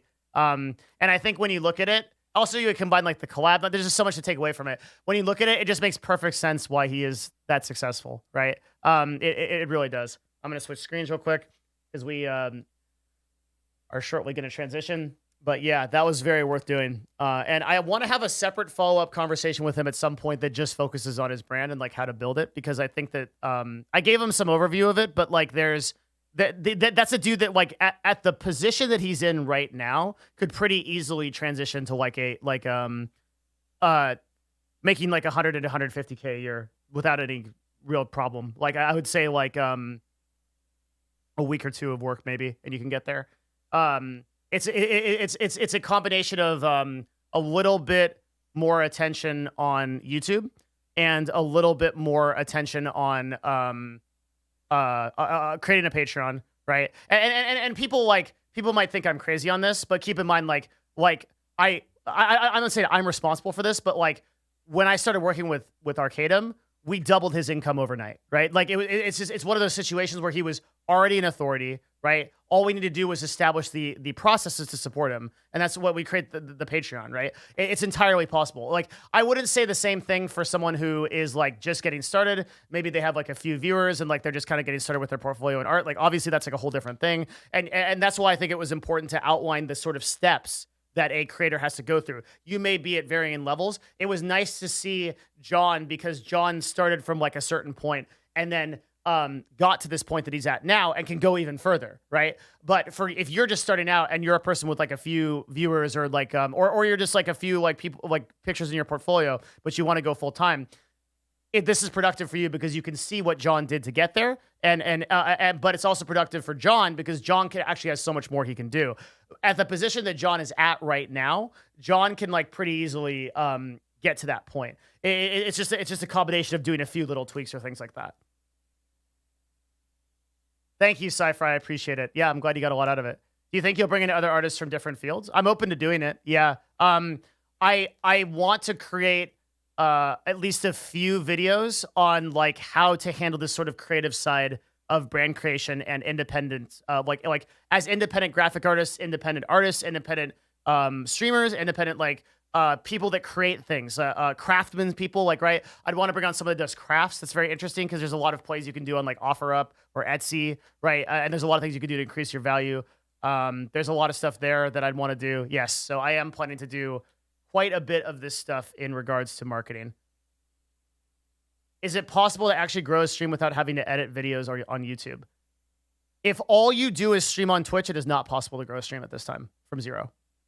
Obviously, not possible is anything is possible. Like an ant with a top hat could walk into my office right now and tell me like the secret to this DMCA problem that we have. That anything can happen, right? The chances of you being able to do it are astronomically low, no matter what, and to the point where you will not. There is no reason to consider yourself being able to do it. Sure, if you're like one of the best gamers in the world and you have incredible connections and like it's amazing and everything like that, then possibly, yeah. Mm-hmm.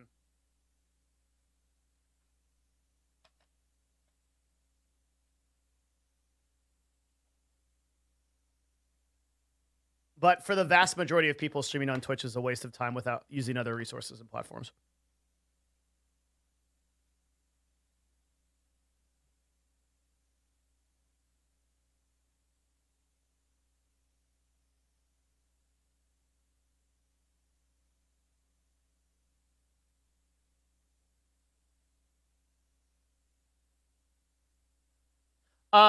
Generally, I might not have said this in the talk. Generally, I think that the best platform for artists to use to grow, in particular graphics designers, is probably YouTube, and then obviously having like a living portfolio somewhere. If you like doing and doing much the same stuff that John Silva does, which is like educational content, how to draw type of tutorials, things like that are really valuable if you title them and thumbnail them correctly. But I think what John said about Twitter was education for me. And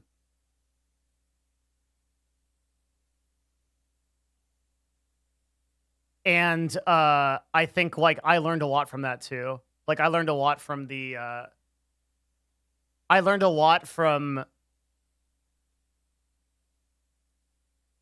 Stop! I don't care what Destiny says about a 10-second clip. Stop linking it, please. I really don't care. I like these issues with like DMCA are like extremely nuanced, and like I don't want like if someone takes 10 seconds to review an opinion of mine, right? I like you have to review it in this like whole like discussion, which we'll have in a little bit. There's a lot more to it than like just like 10 seconds with LSF. I don't care about that stuff. He was basically saying Twitter has better conversion. Actually, he was saying that Twitter has a better community for him. He said specifically that the reason why Facebook was he stopped posting on Facebook is because he didn't like the viewers that were coming from it. And he said that Twitter tends to provide him a better community. And then he showed examples of his engagement on his posts where he was getting like 20 clicks, which so to put that in perspective, For a 200 viewer on average streamer, getting 20 people to go to your stream is 2% of your audience. That's huge if you make a Twitter post, right? It's really, really good. So I think that's that's actually something that I could. Thank you for all these follows, by the way. It's super cool. That's something that I could learn too. Is I don't tweet enough of my stuff out. Like what I should have. Or sorry, yeah, 10%. Jesus Christ, it's wait. No, it isn't. 2 people out of 200 is 4%. Wait, 20 people out of. I'm an idiot. It is 10%. I'm an idiot. I'm sorry. Okay, it's been a long day already. Wait, what percentage is it? 20 people of 200 is what?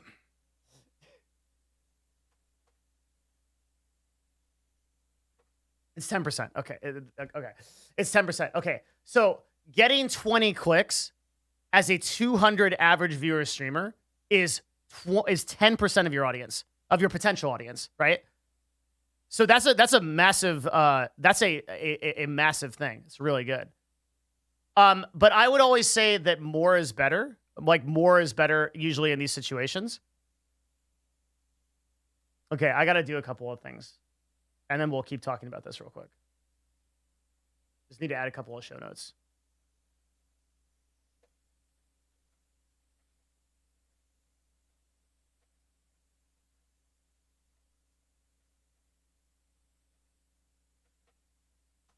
One sec.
Okay. I have a lot of stuff to do. 1 second.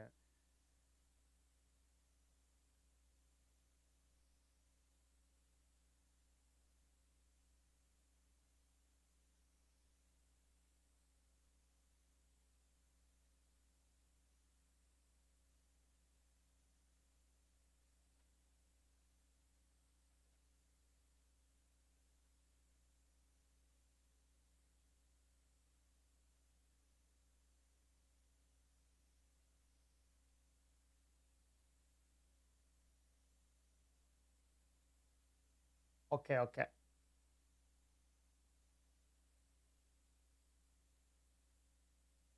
Yep. So closing up that other discussion we're gonna do. So what's happening right now is we're just like kind of finishing the talk on art and sort of like the creative section. Hopefully it was valuable. I'm gonna be doing a pretty huge breakdown of DMCA in a moment. And part of that's gonna be just like kind of collecting a lot of information that people have been sending me over the course of the last like couple hours. I'm really glad I took a break and pulled back from it. Because I was able just to like think it through a lot more. And we're going to be having that talk in just a couple of minutes here. Any questions on the the art stuff or questions about growing a brand or growing like as an independent. I never look at Instagram DMs, and I can't take personal messages because I just get too many. Yeah, of course, John lifted my mood. Yeah, he's great. Gonna highlight this just because of the art path. I highly recommend it. Awesome. Yep. How do you get your first 100 followers?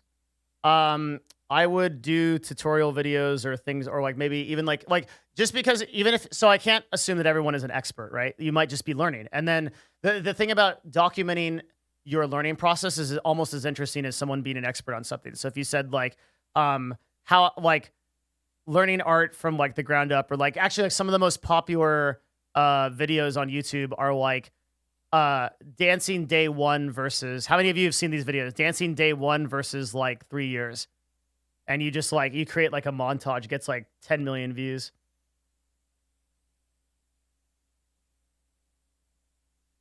But I think that there's a lot to learn from what John said about it. That like, you know, a lot of what John did was just pure time and grinding 16 to 20 hours a day. Now he said specifically like, don't do this.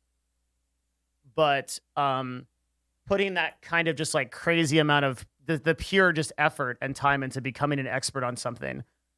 And if you feel like that's overwhelming, you can do it from a you can do it from a niche perspective of like, okay, I'm going to focus only on fantasy art. Or and then I'm going to outreach to people specifically like John did, so that I can reach out to those people and I can get those jobs, and then maybe I might expand later. If you feel overwhelmed by something, you can always like sort of compress it down into like a more niche thing.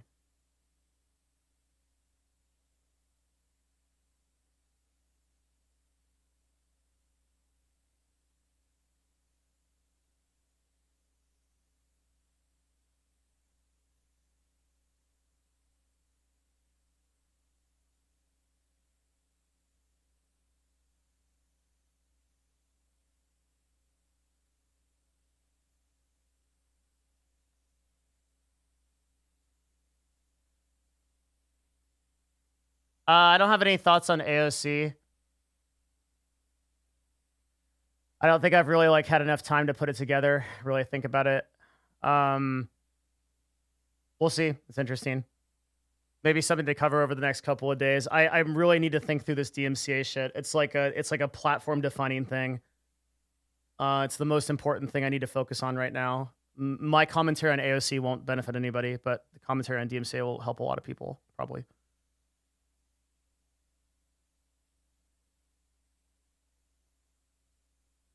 I'm an AIM coach in 600 hours of training my AIM, as well as things trying things from a scientific standpoint. I'm trying to say, how do I know what is right or wrong?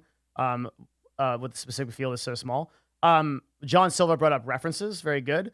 Research. There are other people who are probably AIM coaches. See what they're doing. What videos of theirs work properly, right? I know there's some gun aficionados on YouTube that do videos and like they have incredible aim, and like so the thing, I think one of the most important takeaways from the talk that we just had was your job as an expert is to convey to people why they should give a shit, right? So like my job for you guys is like, here's why this DMCA shit matters. This is going to change the entire platform that you watched. Like you better stay here for the next 30 minutes because this is probably one of the most important things we're ever going to talk about. And I feel that, like, right. But like, if you listen to like a normal lawyer talk, like we could go read the statutes for DMCA shit, and like it would be like boring as fuck, right? It's how you convey and how you make it accessible.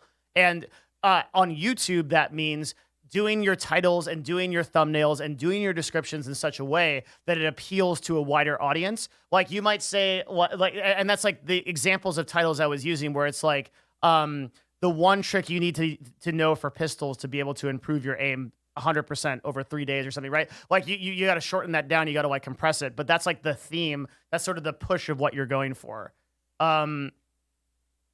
So you know what's right by doing a lot of market research because there's probably other people in your field that are trying to do that thing. It's pretty rare that you're the only person in the field trying to do that thing. Even I have like a couple other people that are trying to do this. Do you declare that you're an expert in your bio? I don't. It depends. It depends on what kind of thing you're doing. So for something like going onto like media channels like CNN or something like that, that would be really necessary, right? You would want to very clearly say like, we were looking at Ethan and I were looking at a brand on in a previous talk. We were looking at somebody who was building their brand as an AI expert. They were an expert on AI stuff, and they were getting a lot of publications, and a lot of people were coming to them for articles, and they very clearly had advertised that they're an expert on AI and AI like related things and AI knowledge. And that might have been very beneficial for them. If you're an expert on YouTube, like it's not necessary, or Twitch, it's like not necessarily that important. I sometimes do it. I'll sometimes like brand myself as like an expert on industry stuff on Twitch. I generally don't.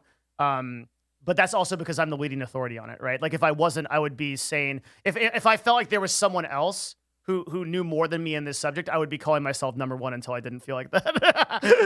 Because that's like, it just depends on what you're doing, right? I'm an authority figure in cybersecurity. How I have a skill set in IT and other fields. Someone like this myself should sell myself curtailed specifically to what a position is looking for.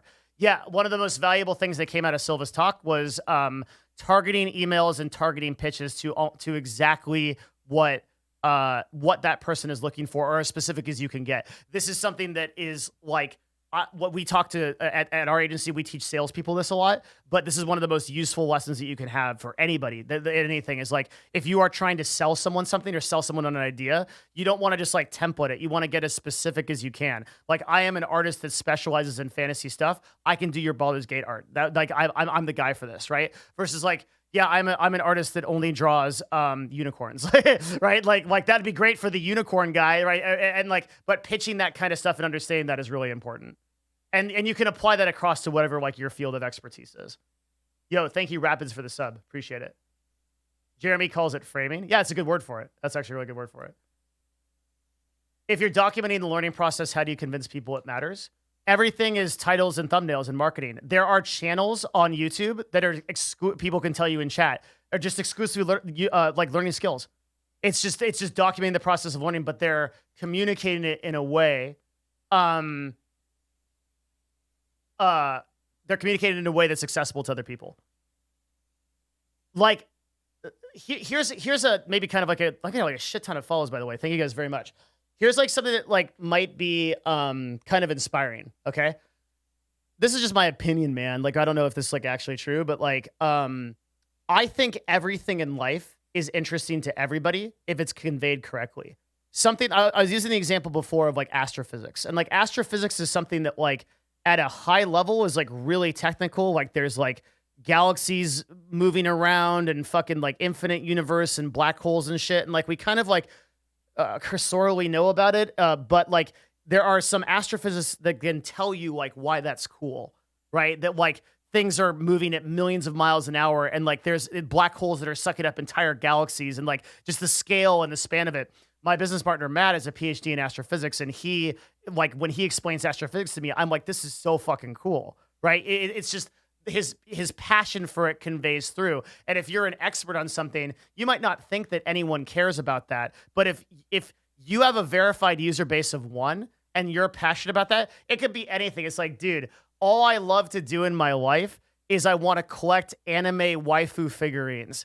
And then like I just want to collect all the rarest ones, and I want to collect the ones with like this kind of kimono, and like I want to tell you, but there's some audience for that. There's enough of an audience to make you several $100,000 a year on Patreon for supporting that passion. It doesn't matter what it is. I'm very convinced of this. I've never run into a passion, like I've never run into anything like a passion project where I've heard someone that has done something so esoteric or like there are literally people. Oh shit! There are literally people making like hundreds of thousands of dollars a year fucking drawing horse cocks, sir. Hey, I have the Nami bikini figurine. Which anime figurine do you have? I have Hakunamoto from the rare season 1 of Magic Girl Academy. Ah, Mine's 15th anniversary edition. Got it. How much did yours cost? If the value is going up by the moment. Logan Paul bought a few of them, so I heard the value went out of out of normal. Oh, really? Mhm. He's so rich, bro. What? I don't want. He's Logan Paul insanely, is so goddamn rich. Why does he need to make like a couple thousand on anime figurines? dude. He you saw what he did for the. Aren't you in the Pokemon thing? Did you get into that? No, absolutely not. Why not? I think Is it below losing you? the content of him opening it is just cutting the value in half. What I thought you got into it before that. Oh, yeah. I mean, I was in a Pokemon card opening. I thought you meant specifically in his thing. Like, did I buy one of his card packs? No. I know you didn't do it, but I know you were. you did the openings. That's what I'm saying. But you Yeah, bought yeah, the. I've been doing openings. Okay, you did the card packs before he raised the value of the entire market. Yeah. But But I don't think he raised the value of the entire market. He only raised the value of select Gen 1 cards. I don't think any other. Yeah, I don't think like Gen 8 cards are increasing in value. And I even think the increase in value for a lot of first edition Gen 1s is not true increase in value. What do you mean? You know what I mean? Like the value increase of the Charizard, I think is being directly applied to other cards, like maybe starter Pokemon. Yeah. But they're not actually selling for that price. They're just theoretically that price because that's the increase that happened with the Charizard. You know what I mean? Yes. Okay. I see. Yeah. And that so makes sense. there are just like very few cards that are actually selling for that number, but no one's actually buying, you know, I think all the fucking Bulbasaurs for that many thousand of dollars. Yeah. Okay. So the perceived demand is raising, but the actual demand is not. Yeah. Yeah. Okay. That's interesting. I think that's how it's gonna happen. It is crazy. It is. Like I thought you were in on that because I was watching. I watch your YouTube like a hawk, dude. I'm still trying to figure out the Ludwig mastery of titles How's it and going? thumbnails. How's the Devon Ash update? So I stole a video title from you, which I think you stole from someone else. Okay, let's see what it is. It is called Confronting OTK. Oh yeah, you know that's from Confronting Pokemon, Yeah, which was Graham Stephan. which was Graham Stephan's Okay. video, which was not confronting Pokemon at all. No, It's it just wasn't. like a very casual conversation. Then you did Confronting Call Me Carson. Yeah. Okay. And I did Confronting OTK, and it worked amazingly. It's like the best Oh, it performing did? video on my yeah. And like Yeah. it's also perfect because the first part of the video is me asking Mizkif why I wasn't selected for CEO of OTK. And so it looks like I'm confronting him in like the first 20 seconds. Here's your next title. It's why every streamer you love is going to get banned on Twitch, and it's about the DMCA. Good one. Let me give you another one. DMCA is here. What you need to know to not get banned. What do you think of that? That's the one I wrote out for this. Yeah, that's an okay one. Okay. What was your title? Think, why your favorite streamer is going to get banned. Yours appeals to the streamers. Mine appeals to the viewers of the streamers. And so I think the viewers of the streamers are larger. It's just a larger number of people. You're Yeah. appealing to like 4 million people. I'm appealing to the entire viewer base of Twitch.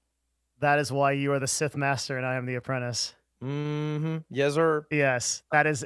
I wish I had your mind for titles. It's so insane to watch you do things. The last one you did, well, I was just talking about it with I was just on with John Silva. We were talking about like creating brands and art and stuff. Uh-huh. I caught her cheating with a pokey. I'm pulling this up. Like with a pokey like imposter. Did you do this this thumbnail as well? Yeah. Yeah, I found out This is that so good. Look, originally Among Us was so easy to make titles and thumbnails, and you could just throw the number IQ and it'd work. And then that stopped working for me. Oh, really? Yeah, it doesn't work anymore. It only works, I think, it's because it's such a saturated game now. And I was one of the early adopters that people have drifted to their favorite creator. And so you have to be more creative now. You can't just be like, because Toast can still do it because he's like the guy who's really started the IQ thing. Yeah. But everyone else is doing it. I think they're not doing well. This is an insane idea for the way that you did this because you know that Pokey is like currently in the news. I don't even know what for what now. It just seems like every time she does something that's even remotely contemptible. This is I 9 million could have nerds done to send. better if I had just literally her face and not the character in game. But I think that would have been meaner to Pokimane, so I didn't want to do it. Yep, I have also not done titles and thumbnails that use Pokimane in that way because I want to be nice to her, because I particularly in that last like drama she had. Right. Yeah, Yeah. I reach out to her almost every time I have a thumbnail of her, and I ask her if it's okay. I didn't for the Among Us one because I figured it's like we played the game together and it's her character, so Yeah. it's not really like. But if I ever have her face in a thumbnail, I'll always ask because I feel bad. I see. Yeah, that makes sense. Okay. Like this, I think this is, dude, this whole, this is something that I want to like transition into. This whole idea. I know we're talking about DMCA soon, but like, I assume that's why you called, right? Yeah. Okay. No, you're good. Like I really want to get into this like events thing you do. Streamers I can beat in a fight is like an event. It's like a show, like a circus. Like come here to see this thing. It's not just you playing a game but you're like actually doing a thing. Yeah, I think Speedrunning IMDb. How do you think up these things? Do you just meme jack this shit? Streamers I can beat in a fight is something YouTubers have done, but streamers have never done it. So you're like searching for this stuff. Yeah. Yeah. I know that PewDiePie did which YouTubers I could beat in a fight. And I think that no one's done it with streamers. God, that's good. And speedrunning IMDb? I did a Wikipedia race a while ago, and it has a lot of views. And it's just called Wikipedia Speedrun. Yeah. It has like 1.4 mil. And then someone DM me to try it on IMDb. So we tried it and it worked out. I love it. Oh my God. This is something that I want to do. Like, I have events for my streams. They're mostly like news and meta related. I'd like to do more fun ones like this, a couple fun ones every week or so. Yeah, I think there's like a. I'll always be the like Twitch meta industry guy, but like there's that's a easier transition than if I want to go like sit on my ass and play Path of Exile, right? Like, I think for posting things on YouTube, it's just always better when it turns out like you post an event on YouTube. Yeah. And then everything else is just like, because you still have to stream more. There's like filler you have to do on Twitch, which is the part that I've used to struggle with a lot. Mhm. Like I'd only stream like 80 to 100 hours because I'd only want to do like the event stuff. mm-hmm. But if you only do that, then you get like not as many hours in. And so I've learned to be doing more fill, I think because of COVID too, because the viewers are just higher. So I didn't feel as bad. Yeah. When you say more fill, you mean just like more gameplay type stuff? Yeah. Like just not, just like chilling, React Andy or playing a game or whatever, which is like, it is kind of filler, it's not like content that's like amazing and, like a cool thing that can become a YouTube video. Something that I guess can't translate to YouTube that you are streaming. Mm-hmm. Okay. Yeah. So some just like sort of like constant, like just kind of a constantly keeping the noise up. Yeah, I get it. Yeah. Mm-hmm. Yeah, I'd like to do more event. I'm okay because I'm only a part-time streamer because I'm never gonna do this full time. I'm Sure. okay just like kind of like logging on to do an event and logging off because I don't need to be like 12K Andy like Mr. Ludwig over here. Yeah. Yeah. Well, I'm at 10 right now, but you're hurting my feelings. Well, I was going over the 30-day average, sir. So you're actually better than that. My viewers have stagnated. Let's see. How do you define that? Well, I think I had a very sharp increase in average viewers, and now I'm sitting, I think last month I was at 12. I think the month before I was at 12, and I think this month is set for 12. So I'm settling around 12K. Yes. Over a 3-month average, you're up 49%, but you think you're settling over the last 2 months. Yeah. I think Interesting. 12K is about where I'm averaging. Have you looked at your actual, something that I value a lot higher than I think a lot of people do is your concurrent follower count per day. I've started to put a lot of value into this. Yeah, I've been thinking about it a bit. I don't know. How many I've been new botted so many people- times. Yeah, So I think you gotta not, there's a way to remove those. I remove them every time so I can see the accurate Oh, stats. really? Yeah. Did you just DM the Twitch staff? You can do that. The other way to do it is you can do it yourself. There's a Twitch follower bot remover. That's really easy to do. Twitch follow bot remover. I'm gonna try to find it for you right now. I'll link it to you. Someone in chat if you have it. Oh, I found it right. Never mind. This guy. What happens is you get botted. You select the date range and then bam, gone. It just removes them. Oh, Commander Root, Yeah, the GOAT. Oh, that's cool. yeah. He All made right. that. It's super cool. I do think I average much. I actually think my growth has been faster on Twitch than on YouTube in the past couple months, which has Really? been new. Yeah, I gained like a couple thousand per day on Twitch, and I think YouTube's like 1,000. Like yesterday, I think I had 4,000 new followers on Twitch, and I haven't had 4,000 new on YouTube in like a couple months. Why do you think your growth on YouTube is slowing down? I think that I don't have videos that appeal to people who don't know of my existence Mhm. a lot of the time. I think Among Us kind of does that in a way. So there's a bit of growth there. But like a lot of them require you, I think, to know who I am to click on it in the first place. Yeah. And if you do know who I am, you might really enjoy it, but you already knew who I was, so it's not growth. I feel if you do like the little bit of the hop that like Charlie does, like you do like the moist critical strategy of just like those very, very general titles. I Right. feel like, yeah, but I just think everyone knows who he is too. You know what I mean? Like he's been a YouTuber. Like, let me look at his oldest video. 10 years. 13 years ago. Oh, 13, God. dude. Jesus. So it's like everyone kind of knows who he is too. Like, and so I feel like it's They do. He also has 6 times the subscribers though, right? And I no, think 10. well you're 10 times, you're right. Yeah. Yeah, Jesus. So He's huge. I think that gives him permission to do a video like meaning with 900K and then he's in the thumbnail. I think that's what that gives him permission to do. But Sure, yeah. something like a video like worst flashlight ever or ghosts aren't the real enemy or those card opening things that he was doing, right? Those are ones that I think still can appeal to a new audience and are what the reason why he's still growing. Like go-kart rage, slapping his back. These are like more general go out to everybody. These aren't like it wouldn't be clear this is a Charlie video, right? By the title and thumbnail. Yeah, I think Yeah. the best videos I can do are videos like that are like multiple streams, kind of like challenge run type things, kind of like Small Ant-esque. Yeah. Like how I beat all the hardest games of all time in an hour. That was good. And originally that thumbnail I put my face in it, and then Small Ant's like, don't, because I asked him, and he's actually the one who mocked this thumbnail for it. In the title, and it did like I think it's my best video since that one came out. It got 820,000 views. Which video is this? I beat the hardest games of all time in 1 hour. I'll post it in here. I see it. And I don't think it's like necessarily better content. I mean, it's kind of like a cool idea, but I don't think it's necessarily better than how I beat the hardest game ever made. But how I beat the hardest game ever made has less views. You know what I mean?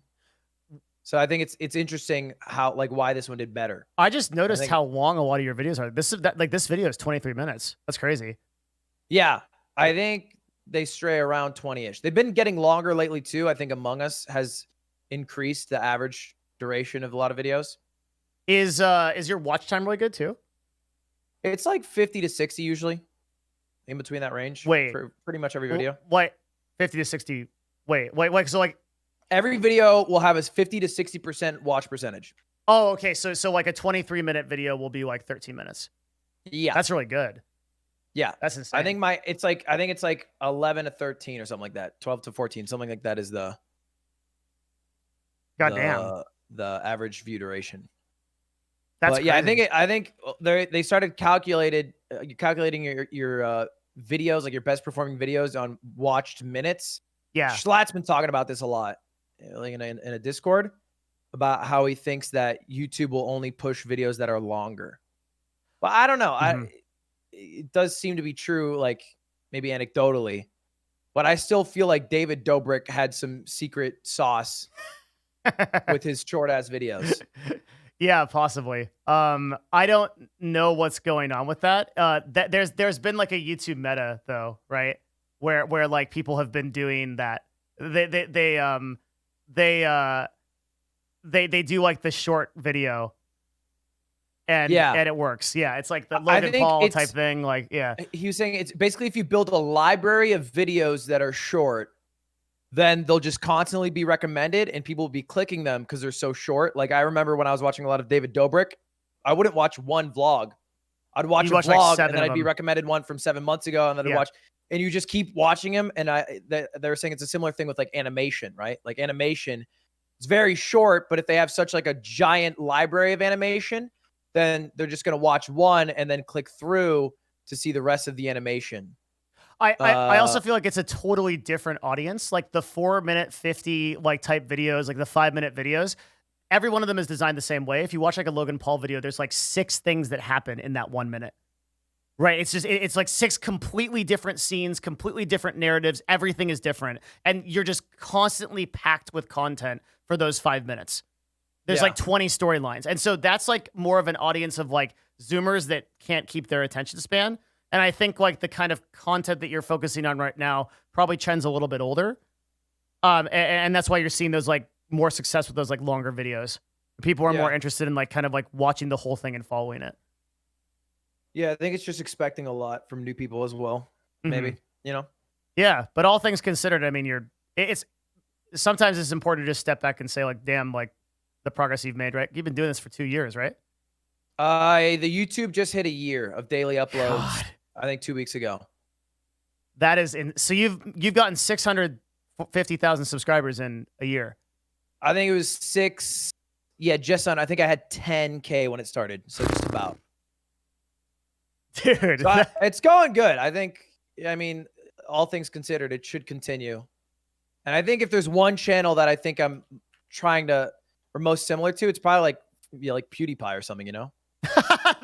Daily uploads. I love really, the modesty. I think I'm just there's most like the biggest YouTuber, right? You know, just like, no, it's not supposed to be a flex. I'm just saying if there's a YouTuber that was compared, not in terms of success, purely in terms of content. Okay. Not in terms of personality, even just in terms of like the videos that are uploaded. You know what I mean? Like if you just look at his channel, I don't think it's too dissimilar in the use of like his face, the content. All right. You get what I'm saying. We all get it. I just love it that you're just like, I think if there's any YouTuber that I'm, you know, kind of close to, it's just the most popular YouTuber on the platform. You know, I'm just that good. Yeah. Who am I like? Gandhi, Jesus, yeah. PewDiePie? The Buddha, you know, and it comes to mind, you know, just a little bit of a, like maybe a side of Lao Tzu, you know. Yeah. Just a splash of Sun Tzu for sure. Yeah. Holy shit. It is amazing. No, I mean, there's no two bits about it. Like it's insane to see that. In the same amount of time, I went from 10K to 85. Sorry, you can't 1K compare to you to 85. me. Like you have to compare yourself to like fucking Graham Stephan or something. You're just not doing the same. You know what I mean? I try not to compare myself to you. I get very sad. You have to compare yourself to someone who's doing similar financial content. type of stuff. Yeah. Esports talks, maybe even. That in that category, like- pretty good. Yeah. Graham Stephan's dude. No offense, I would take being Graham Stephan over being Ludwig. I would imagine. Yeah, the CPMs are too good. Yeah. Yeah. I would imagine for Yeah. sure. $29 Yeah, he's doing great. A couple mil. Yeah, easy. Yeah, like but I remember, I think about this a lot. There was a Reckful tweet a while ago, and he said at a certain point, growth is more about consistency than creativity. Mm. And I think about that a lot because I think a lot of people kind of like hit the algorithm or hit something that works. And then it's not about trying to mix it up. It's about doing that same thing until you have reached like the success you can with that thing. That is smart. That is smart. Have you seen a new YouTuber named Esports Talk? Yeah, that's what I was just talking about. Esports. Yeah. This is I think this is an example of that. Like this dude is an animal. Every day, like 7 fucking videos. Just everything that's going on. He just pounds the pavement, dude. Yeah. Yeah. It's like 5-6 videos every single day. I hate his thumbnail. Do you? There's so much going on. They just look like, they just look like basically like every generic shooter's thumbnails, you know? Kind of like Nick Merck's thumbnails, you know? Yeah. Although Nick Merck's thumbnails are much brighter now, I guess. Oh, I haven't even seen Nick Merck's channel. God, that guy. Have you never too. seen his thumbnails? They're all like they're all the same exact formula, kind of. I just personally, and they work. I mean, there's nothing wrong with them. They work. but I personally just don't like them. I think this is a pretty typical, like, okay, Yeah, yeah. This is it's very typical. yeah, surprise dude. He's using the same face a lot of the time. yeah. This one with where he's like just like absolutely overreacting. This is like 99% of the thumbnails. But But it's funny because it's the same face, but they have different shirts photoshopped on them. Like the face for New Haunting in Verdansk and the new AA12 is the same exact face, same picture, but they changed the color of his shirt with a hue shift just to make Holy it look shit. slightly different. yeah, Or maybe to make it pop out against the gun. I don't know why. For some reason, they thought they needed to change it. yeah, dude. I just think it's so it's so interesting that like nobody consumes the YouTube channel the way that we're consuming it right now by like looking at the videos page, right? So like Yeah. for most people, this is just like a new thing. It's like, oh, Nick Mercs is like really surprised again. You know? Like Yeah. it's not like a thing where it's like, oh, like he does this every single time. Like none of his viewers are thinking that. David Dobrik had the same thing. Oh, did he? If you look, I mean, he doesn't post anymore, right? But yeah. if you look when he was at his posting consistently. last like 20 thumbnails, there are 1, 2, 3, 4, 5, 6, It's 7, exactly the same. 8. There's like 8 Oh my God. thumbnails with the same face, of like the happy one with the thumb pointing at it, just flipped, and then the cringe one is like another half his face. Yeah, the cringe one's like 7 of them. yeah, looking he just surprised. did like one shoot and took like 5 pictures. And that's the game. And then it's just, screen grab from video, throw this face in with a little outer glow, call it a day. Amazing. Have you seen, do you know someone named Matt Davala? Matt Duvall. Davala? Wait, the Davala? coffee guy? Oh, the coffee. Self-improvement no, dude. No, I don't know this guy. No. This cool. dude's really interesting. He's a minimalist / like self-improvement YouTuber. He started Yeah. last year. And so his strategy is he takes a very high quality photo offline. Like he uses a professional camera and then he gets like his thumbnail like very basic. Like his a lot of his top performing thumbnails are there's just like 1 or 2 things on the screen. Yeah, they all kind of look like the thumbnail you would make when you're doing an apology video, like that same style, Yeah. where it's like just the guy in the thumbnail. Mm-hmm. And the theme is great too. All of the titles, I love these themes, right? Like we were talking about like event shit. I woke up at 5 a.m. for 30 days. I quit sugar for 30 days. I took cold showers for 30 days. I mean, this is just good content though. Like this is where YouTube's going. Is like it's like these challenge things, and it's done in video games as well. It's like this is basically what Small Ant does, but it's just with real life shit. But it's like it's doing things that no human will want to do because we're all lazy fucks. Yeah. And watching someone else do it so we don't have to do it. Like, Exactly. quit sugar for 30 days is sick to watch. Like, I don't want to do that shit. So, yeah, I don't want to fucking. But But I also don't want to watch like day 1 of quitting sugar for 30 days. I want to know what it would feel like if I did have the self-discipline to do that thing and then imagine myself doing it like this guy's doing it. YouTube 5 years ago would have been I quit sugar for 30 days in parentheses day 1. And now it's like you have to elevate. You have to do all of it and then put it all in a video and then package it all in 10 minutes. Fuck. I feel like that was the big change. That is a big change. Yeah, that's a lot of work. Yeah, it's a bitch of a work. And these are very high quality videos too. Like extremely high professional photography, scene transitions, like sound editing and like experts coming in and talking about stuff. It's crazy. He does a lot of work for these. Yeah. I mean, they seem great. He just seems like he has a great content. It seems like something you could binge watch on stream too. It's like this is like what XQC would react to. Maybe not anymore because of DMCA. Yeah, you think that'll affect YouTube videos? Absolutely, has to. What? It affects everything. Well, only if they apply for it. No, unless you're saying it's because it has copyright songs in the videos he's reacting to. No, it's Ludwig. I'm very worried about this. Okay, wait, Yeah. Devin. Last time we talked, you were like, "No biggie, I know. relax." Yeah. And now you're stressed out. Yes. I think there's a significant change in how how Twitch worded this last thing and what just happened. Because you're right. I got an email. Yeah, I did too. Let me pull it up. Is this the have email it. you're talking about that you're worried about how it's Yeah. worded? Though, man, we have a lot to talk about. There's some really crazy shit going on right now. Like, I think Twitch might be the imposter. right? Like right now, The like fuck's it's anything? pretty sus, dude. Like we'll go through it. We'll go. All right, you through have it pulled up. I do. Yeah, it's my Read tweet. it out. Okay. Well, then let me actually read the whole thing then, because I Yeah. think that it's important. Okay. So, hi, dear Devin Nash. This is so you're not going to see this on the page. This is my actual email I'm reading right now. This is a warning notification regarding a claim of copyright infringement on your Twitch account. Please read this email carefully as it contains important information about the options you have going forward. Several months ago, we began to receive an influx of notifications of copyright infringement, commonly referred to as DMCA takedown notifications, directed at music in the background of previously recorded content, including years-old clips and VODs. Pay attention to that. We deleted the content identified in these notifications in accordance with our obligations under DMCA. Due to the sudden increase in notifications, we temporarily paused processing certain notifications, as it results in a repeat infringer policy to ensure creators had the tools and resources to manage their recorded content and make informed decisions about music use in the future. Now we get into like the big stuff.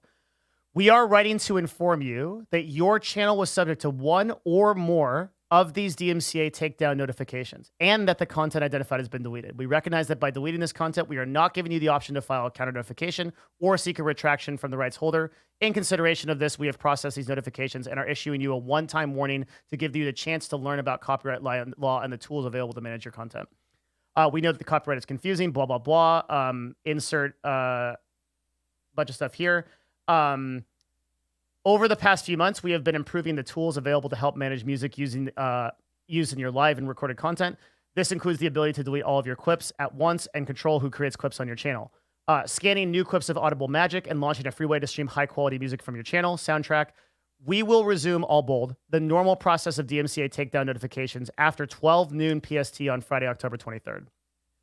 To avoid receiving a DMCA takedown notification for recorded content that remains on your channel, review your clips, VODs, and content in your creator dashboard. Delete anything that includes unlicensed copyrighted material. If you are unsure about the contents you can archive, you can delete all of it. Visit our help page to learn more. Join the Creator Camp seminar on October 21st at 2 p.m. Wow, to discuss guidelines and channels and answer questions and review Twitch guidelines. The rest of it's not really that important. That's the gist of it. Okay. And so do you think this was delivered to people on mass, or do you think it was targeted? Do you think they just sent it to all partners? Because I know partners who did not receive them. Okay. And I know big partners who didn't receive them that definitely stream copyrighted content. Nick Merckx is on that list, for example. Why do you think that happened? I suspect it happened. This is completely conjecture. I have no evidence of this, so I just want to be crystal clear on that, because when we're talking about this, we're gonna have to be very clear about what we know and what we don't know, because this is confusing as all hell. Nick Merckx has sub VODs enabled, and I think that the bots that are crawling Twitch right now do not have access via sub. If they're not a subscriber, they don't have API access yet to be able to go through and nail people. So if you are a person who blocks your VODs behind subs, you might have been temporarily protected from this. That's a possibility. That won't save you later, because all of these bots are going to just get access. Via API and go right through it. Sure. Yeah. So there's a lot that's really concerning in this, and I'll kind of tell you why my opinion changed, because I built. Before I built a DMCA list, right? I kind of said okay, if you're not streaming the top 50 songs or movie trailers and stuff like that, you're probably going to be fine. The reason why I'm really worried about this is because we have to pay attention to what Twitch has said specifically that they're doing. Because did you see the message from Twitch support that clarified this? No. It was really important. Let me go pull it up. Oh, from their Twitter? Yeah. Okay.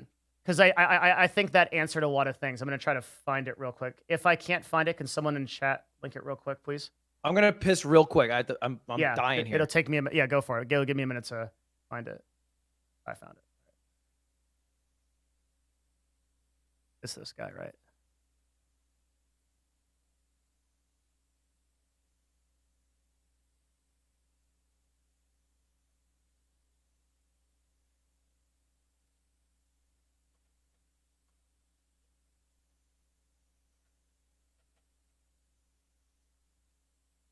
So what we're doing is we're going to talk to Ludwig about this, and you will kind of go through it, and then I will at the end of this make like a compilation video. The objective to be like basically compiling everything that I know about the subject right now, and I'll try as hard as I can. Twitch has made this as difficult as possible to kind of like work through. There's so little information, but if you can take away one thing, it's that like if you have streamed copyrighted music in the past like 6 to 7 years, you are in serious shit, and you should seriously consider taking steps to prevent that, which we'll discuss. I think I don't have a lot of good news. The situation is really bad because of the way that Twitch decided to handle this, and we'll discuss it. It's also not entirely on Twitch as well, and I want to blame the government as much as I want to blame Twitch for it, because the copyright system is so blatantly outdated and broken.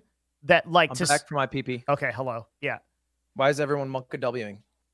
Because I told them they're all fucked. Okay. Yeah. Wait, why are they fucked? They're not fucked, but we're fucked. You and I are fucked. Okay. Yeah. All right. See my new haircut? What's that? Did you see my new haircut? Oh, I didn't. Let me see. I got a middle part. I'm so excited. Your hair grew I remember when you shaved your head, and it looks great. I love it. Thanks. I love it. All right, why are we fucked, Devin? Okay, we're fucked. Okay, so Twitch support responded to some random thread and said the following. Hey guys, the email was to inform you that one or more of your VODs/clips has received a DMCA takedown over the past few months, as well as give you time to learn about copyright law and the tools available. Second tweet. This content was identified and deleted for you in accordance with its obligations under DMCA. Going forward, clips that are identified as having copyrighted music will be deleted without penalty to help ensure that you do not receive DMCA notifications from right holders. Great. That sounds great, right? Amazing. Cool. So let's break it down. So the important thing is not the content that Twitch can identify. It's the content that Twitch can't identify. Because Twitch's system doesn't have 100% identification of DMCA. And worse than that, it doesn't have that identification going back longer than a few months. So if you created content why and is you were Twitch's clipped, system just not the same as the system from the copyright holders? well, those systems have to be made by the platforms. Like YouTube spent millions and millions of dollars to create the Content ID system, and it took years. Mm-hmm. Right. So Twitch you're is saying we're fucked because the system Twitch has is worse than the system the copyright holders have. because Twitch has not provided identification for all of the clips in question. So I've been streaming for 8 years, right? 7 years ago was a fucking lifetime ago. I was playing League of Legends in my basement under a fucking staircase like Harry Potter. Like I might have streamed a top 50 song. Who knows?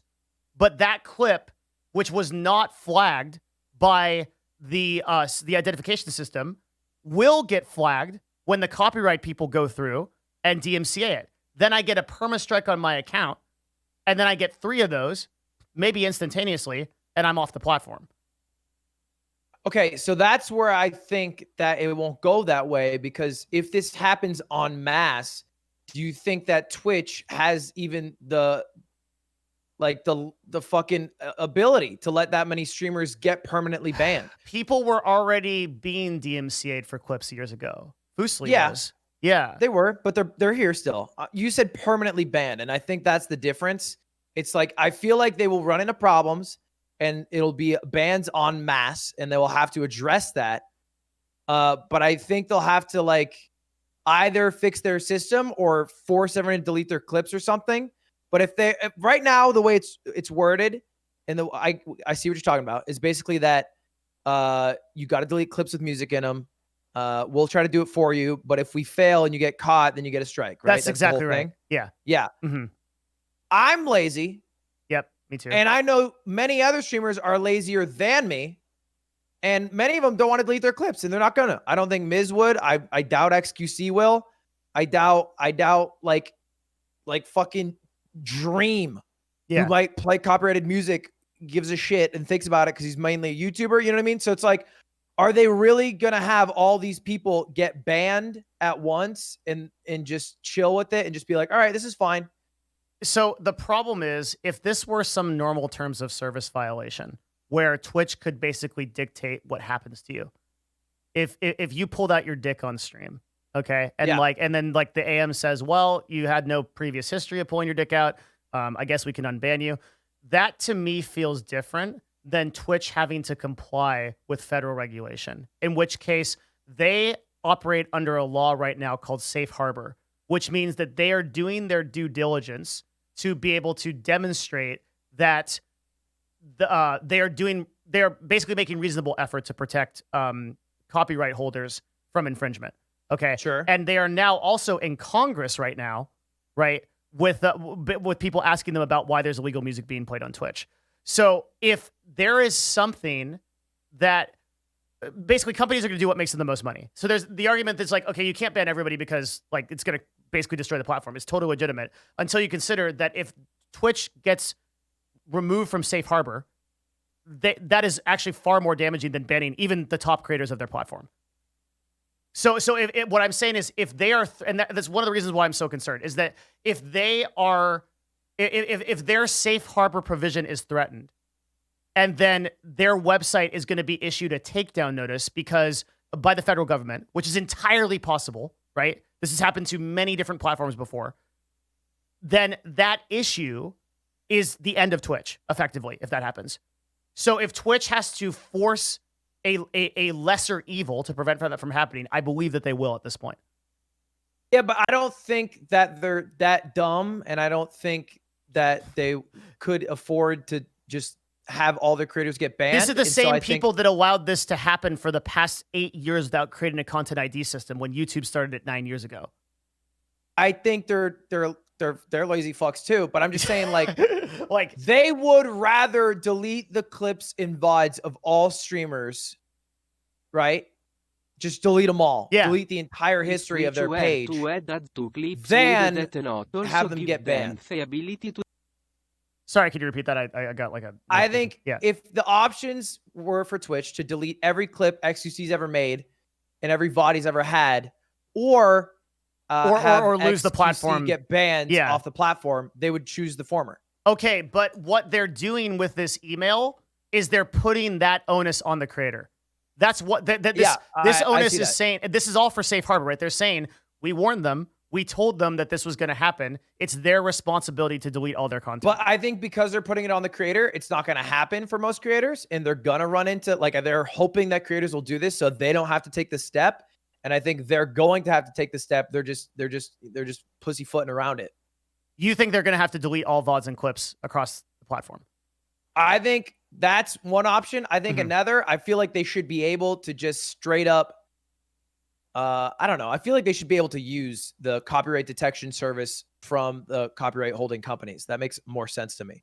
Why would they not be able to just find that service or use that service themselves to find the clips? Well, because there isn't, so they're using Audible Magic. They said that, right? But there isn't one industry standard for what these copyright people use, right? There are multiple different identification systems for multiple different publishers and multiple different copyright holders. Okay. So the YouTube content ID system is the most advanced copyright ID system on earth because it incorporates many of those different technologies to be able to sort of like create a broad scope. That it's most likely that if you upload something on YouTube, it's going to get caught. And YouTube also errs on the side of the absurd, right? Like you can hum a song and it might get caught. Yeah. The reason they do that is because they want to prevent liability. So Twitch would have to do something similar or do something like you're saying, which is like literally delete everything to be able to get there. A lot of these companies write their own software. Yeah, that makes sense. But then I think so, you know, if they write their own software, they might detect things Twitch don't. They can delete everything and then, you know, start fresh, and then they'll be able to detect things better. Or they can do what YouTube does. And they just, if the company detects a song, can't they just give the ad revenue for that stream to the company? It's hard because the ad revenue is, everything is processed live. So like theoretically you could, but like even YouTube has problems with this, right? Where like somebody can issue a copyright claim on a video, does that mean that a 6-hour VOD gets claimed for all of its advertising revenue to that individual for a 1-minute song? Yeah. Okay. I mean, So YouTube does it. yeah, it is. Yeah. And that could be the case. Fuck. like that's brutal, but yeah, maybe that's what it takes. But I mean, like, okay, so you see what YouTube only takes the revenue from ads. They don't take the revenue from membership program or from sponsored. Sure, but like your revenue is from ads for most of us, right? Like that's like it's a huge percentage of our income on YouTube. That's true, but I don't think that the sub revenue, I think the ad revenue is that's going to be a separate classification. Yeah. Yeah. I can't imagine a world where you would share the sub revenue for the day. And that would just never happen, I don't think. I agree. Yeah. But like what but you see why I'm worried now, right? Like the scale we're talking about, what you just said is I don't think the platform will go down. I think we'll just delete all videos and clips across the whole platform. Like, think about that fucking like that is how many years you're not of wrong. Yeah, sure. This is like one of the biggest things to happen on Twitch in the sense that like this is such a fucking crazy thing that like the non-nuclear option that we are looking at is deleting everything on the platform. like holy shit. I just think people are like concerned about the emails and they think, as you said, the onus is on them and they're deleting their own clips and VODs. When in reality, even if Twitch tries to phrase it that way, it's their responsibility. They're going to have to deal with it. Otherwise, their platform's going to get fucked in a major way. And so if I just do nothing, I think Twitch they just have to figure it out. Because as you said, if they don't figure it out, they're fucked. But you're so taking they're going to figure it out. Which nutty means I don't chance with that. I don't think I am. I don't think Twitch... okay, legally, the liability is on you. You know that, right? Sure. Your partner contract stipulates that they're not responsible for any of the content that you put on here. Yeah. So you're it, dude. Like the liability is on you, and you're basically predicting on a platform that's notorious for not doing something that they're going to do something, and that's going to protect you. I mean, it's they're self-interested to do that. It's not like they're benefiting me with no benefit to themselves. But I think if they tally up the numbers and they go, okay, we're going to lose 20% of our creators because of this DMCA issue and 50%, of our viewership in just chatting category, are we going to go through with this? Yeah. Especially when there's a war for streams on YouTube versus Twitch and Facebook. Is that really what we want to do here? When they're willing to literally pay money to some of these people just to stream on their platform. I guess I just have a more corporate view of it, okay? Here's what I look at if I'm Amazon. I have a platform that is massively unpopular. Unprofitable. Big difference in those words. Excuse me, not unpopular, unprofitable. I'm losing money on this platform every year, okay? Now, Congress is looking at me. And by the way, this entire platform is way less than 0.050 of my business, right? Like this is a line item on the balance sheet of Amazon compared to AWS and like everything else they sell. Sure. And it's losing money. I look at that and I say, okay, this is a platform that has some of my lowest profitability in my company, but my highest liability. And then I say, what steps am I really willing to take to protect a platform like that that's under me? And that concerns me because you're an optimist, so I love you. But I'm a corporate guy. And like I think in terms of like profitability and I think in terms of like liability and like how likely I am to stand. Like when I'm operating as a business, I'm thinking in terms of who's going to fuck me over for saying this or for doing this or for taking this action. And I think Amazon is going to want to avoid congressional attention, more congressional attention, that they already have as a result of like possibly being a monopoly and everything else that they're now, because they're specifically here for Twitch. Like on an unprofitable enterprise as a percentage of their business, more so than they are going to like think about it like us, which is like, this is an important and imperative part of their content and their platform. And I hope I'm wrong on that, but it's a reason enough to be afraid that like, remember Twitch isn't like this like independent company with like 200 people like it was a few years ago. It is run by one of the largest companies in the world that is a for-profit enterprise, and Amazon culturally cares a shit ton about profitability. They want all, if they don't have profitable enterprises within their company, they drop them in a pretty short amount of time. I think that is maybe it has some basis in truth, but I think I don't know. That doesn't seem too dissimilar for me from the position Twitch is in now to the position YouTube was in like 8 years ago, right? The difference is that Google culturally understood YouTube to be a cultural phenomenon and understood that they have a monopoly on VOD content. And so in doing so was willing to keep YouTube as an unprofitable enterprise for a long time. And the other difference, the other really critical difference is that the way that Google monetizes is through ads. The way that Amazon monetizes through AWS and products and services. So yeah, but there's even not before, a huge incentive when they didn't have many ads. I mean, Google bought them. Google's always been, Google has always been run by ads. Google has always been monetized by ads. Sure. Yeah. I'm just saying, like, YouTube itself was probably 0.05% of their fucking company. Totally. In 2008, but the executives when Chugga Conroy was getting in trouble for copyrighted songs 100%. from his Let's Plays. But the executives could see a future where YouTube would be able to serve as an ad platform. And that same future doesn't exist for Twitch in the context of Amazon because Amazon monetizes only a tiny percentage by ads. I think you're just thinking that the executives in Google were more optimistic. No, it's not a matter of optimism. It's a matter of being tied to the business plan.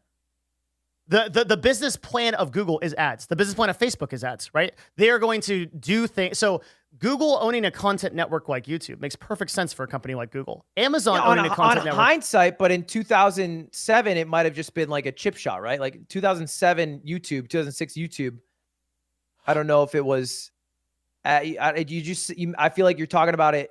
I don't think it was in hindsight. I think it was like a really clear. I mean, I think that's why Google bought YouTube. They bought it with the intent, but Amazon bought Twitch with the intent to have a presence, a media presence in this space, which is like the same reason they did like Amazon Video and such things like that. But that's a different thing than like this is going to be a significant part of the profit that we earn as a company.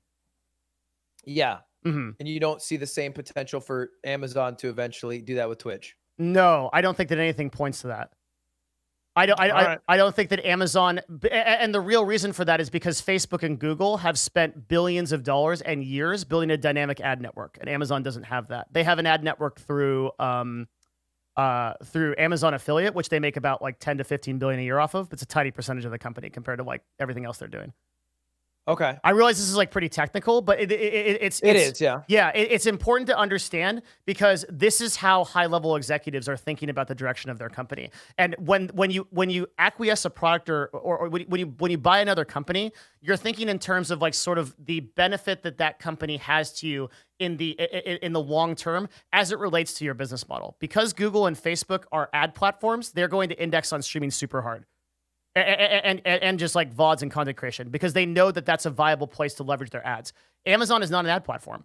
They make a little bit of money off of ads, but their main product I think right now is AWS and their consumer services. Yeah, them holding on to Twitch when it's unprofitable and an enormous congressional liability doesn't make sense to me.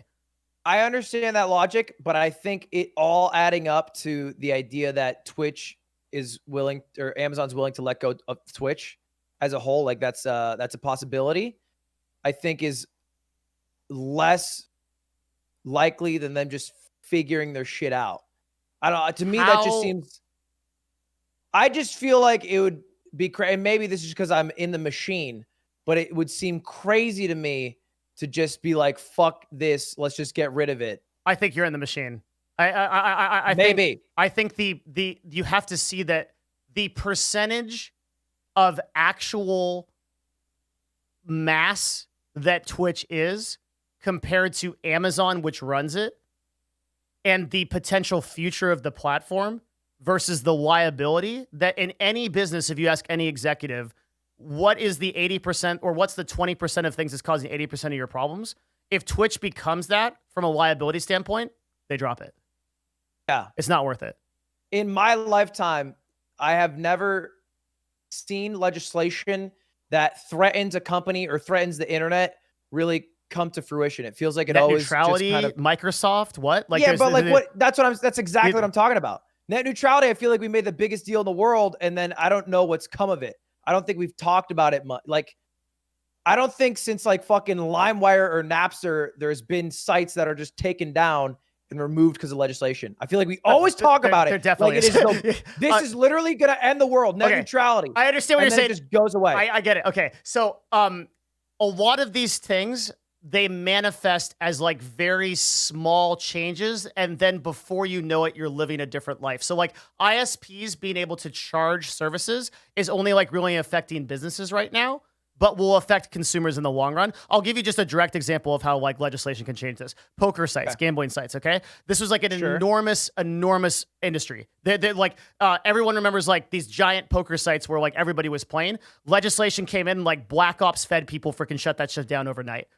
It can definitely happen. Like now, I don't think that Twitch's fate is necessarily that it collapses under the weight of DMCA and that there are ways around it. I think that Amazon just writes it off.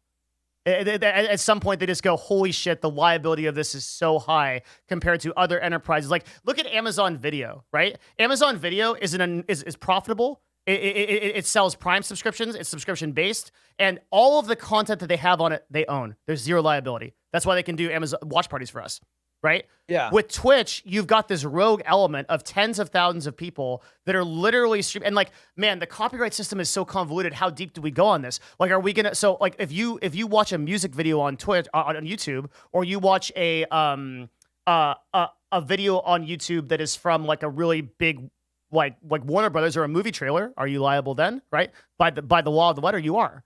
How deep does this go? Like, so limiting liability on Twitch is going to be infinitely harder than limiting liability on YouTube because of the nature of the live content.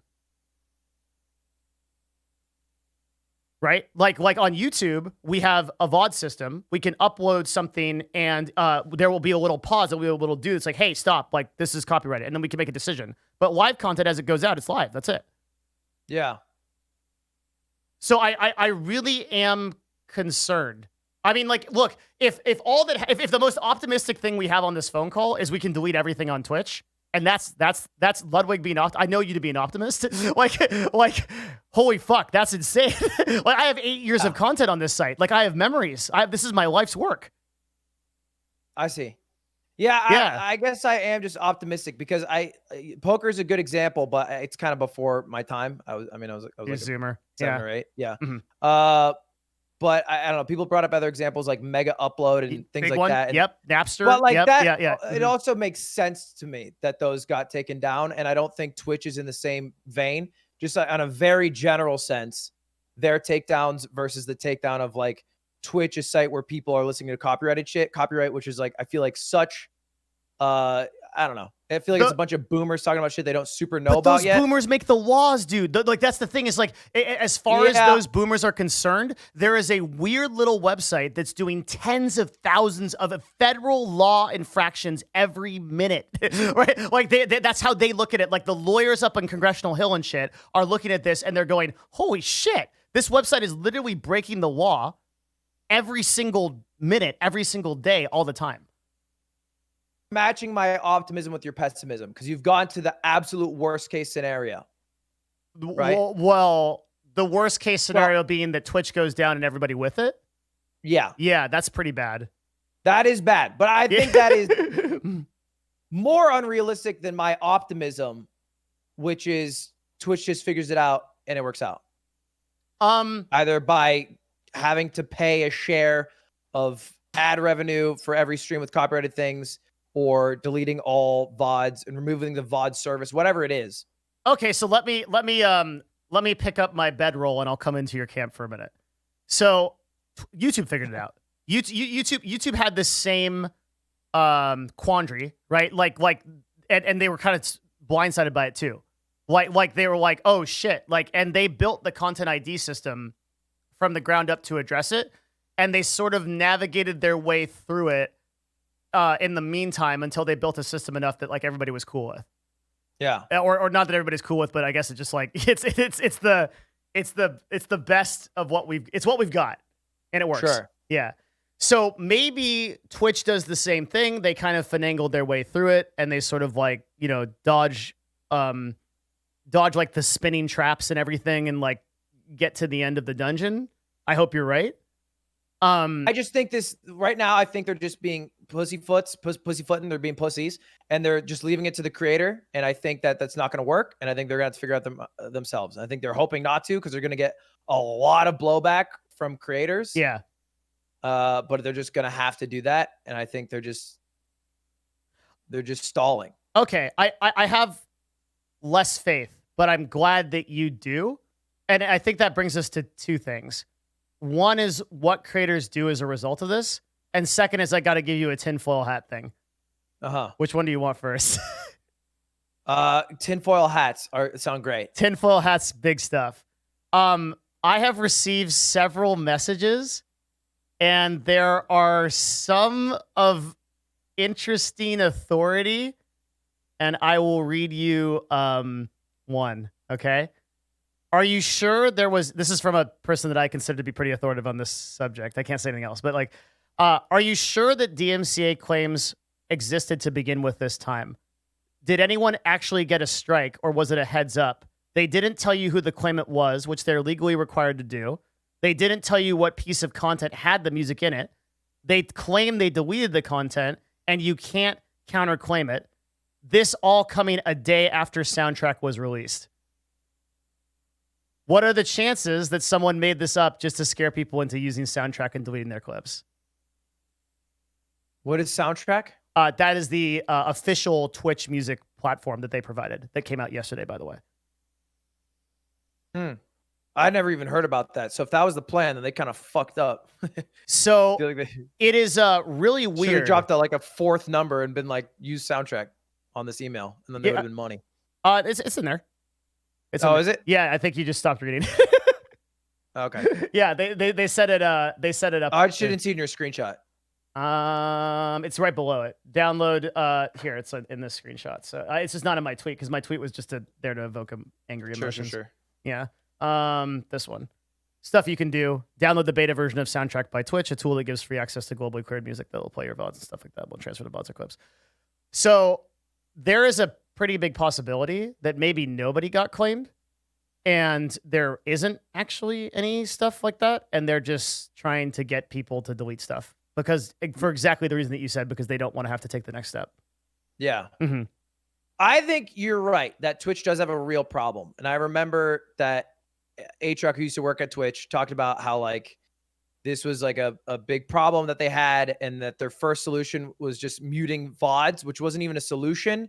It was just like a bandage, and they had to actually address the actual problem of copyrighted content as a whole being played through streams. But I think that there are many steps that will go on the road between where they are now and what they've done, which is just saying, hey, creators, you figure it out, to let's just ban all creators or get rid of this platform as a whole. Yeah. And I think that they will go through those steps and the progression will be much more gradual. And it's always way more gradual than people make it seem in legislation as well. And then it'll be much more evident, I think, what path they take. Which is, I guess, why I'm optimistic, is because we are so early in it, I think. I mean, it's been a problem for a long time, but I think the steps that they take, we're still early in their action plan. I agree. Then I think that leads us to sort of the next like logical place, which is what do creators do right now? And that's something that I've been really stuck on as I started thinking about this today. I think you do jack shit and let You're a crazy Twitch person. figure it out. You are a crazy person. Holy shit. I'm doing jack shit. Look, at the end of the day, I don't play copyrighted music that much. I play a copyright-free playlist almost every single stream. I do react Andy to some stuff, which, hey, maybe that'll end up being a problem too. But my game plan, I'm doing jack shit, and I think if they ban me, that's great for me. I'll come back from the ban with my community active and angry with double the viewers because everyone's wondering why I was banned. You'll never come back from the ban. You know that, right? That DMCA You bans think are... the first bans the perm? No, DMCA bans are first ones are 24 hours. At least they have been in the past. But you get multiples at the same time. So the thing is, you'll get DMCA'd for all of your stuff at once, like many users have been already. That's the problem. Is it these are not TOS takedowns. These are DMCA takedowns. Every notification is an individual infraction. 3 is a permaban with no recourse for getting unbanned. No one has ever been unbanned from this platform for DMCA once they are banned. You Listen, will Devin, literally vanish. It worked for the doc. It'll work for me. Wait, what worked for the? Oh, you're gonna go to YouTube? No, I'm not saying that. I did not use those words. Okay. Like, yeah, if that's your plan. I mean, like, I think you're a crazy person. Are you going to continue to play copyrighted music? I don't play copyrighted music as it stands. You said you don't play most copyrighted music. Generally. Oh, Well, yeah, generally sure. means- There are occasions. Yeah. There are occasions where I play copyrighted music for... So you're going to do the same thing you've always done. That's what you're telling me right now. I will change nothing.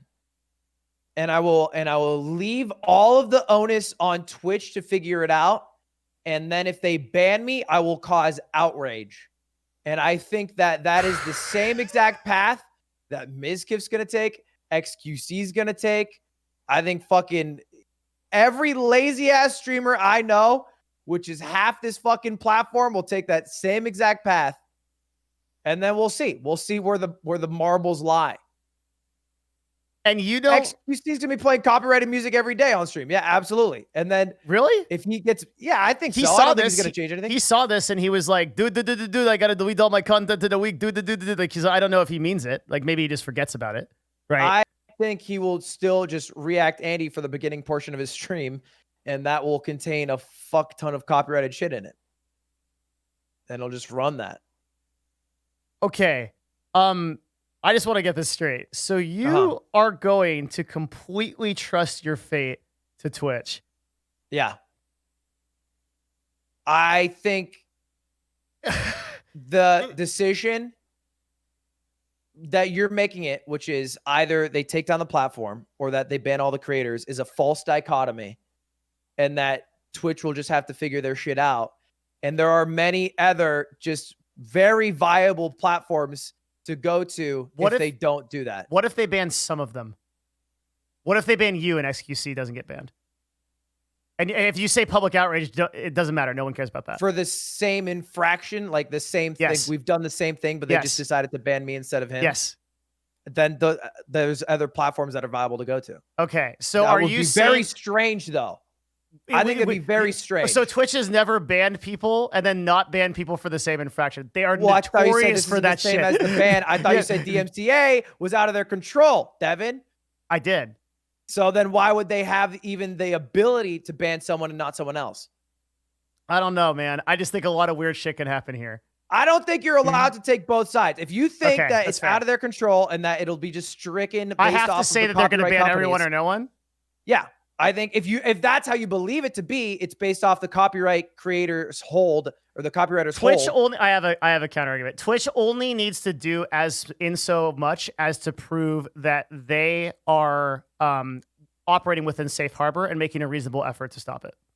Yeah, which could be banning some people. It could be banning no people and updating their software. It could be any number of things.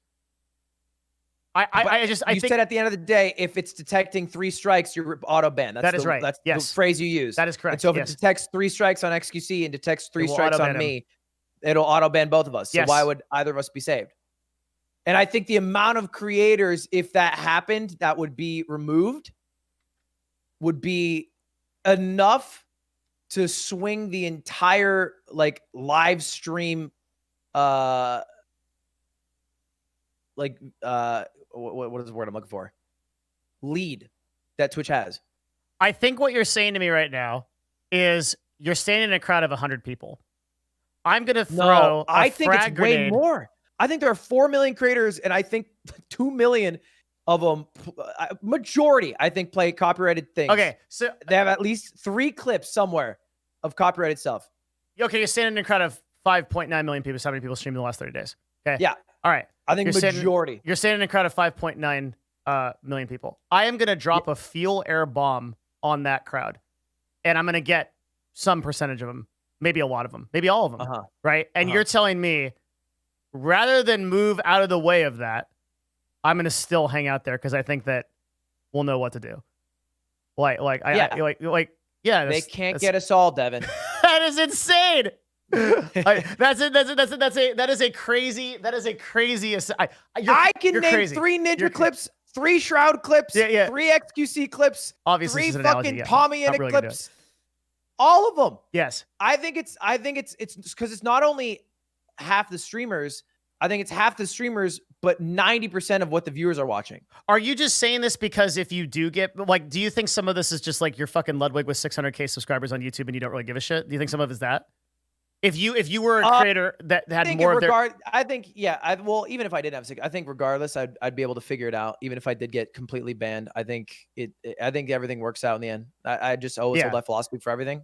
I think I'd be fine wherever I go or whatever I do, even if I can't stream on any platform at all. I wouldn't be too worried. But yeah, sorry. I think this is literally, if it's as you're saying, 3 clips with copyrighted stuff and you get permabanned, that is like 90% of where the viewer minutes of Twitch are going to.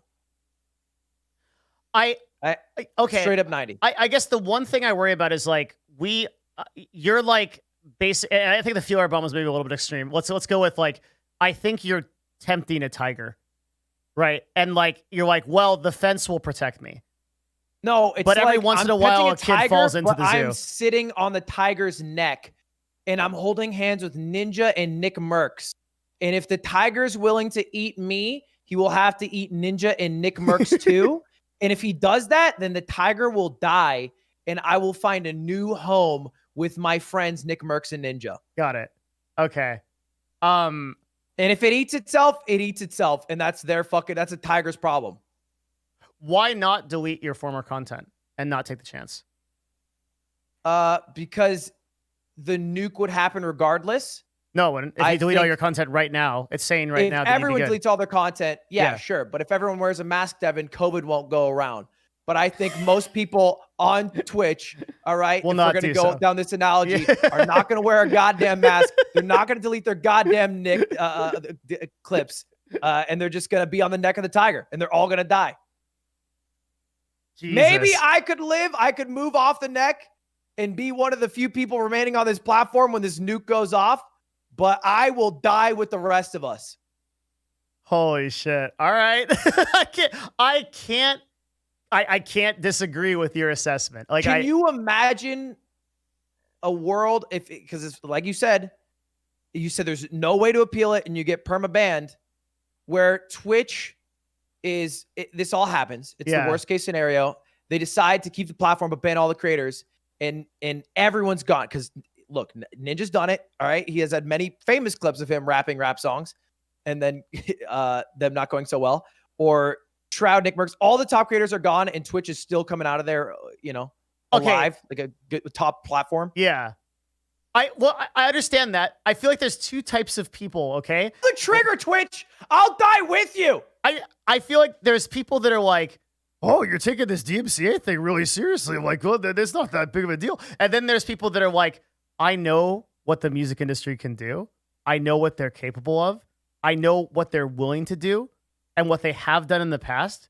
And that like platforms like YouTube have been an ass hair away in a lawsuit from like, it's like betting that we're not going to have like a major disaster because we haven't had one yet just strikes it to me. I fear the music industry a lot because I'm very old and I lived through a time where they like scorched earth, including on YouTube. Like YouTube came very close to getting banned several times. Like just getting the platform kept getting removed. It didn't happen. It's sort of, there's still like a lot of copyright infringement lawsuits. There's like ongoing stuff. Like it is working out for now. I just don't know if that's the same. But I guess the argument I can't really disagree with is like, well, if there is an apocalypse and you're like the last person on the platform, will you even want to be here anyway? That's a pretty good take, I think. I think there's a 3-step plan I have. Step 1, optimism. Things work out. All right. Sites that are taking down the examples, I think either are gambling or probably deserve to get taken down, like Mega Upload. I don't know how they finally did it, but I think it made sense. The Pirate Bay is still there. I don't know how the fuck that's a thing. If Twitch gets taken down before the Pirate Bay, this is a crazy world we live in. Step 2, if I die with the rest of my goddamn streamers on this goddamn platform. And then step 3, I have put myself in a situation where I have diversified my social media presence enough that no one platform has any control over my livelihood. Step That's 3. the Ludwig 3-step plan. That's a pretty good plan. I am And I'm amazed. currently at step 1. Don't give a fuck and just wait. Yeah, optimism. Optimism. Okay. Yeah, you don't think that any big streamers are going to change their behavior as a result of this? As a result of this email, as a result of this, because this is like big on Twitter right now. Did anyone on the last one? Yeah. The last one happened. Tim the remember? Tatman just deleted all of his VODs. Yeah, no. I'm talking about the last time there was a DMCA scare when we called, right? Yeah. That was that. I think everyone freaked out. Everyone freaked out. Yep. And then everyone went right back to normal. I told everybody to chill, right? I was like, everything's good. Yeah. But everyone who did freak out also still went right back to normal. They did. Literally, like a week later, they were streaming. And they would make memes about it. They'd be like, "Oh my god, DMCA," and they would react Andy to something, or they would play, a song that was copyrighted or whatever it was. Most people just went back to normal right after. So you think it's the same thing? I think it'll go mostly back to normal after this. I think I can't imagine that people will not stay in their habits, and everyone will change their habits. I think it's really hard to get 5.9 million people to change their habits. It's impossible, I think, with an email.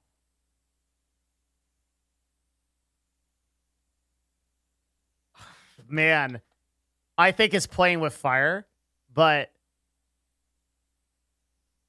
what's to say that the platform, everyone on like this 20% of people or 30% or 40% of whatever is going to be that might get mass banned or removed, that's not just going to get overtaken and replaced by other broadcasters that were compliant, right? Like, sure. Yeah.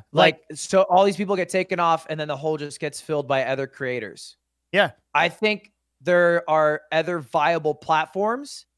And I think that a nuclear event like that would be it'd be the biggest thing that ever happened on Twitch, right? Like it'd be for sure. And in that either they live through it, but even if they do live through it, I don't think they live through the same. I think it sets them back. Yeah. Because I think the creators we're talking about hold, even if it's 20% of the creators, like 50% of the viewers. And I think already with trajectory in growth of platforms, they are having some trouble against YouTube. Massive trouble. So this could just cripple them. If YouTube didn't exist and didn't do live streaming, then you're right. Mm-hmm. If they had a monopoly, but they don't. So, you can replace me on Twitch, but you cannot get rid of my presence as a streamer, nor any other streamers, because you don't have a monopoly. So they can just go to different platforms. I see. Yeah. I don't know if I would give your same advice to smaller broadcasters or middle-sized broadcasters who aren't diversified. I don't know what to think for a person who, because the vast majority of people haven't diversified their content like you, right? They're probably very Twitch centric or very Twitch focused. Yeah. Yeah. Even people like Moon or Train. Exactly. Yeah. These people. Yeah, exactly. Yeah. I think it would be, if the platform died all of a sudden, they all got nuked, maybe kind of scary, because they would just like slash half their viewer base because they don't have the same following. Yeah, I think you've done something that was insanely intelligent from the get-go, which means like you consciously made the effort to diversify into multiple different platforms from the beginning. And that does shield you from, it always has, right? Like that's just a classic business move. It's mogul So maybe moves. my advice to someone from this wouldn't be freak out and save your Twitch platform. It'd be diversify your online content creation and put more effort into your YouTube or Twitter or TikTok or whatever you want. Do you think that could be what you should do? You want to know who I gave advice to on that? Who? Exactly that same thing when something happened? Do you think No. Do you think that the people on Mixer knew or ever thought that their platform was going to be completely removed? That was ever a possibility for the people that are building their brands there? I would have imagined, yeah. I don't think so. You don't think? No. I don't think that Wow. I don't think that any of those partners said, "Oh, this will never happen. This will." And when they did, I got hundreds and hundreds of messages hundreds of messages. I had to close DMs because it was so many partners, so many people that were making income that said, what the fuck? I built my whole brand here. Literally, Microsoft shut us down overnight. And why did they shut us down? Because Mixer was not profitable and never had a chance at being so. And it was 0% of the actual revenue of the company. And there was enormous liability. Sounds like something we know, right? Yeah, but I also think you could have just looked at how Mixer acquired Shroud and Ninja and then seen that after months that their viewership actually went down and their percent of owning the streaming market went down during that period after like months of acquiring so many streamers. So it's like, I feel like the lines were all pointing towards this shit was going bad. And Twitch has like 80%, 60, right? 64%. Yeah. 64% market share, Losing to which is YouTube a and lot Facebook. different. That's a lot different. Mhm. I would be scared shitless if I was on Facebook right now. Absolutely. Yeah, I think that your days could be numbered for sure. It's however long Facebook wants to lose money on the project. But yeah, I think the best thing you could do right now is definitely diversify your online presence. Yeah, that was the advice that I had to give Mixer streamers after the fallout of that. It was that. Well, that's it was too late for that advice, right? I had given advice of that for like years and years, but like people didn't listen. Like I always say on Twitch, like that you can probably over-index on YouTube because like Twitch is like a more new platform and is like more beholden to these kind of risks. So like if you're building a brand on YouTube, it's most likely safer just because they've been through more shit. It's more likely they're going to be stable. Yeah. But I don't know. I think that the potential for catastrophic events, like it's sort of human nature to kind of avoid even thinking about these things as a possibility until they are. And something like Mixer is kind of a perfect example of that. That I really do think that if you went, I mean, fuck, man, I was getting messages from Microsoft employees that were like, I had no idea my department was being shut down. I'm out of a job. It was really crazy. It was like, this was, I think this would have been bigger news if it wasn't like in the context of like the Me Too movement and like a bunch of the other stuff that happened in the same week. I think Doc got banned in that same week. It was just a crazy week. Like there was like a lot of shit going down. It was like Doc gets banned. There's a huge movement, like a bunch of shit going on. By the way, Mixer got shut down. That whole week was like a super shitstorm. It was like, well, I think it's yeah. Also, kind of how Microsoft wanted to do it. I think that's why they did it very fucking quick and fast, and just said go to Facebook and then just fucked off about it. I think that's how they wanted it to happen too. Yeah, but I just think Microsoft made a decision that was based off of profitability and based off of long-term growth potential and the potential to become profitable in the future. And despite the market share discrepancy, all of those same problems pertain to Twitch. In exactly the same way. Well, yeah, but without the market share, which I think changes a lot of things. Because I think if Mixer gained any percentage of that market share, it wouldn't have been the same story. It would have still been. I think Microsoft would have been much more willing to burn money if they had 64% of the market, because that's at least something you can show, than like 4 going down to 3 or whatever they had. Especially with the 100 million they put into the streamers they acquired and then went down a percentage. So it's like, I think it's more so, I get how you view it in that it's, high liability for Amazon with 0 profitability. Yeah. But I think, Twitch has a 91% market share in gaming and a growing field. Amazon will not abandon ship, is what my sources are telling me. Well, I just can't imagine. Atrioc. It's just Atrioc. Oh, okay. Yeah. But yeah, I can't imagine that. I think that is a very drastic step for them to just cut. Yeah, Twitch I don't want to whole. be the guy that's saying that Amazon's going to shut down. That's not my official position. Sure. My official position is this. I think that over the next 6 to 12 months, this becomes increasingly harder to navigate. And that we start to see DMCA strikes or individual streamers getting banned for things that may not make sense, more attention come on the subject. And depending on the actions that Twitch takes over this period of time, we could either see an outcome like what you've said, which is that we kind of just sort of enter this equilibrium where everything is like still a little bit fucked, and like, yeah, maybe all your ad revenue, for example, goes away, like you said, on a VOD or something, right? Like something like that. Like that like we end up on that situation, or Twitch makes a series of like pretty bad decisions and like doesn't develop identification systems to support this. And as a result, like I don't even know if we ever see the true nuclear option, which I agree seems like really extreme. Like I think the outcome is we sort of like reach an equilibrium that like nobody is like truly happy about, which is sort of similar to YouTube in a way. I think, look, at the end of the day, we get away with a lot as creators, and I'm sure there'll be a bit of outrage, but it's true that we are literally able to watch copyrighted content and profit off of it and get viewers off of other people's content with no penalty. We can use the likeness of Nintendo for little emoticons to advertise our channels. Yeah, with a little Mario. With no penalty. And I think those are all wild, wild west things that probably shouldn't exist, but only exist because Twitch won't do anything about it until they're forced to. And now they're getting forced to change like one aspect, which is just, hey, copyrighted shit. One day, I'm sure Nintendo's going to come for Twitch. I'm sure other people will come for IP that's being used. Pokemon's emotes are all Pikachu. Yeah. Tifu's are all Patrick Star. They'll come for that too one day. And all these things that we see as like, you know, like just Twitchisms that are just totally chill are going to have to change.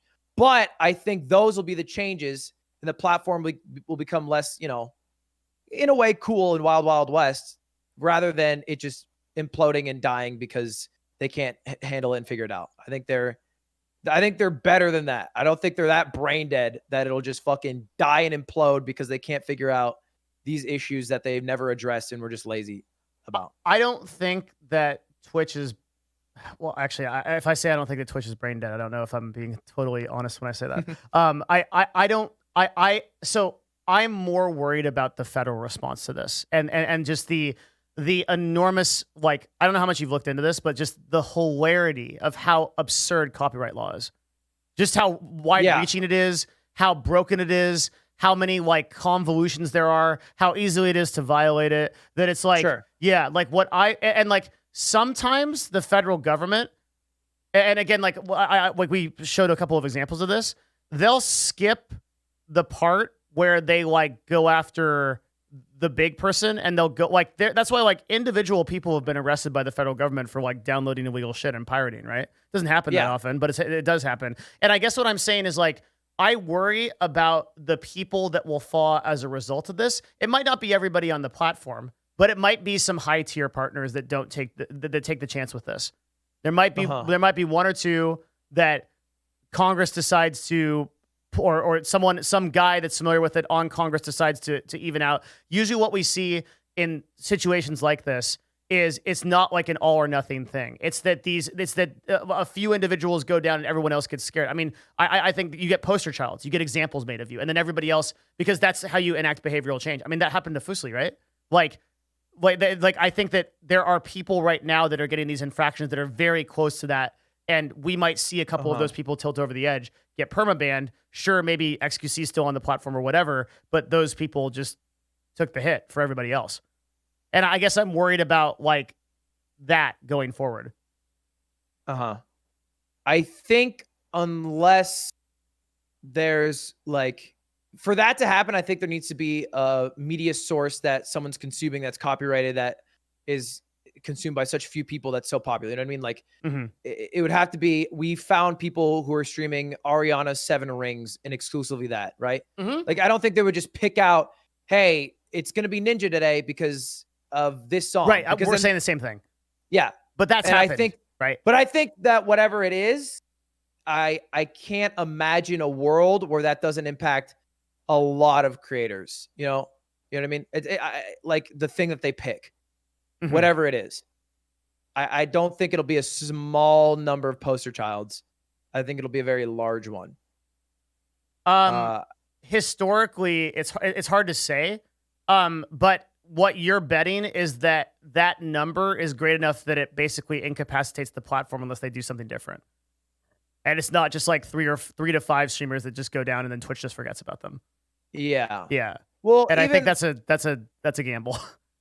sure. Yeah. But when you have the ability to prevent this from happening for yourself. Now that opportunity, and like I can't stress enough how much this sucks. Like as a person who has 8 years of content on this website, it's like unimaginable that I'm going to consider deleting every single clip that I've ever had in possibly every VOD. That is so sad because this is my legacy.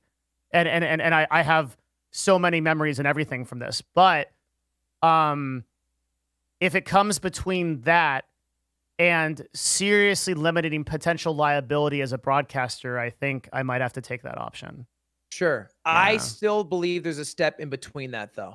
In between, you're either deleting or not deleting, and then you're either getting banned or not banned, where Twitch says you have to delete it or deletes it for you. I guess the reason why I'm freaking out is because this email basically says the opposite. It says, after Friday, October 23rd, this is your one warning, right? And after that, no holds bar.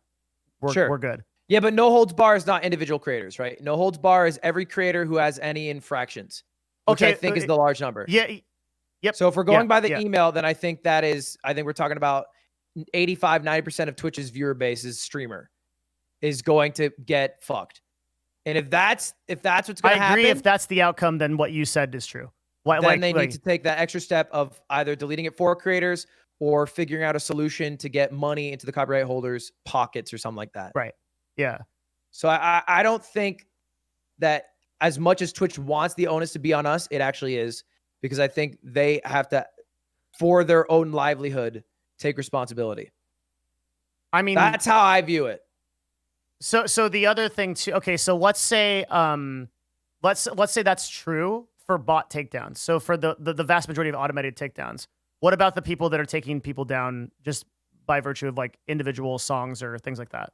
So like you said, like if everybody that streamed Kanye, for example, right, gets hit, right? Is that like a big enough catastrophe or things like that, right? Like, yeah. I don't. But for by the tone of the email, it doesn't feel like that would be the case. It feel like it sounds like it's everything, right? Which is different. But you're right that if it's just people who listen to like top 50 songs, like you were saying before, then it might not have enough power. But I think that would just be a bump in the road. And at the end of the day, everyone who has copyrighted shit they'll come after them too. But that bump is a streamer that got run over.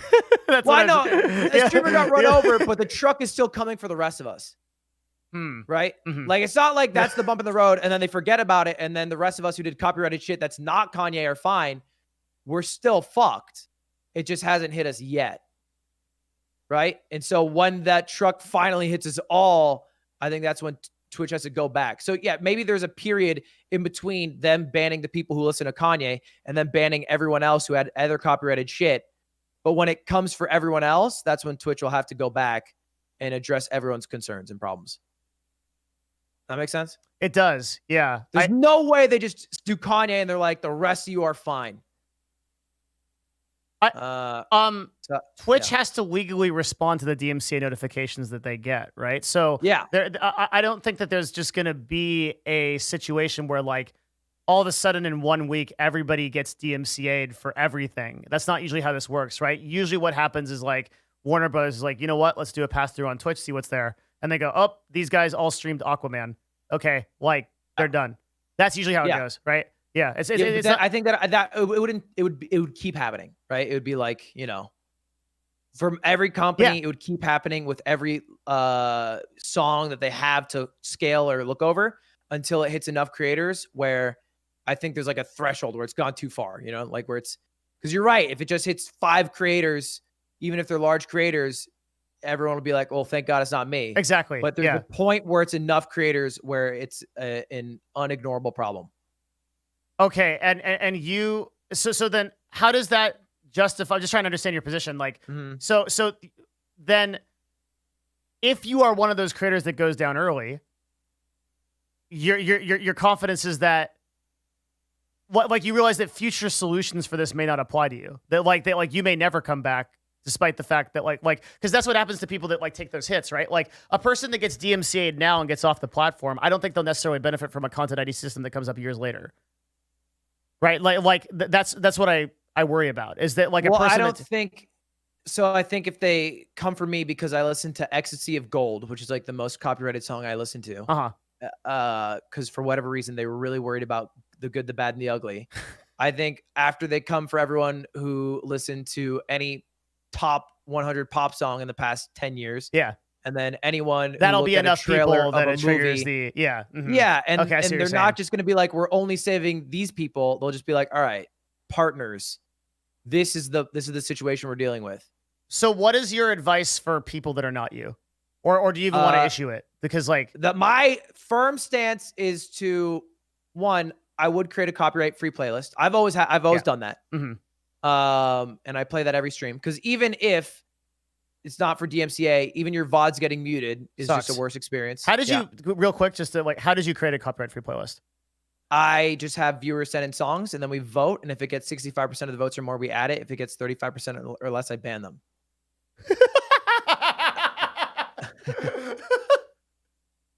And that's how I've done it for, I think, over a year now. Now I understand why you work at extremes, dude. Like, well, either everyone's fucked or not. You're a Sith Lord. You're an actual Sith Lord. You only deal in absolutes. That's what this is.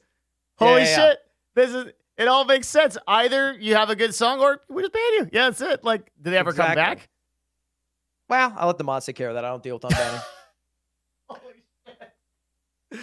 That is amazing. Okay. So copyright free playlist. Copy free like playlist, yeah. Because it's beneficial, and also it's beneficial because the second part, you have to go on YouTube and Twitter. And those are really the only two that I'm also on TikTok and Instagram, and they do all right. But I think a YouTube's a really big one to have. Like, you need to have a YouTube. Yeah, so diversify your content. And if you don't have a copyright free playlist, you're not going to make any money on your YouTube anyway. That's actually why I created my copyright free playlist, is because I was getting all of my shit copyrighted. How did you get that stuff to be copyright free on YouTube as well as Twitch? Because a lot of the time it's not the same thing. Well, I don't check to see if the VODs are muted because that takes too long. If I'm doing the copyright free playlist, I need to know in the moment whether it's copyright or copyright free. And usually YouTube tells you, if you go to the description, it'll just say who the copyright holder is, usually. Like 9 times out of 10. Okay. You just click on it, you go to the description, and it says in the description, learn more, and then it'll tell you the song, the artist. So your and who it's licensed playlist is to. on YouTube? Yeah, it's only YouTube songs. Yeah. Okay. So you created a YouTube playlist and you look and see if they have a copyright. What if, so can I tell you something really crazy that happened to me? Sure. Okay. My entire channel overnight got copyright claimed. The way it happened was I had a song that was copyright free that was like 3 or 4 seconds of my intro that was not copyright and was copyright free at the time that I put it in. Years later, somebody picked it up. It became copyrighted. My stuff got flagged retroactively. Really? Yes. I had to go through. So you want to know what we did? We went Go through and mute every video. We went to the Philippines and we paid people to go through every single video and remove them. Yeah. Yes.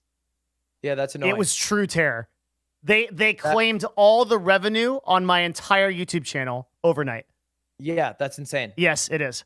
So that is why I'm afraid of that. That even if something is not copyrighted right now, it may be later.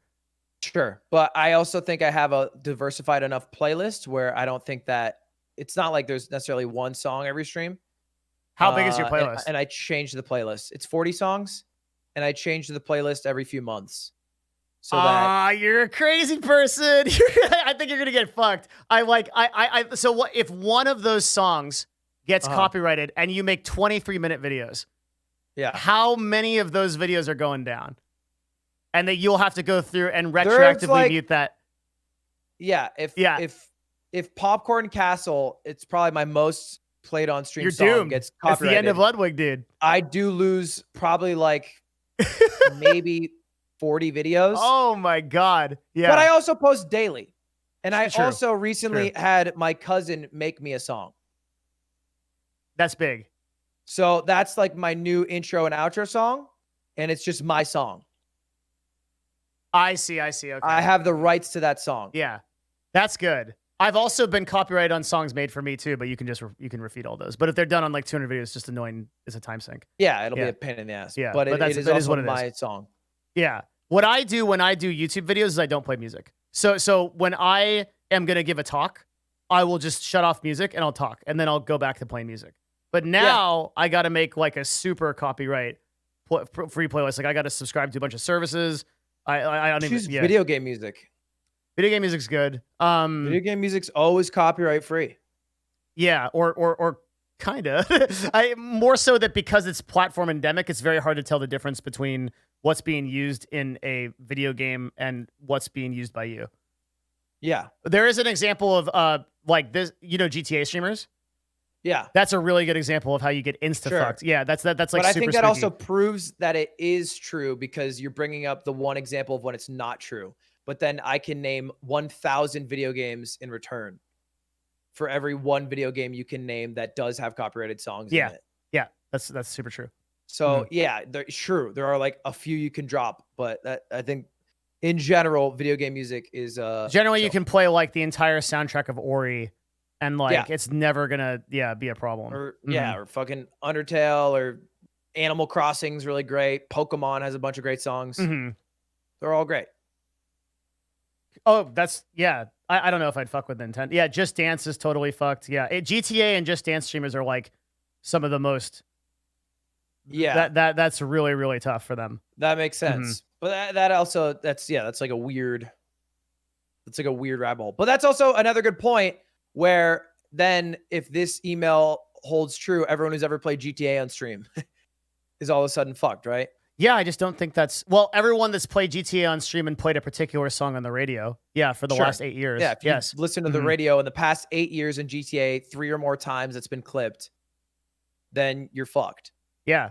So, Madden and 2K streamers. How many streamers is that? A lot. And GTA is like a top 10 category. GTA 5 is a top 10 game. Yeah. And that's why I feel like this will have to be figured out by Twitch. Because I think that's so many people that we just named. Yeah, I think create a copyright free playlist and then, make yourself a YouTube channel is the best two things you can do. And that's just good, even regardless, of DMCA. Yeah, it's just generally good advice. Yeah. Just general being a better streamer. Would you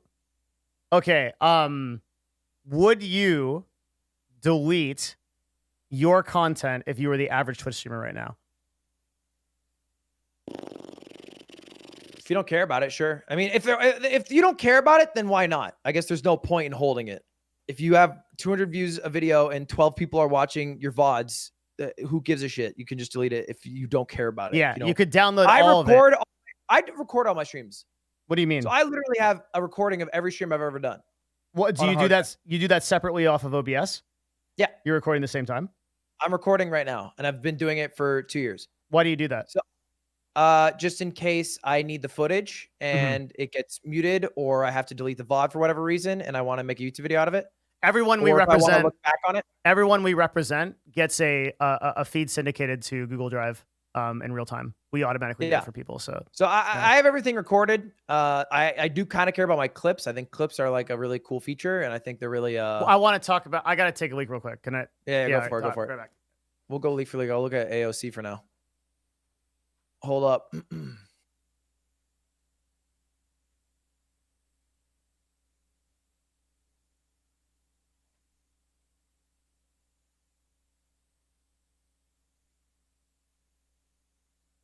This is your Alexandra middle name Cortez viewer count update. Currently, oh wait, that's Alexandra Botez. She's at 2,000 viewers. Okay, cool. Good job, Botez.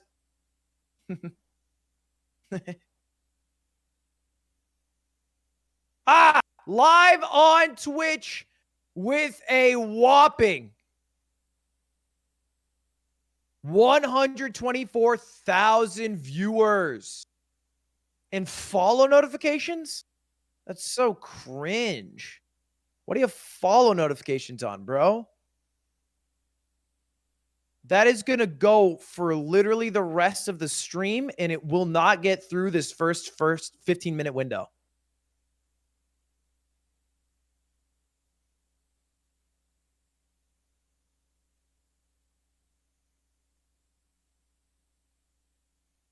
I think this is the second biggest week of Hassan's career.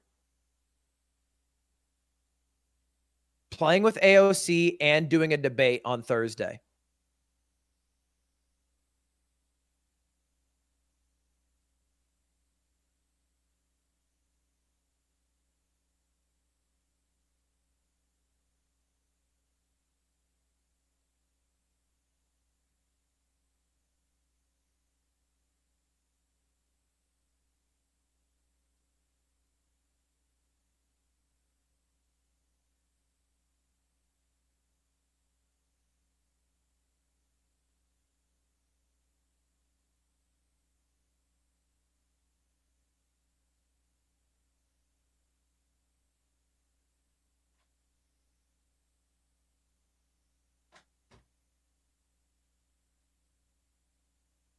Okay, did he mute?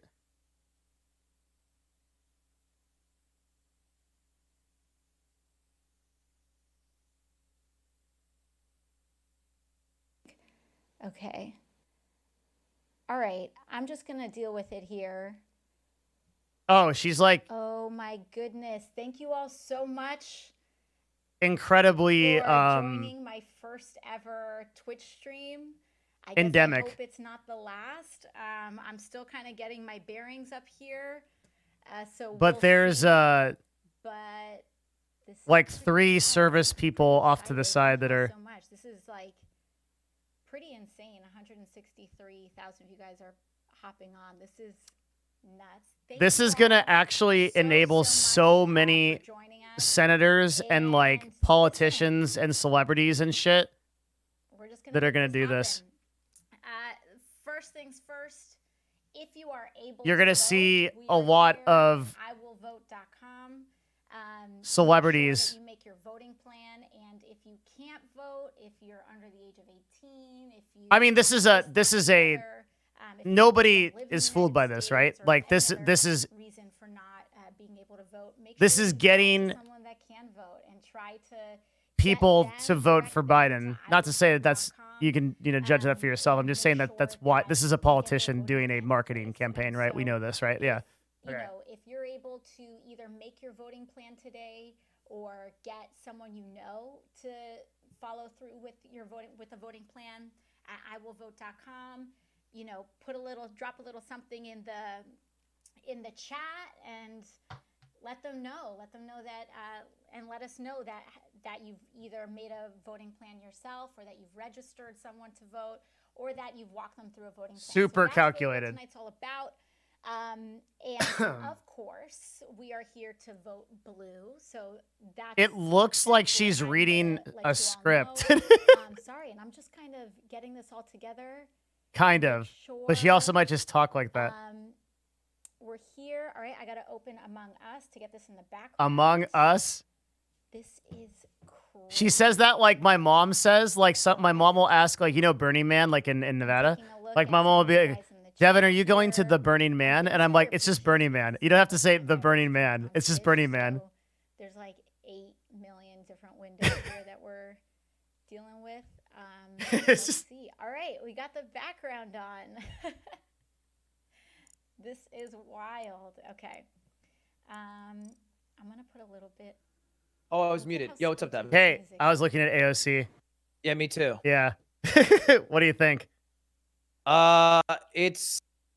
It makes sense. I always said that Exactly. if Bernie Sanders went live and did a media share stream, he would have made so much money. Actually, yeah, he would have made a lot of money and maybe he would have like, dude, oh my God, I watched it. $100 a second. That reminds me of a clip I saw of you where you were talking about Hassan and you're like, Bernie's platform has no chance of being ever it's like that made me making it to laugh policy. so hard. Oh my God. That was a fucking 10 out of 10 clip, dude. Holy shit. Yeah, this I is think more politicians should do Twitch, but do it right. I think they You know will what I mean? they will do this. Yeah. Do you think this will start a trend? Yeah, Yeah, I I do think too. that it'll take a bit, but I think it needs to be an event every time. So I don't think you can just stream casually. Mm-hmm. I think you're wasting your time because I think you're cheapening the value of every stream you do. Yeah. But if you make an appearance on stream like every month and it's something hype, whether it's like a Q&A or media share or gaming with influencers, you'll hold 6-digit viewers every time and it'll be hype. They probably look at this stream. I mean, they like the marketing, like the people in her cabinet that are, Yeah. you know, they probably look at this and they go, holy shit, 200,000 people are watching this. Like, Yeah. this is like, yeah. And then they, like, if they know anything about the demographics, right? Like if they know anything about Yeah. this being 16 to 35-year-old males who like are like, this is insane. Yeah, Yeah. they should have done this a long time ago, but it's good that it's happening now. But like the way Trump does it is shit because he just like He just he's restreams his C-SPAN. shit. Yeah. Yeah, he just restreams his shit. his rally. No one Mhm. cares. The same thing Bernie did when he first was going on. I was like, oh fuck yeah, but then he kind of did a similar thing. Yeah. Yeah, it has to although be. he did do. Did he? No, he had like weird AIDS, right? That It was was weird. Yeah, it wasn't like Yeah. it wasn't like hey, what's up Twitch chat? Like this she looks like a streamer. Yeah, She's like, "Hi, like I'm getting my stuff together. We're going to play Among Us." she like, has the setup. She Yeah. has follower notifs, which is insane. Oh, she does? Oh, she does. You're right. Yeah, She does have those up. That is and it's like a custom little thing too. She also got wonder- Twitch to give her the AOC account too. She yoinked that. that's fucked up because you're not supposed to have any 3-letter accounts. You can get an account from Twitch that's been inactive for longer than 6 months. I don't believe you can do 3-character ones anymore, though. I don't think you can even switch. Oh, them. is that I true? Thought. I thought, yeah. It must could be just wrong. be because Unless it already existed, maybe. I'm sure the account existed and she literally just You think it existed? I think it existed. Her cabinet petitioned for it. They found it was inactive. They yoinked it. I see. I think that's what happened. But she's talking like a streamer. Like she's got everything set up. Like I think that there must have been some member of the cabinet that was like familiar Yeah. and was like, this is how we do it. Like I watch Twitch every day. I'm a Hassan Abi fan. Like, there had to be something like that. It'd be easy, I think. Yeah. So if you just have one guy who's under the age of 30, it's very easy to set up. Streaming is the lowest cost thing you can do. It outside is. of maybe like sending a tweet. With some of the highest potential. Yeah. Like, and like, Yeah. but I feel like there's a lot of people that are just getting into Twitter. So she's playing with like a lobby, right? She's going to play with Hassan Abi. And like, is that right? It's gonna be Elon Omar, Hassan, Pokey, Holy Toast, shit. Myth, Jacksepticeye. That's all I know of. Why didn't she get on this, man? I missed messaged it. Hassan Yeah. and I said yesterday, I said, are you playing with AOC today? He said tomorrow. And then I said, do you need someone? And then he never answered. I respect. At least you assume hustled. He already has 10. Yeah. You did the proper amount of hustle, so I'm proud of you.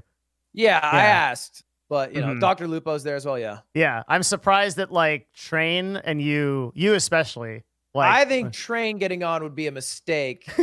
I think me getting on might be a mistake for them.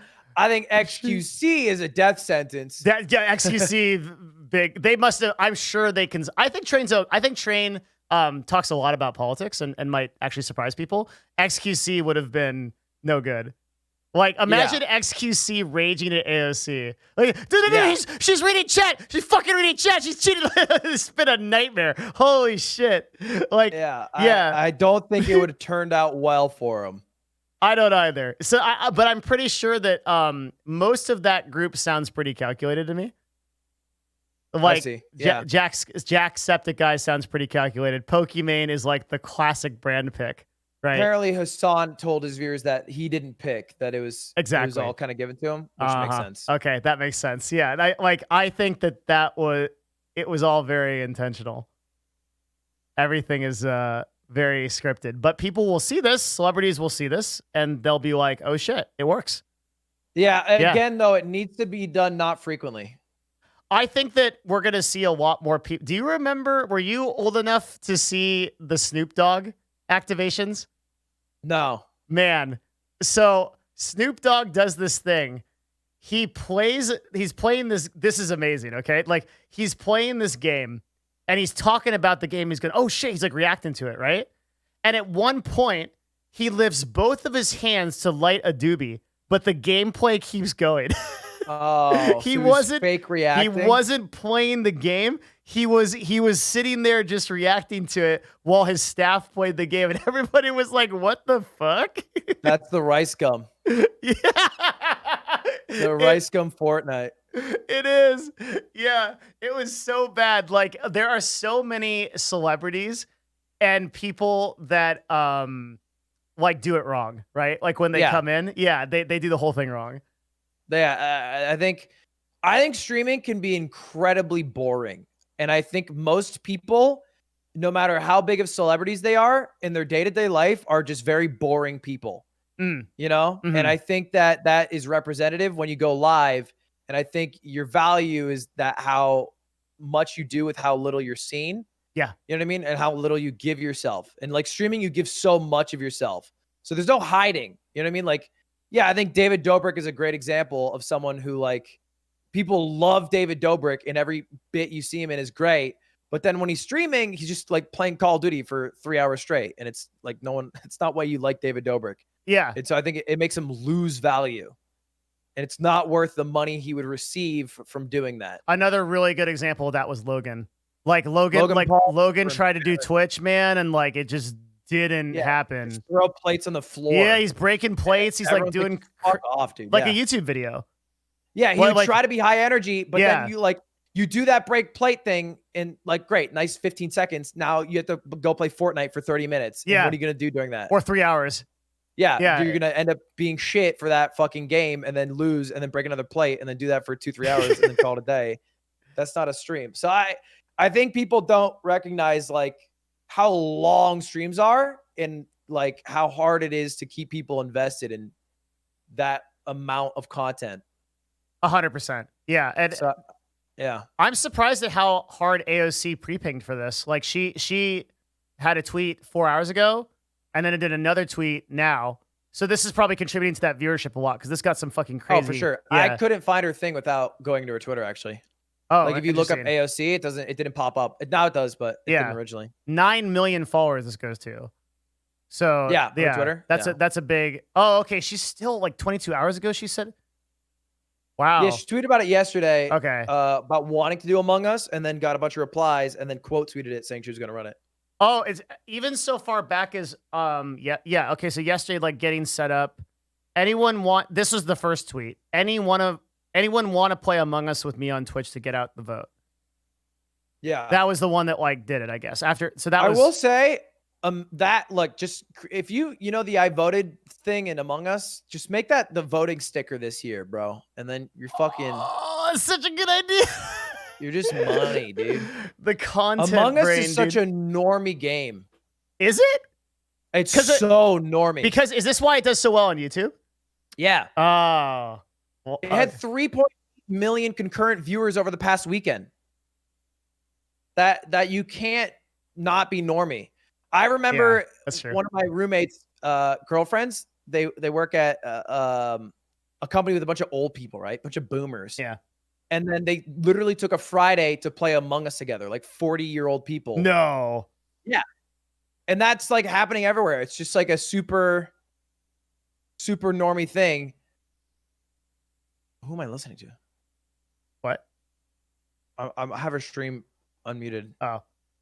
Dude, Oh, she's in the Discord. oh, she's in the Discord with like Hassan and them?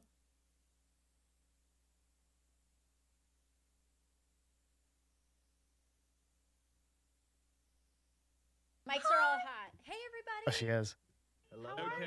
They're saying mics are hot to AOC, like AOC in private Yeah. is just like Is- dropping F-bombs or Dropping something. the C word. Yeah. Yo, AOC, mic's hot, bro. Mic's hot. I know you love to do Gold Digger from start to finish, but come on. It's like God's about to drop a rap. Yeah. I expect all of these people to be on their best behavior, right? Like, Oh, absolutely. Yeah. The biggest moments will be when AOC kills someone and then says she didn't do it, and then everyone laughs. Or when someone does kill AOC, it'll be a big moment in their stream. yeah. And then when it says I voted, I think that'll be a moment too. Or if someone doesn't vote, she'll be like, don't forget to vote. That's what I'm expecting from this stream. Mm-hmm. Oh, I voted. Don't forget to vote. God, dude, the marketing. Yeah. You can just imagine what the marketing people must have done behind the scenes of this. They would have Yeah. looked at the like Among Us, the voting thing. Like it's just like it's 1-to-1. Yeah. This, yeah, I feel like this is Among Us did fit this perfectly. Yeah, it couldn't be better. I wonder how long they're playing for. I wonder like how long this activation is for.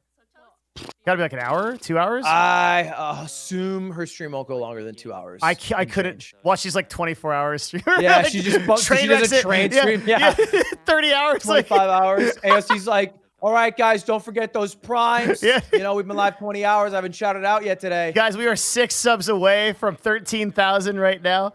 We are Yeah. 6 votes away from winning Michigan. Like, FaZe did a voting ad. Actually, I got reached out to the Biden-Harris campaign. a lot of but people did. I said no to it. Why? I just don't like being paid to have a political opinion, I think that cheapens it a lot. You know what I mean? Even if you believe in that, like that other people should do that thing. I 'Cause think that's yeah, Mhm. yeah. I think I think if you believe in it, but you're paid to say it, it makes it seem like you don't believe in it. I think it's like, you know what I mean? Oh, I see. Yeah. Do you talk about politics on your stream at all? A bit. I think people know where I lie on certain like policies, but I don't tell people who to vote for. I don't say who I vote for, Yeah. which is just something that they told you not to do in journalism school.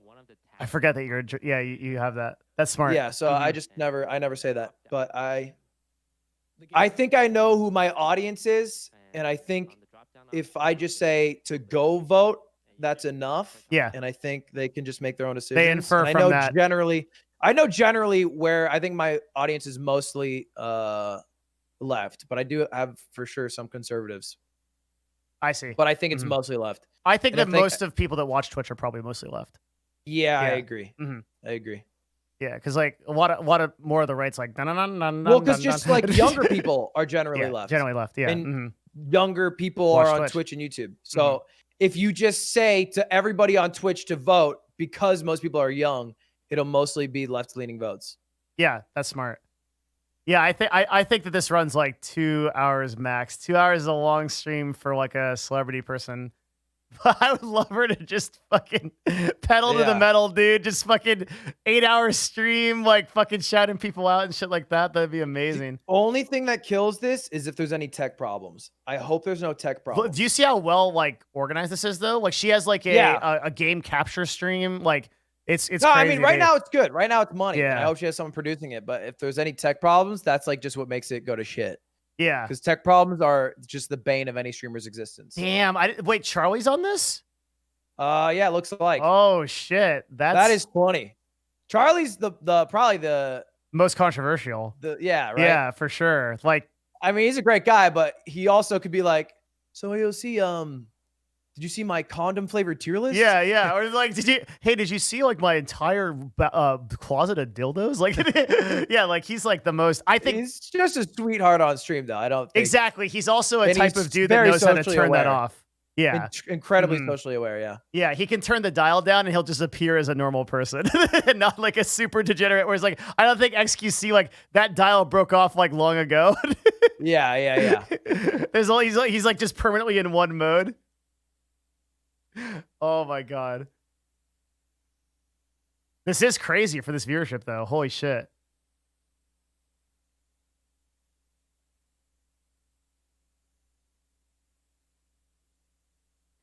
The one big tip is She's actually, what is her rank in League again?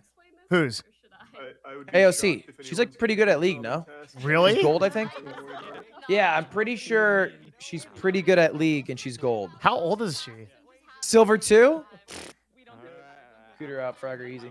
Oh, she's 31. She's a zoomer, dude. She's a zoomer. Well, no, she's not a zoomer. Yeah, 31's a zoomer, dude. She's a millennial. She's a millennial. As far bro. as She's not a I'm, zoomer. as far as I'm concerned, she's a zoomer, dude. That is not how that works. It You is. cannot be a zoomer born in the fucking 80s.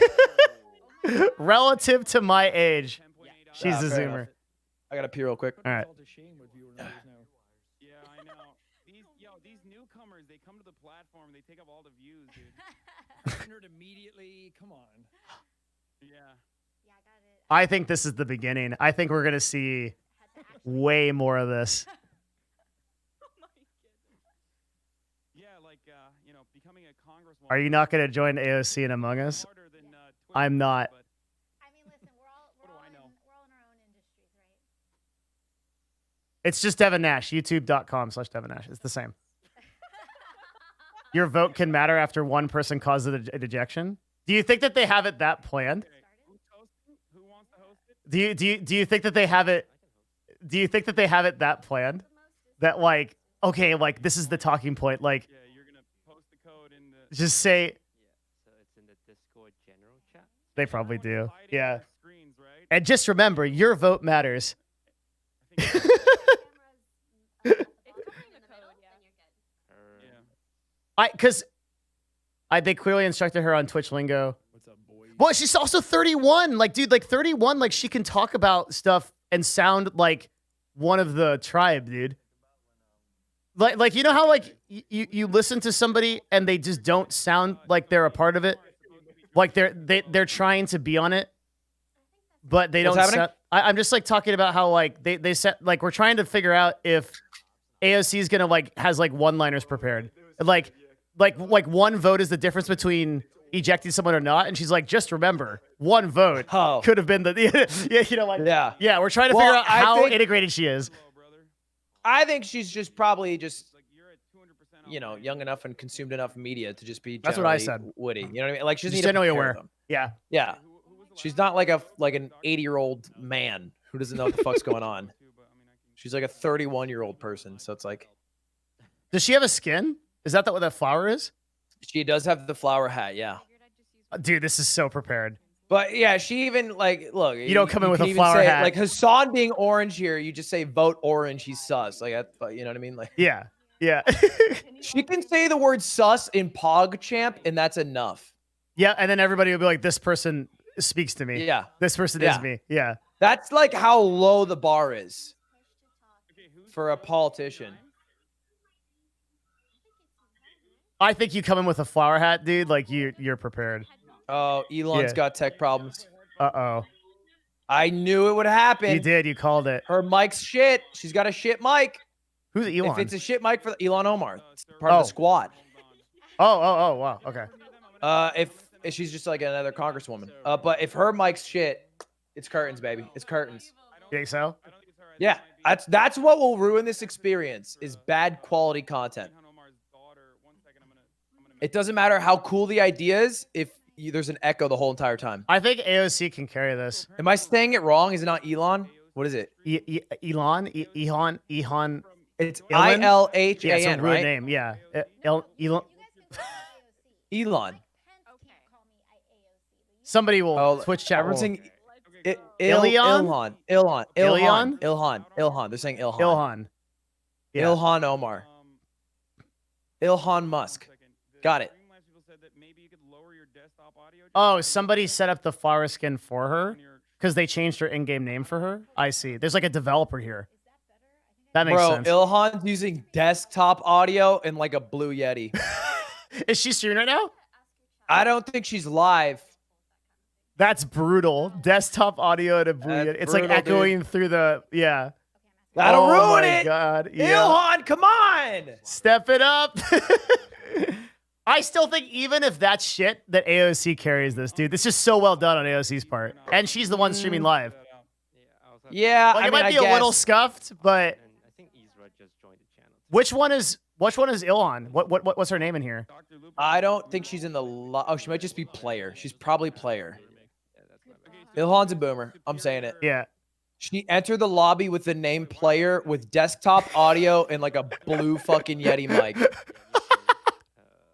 Oh, apparently she leaked the code too. Oh my god. Oh no. Wow. Oh no. Ilhan, bro, this ain't how we wanted it to go. She live? Oh, word. Okay, Is What's she? her stream? People are saying I don't even listen. Yeah, because how should we leak the code? go to Among Us. Oh right. We could just go to Hassan. I don't see him. I don't know who MXM Tune is, but she's also playing.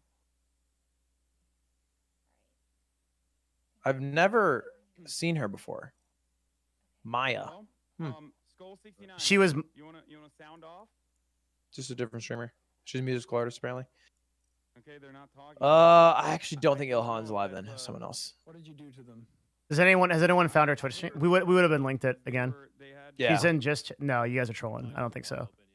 We would have been linked it. People would have spammed Yeah. the link instantly. She's not live. Twitch.tv/. This is probably a bullshit. Really? Hang on. Is it it? I'm looking. Because I look up Ilhan and it doesn't show up. Oh, it just went Oh. live. Oh yeah. It's Literally this minute. 0 viewers. and she's Obama has leaking left the code. game. So Bro, you're leaking the code. She's in the lobby with Amazing. randoms. wait, she is? Yeah, she just started a game with a bunch of randoms. Oh my god. Ilhan, you boomer, you're playing with randos. Oh yeah, she's. This is a nightmare. All right, who's gonna kill her? Who's gonna kill her in the lobby? You actually called it. Is this working? Okay, right here it works. Her stream's like buffering. Is this working? Yeah, Yeah, it's just like she's on like So much for helping. this ain't it. It really helped. this ain't it. This ain't it, bro. This for everything that She just AOC is doing right, Ilhan is doing wrong right now. She literally just got killed. Ah, there it is. Yeah. Stream's buffering. Her background Oh, and lighting's no. not great. Her audio's trash. She's not in the right game category. She's like her webcam is like 90% the Yeah, the head like this, space. yeah. It's like she's just this tiny head in the I don't bun- know how did AOC do it so right and Ilhan do it so wrong? How old is I So much for helping me out here. Ilhan Omar, I can't imagine she's out of her 30s. She looks like the youngest of them. Let's check. she's 38. She's 38. All right, she's older. But 38 you can swing I mean, it. yeah, you're Like, still young Yeah. enough that they're but, saying that Ilhan was a last minute addition. So that Really? that's what they're saying. Yeah, that Oh. that like literally like AOC had a whole day to figure this out. And Sure. Ilhan is like coming in here from like an hour ago. So like they're just because they Oh. might have seen the results of it and just like we got to get her on the ticket, right? yeah, I think it's a Yeah. mistake. Should I do red? Yeah, she's I holding up the think- show, I think- man. You should have just let AOC run it, test trial, and then you could do a game with the entire squad. Like the whole All right. Democratic House. Like yeah. Yeah, you just do your 4 in Congress. You get your, that's how you got to do it. But have a little test. You get Bernie in there. Get Bernie in there. Imagine a Oh my 5-stack God. League of Legends, Bernie support, AOC, ADC. Okay. I don't think that Hassan could handle himself in the same room with Bernie. I think that'd be the end of him. Hasn't he met Bernie? Has he? I imagine. I right? think he would. I think he would He's just. probably gone to so many fucking Rallies. rallies. I feel like he shakes all the hands. He and got shit, like right? a VIP ticket or something. Yeah, right. Let's get He's Joe Biden in never- an Among Us game, dude. Yay. How you just got like 10 politicians in a game lying about who killed each other. Let's get Joe Biden on the fucking internet, bro. Let's not worry about him getting him in an Among Us game. Step 1, get on YouTube. Uh, I want 5 Democrats and 5 Republicans playing Among Us and lying to see who does what. not Among Us. They got to play a competitive game. They got to play like Valorant or CS. Boot up. Play Boot up into a CS. game that's competitive. Yeah. To what end?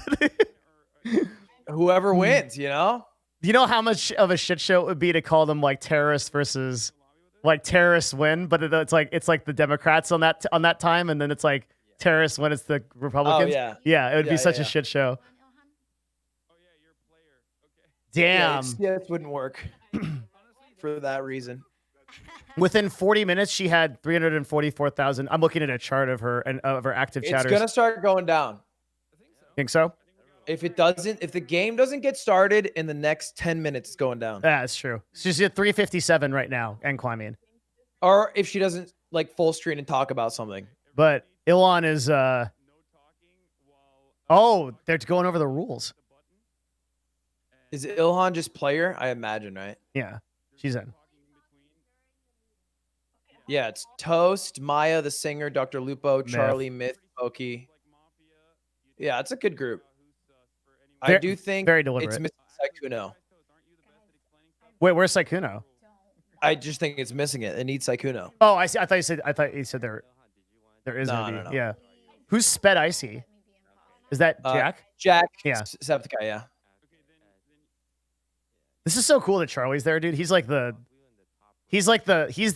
the imposter. He's the least. He's the link. yeah, he yeah. is. Yeah, he's the least like, the most sus and the least like. Did I get it? Ilhan left. Oh no. Maybe dude. changing her name? Maybe changing her name? I'm gonna get him. They changed AOC's on the fly. I don't know. And then I tried playing. Yeah, you could change it incredibly easy. You just back out to the main lobby and then you can just change Her it there. stream's still buffering. Yeah, that's not going to change, right? Yeah. That's just an internet thing. She's just not wired up. She's probably just More on than likely, Wi-Fi. it's bad OBS settings. Okay. It's probably also possible. Yeah, because usually when a stream is buffering occasionally like that, it's more She's of like streaming a at 720. kbps. So I guess issue. they probably tried at 1080 and Mhm. it failed. She's figuring out how to change her name. She should not be live. Oh, I she feel did- like I'm being mean to Ilhan Omar. but I'm yeah. just calling it like I sees it here. There's no talking until And someone dies. technically, this is not the best show. Once everyone starts Oh, they got a guy with a MacBook. You got the IT guy. That looks like an IT guy. Yeah, 100%. They just Googled IT guy and this guy showed up. How the fuck did he show up? He's just coming in with the iBook. Mac. Here we Omega go. Lol. Mac B Omega Lol Omega Lol K. Oh, Oh, did they boot a game without Ilhan? Oh no, they're in. No, they're no, in the game. but she's got the name. Oh, AOC's imposter. Oh my god. This couldn't have gone better. Yeah, this is what you wanted. Oh my god. This is actually the- You have to kill. Do it. Okay. She missed the button. She missed the kill. Oh, it's Toast 2. This is perfect. Yeah. Toast can carry. Does she know that she can kill people? I go here and I'm supposed to pretend to do stuff, right? Oh yeah. She's pretending to do tasks. Damn, she's actually kind of goaded. Wait, but I don't even know what the settings are. Can they see me complete tasks or not? You better watch out for that top 10 position, dude. She is faking doing lights. Oh, kill here. Easy kill. Easy kill. Yeah. Come on, go. Oh, shit. Let's go. Let's go. Wait, what? Toast reported it.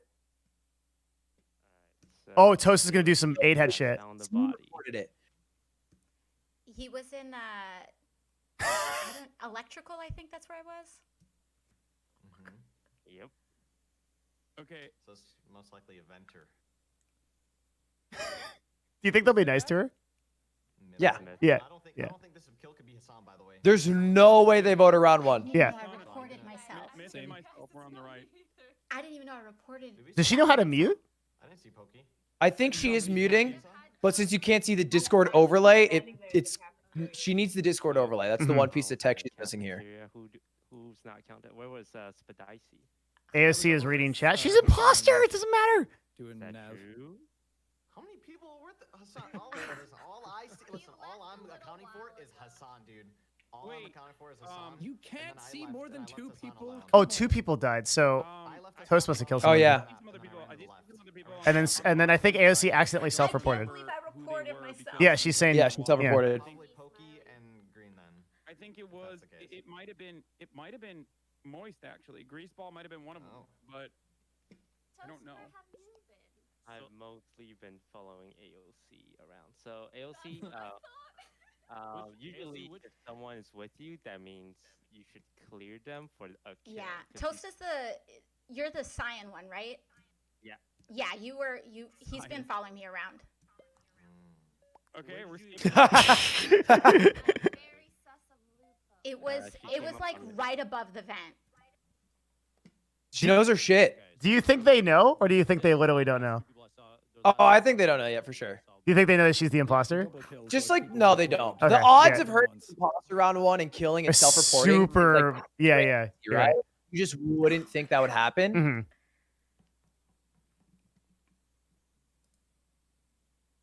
She's faking wires again. That's good thing no one saw her do the first fake. Do I follow Toast around? Yeah. She's faking garage, but she didn't do top one. I think Toast is just kind of like taking care of her. Yeah, just Yeah. in case she. I think it's the idea is that if she kills in a bad place, he can get a double kill. Yep. Fake Mhm. tasks.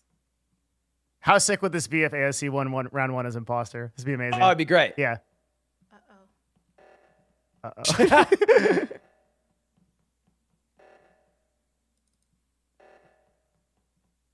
you going? Wait, but what happens if people see that I'm not completing the task? Can I complete like the oxygen task? This is tense, man. This is tense. Yeah, this is tense. She's going for the kill on Hassan. She's going for it. Does she know cameras are on? Ilhan. Oh, She's gonna kill Ilhan. Oh no. Wait, what is Ilhan is the one you need to keep Yeah, but I alive have to- because she does not know what she's doing. Oh, this is perfect. Get myth. Oh no, you can't. You can't. There's so many. There are a lot of Yeah. there's a lot of action here.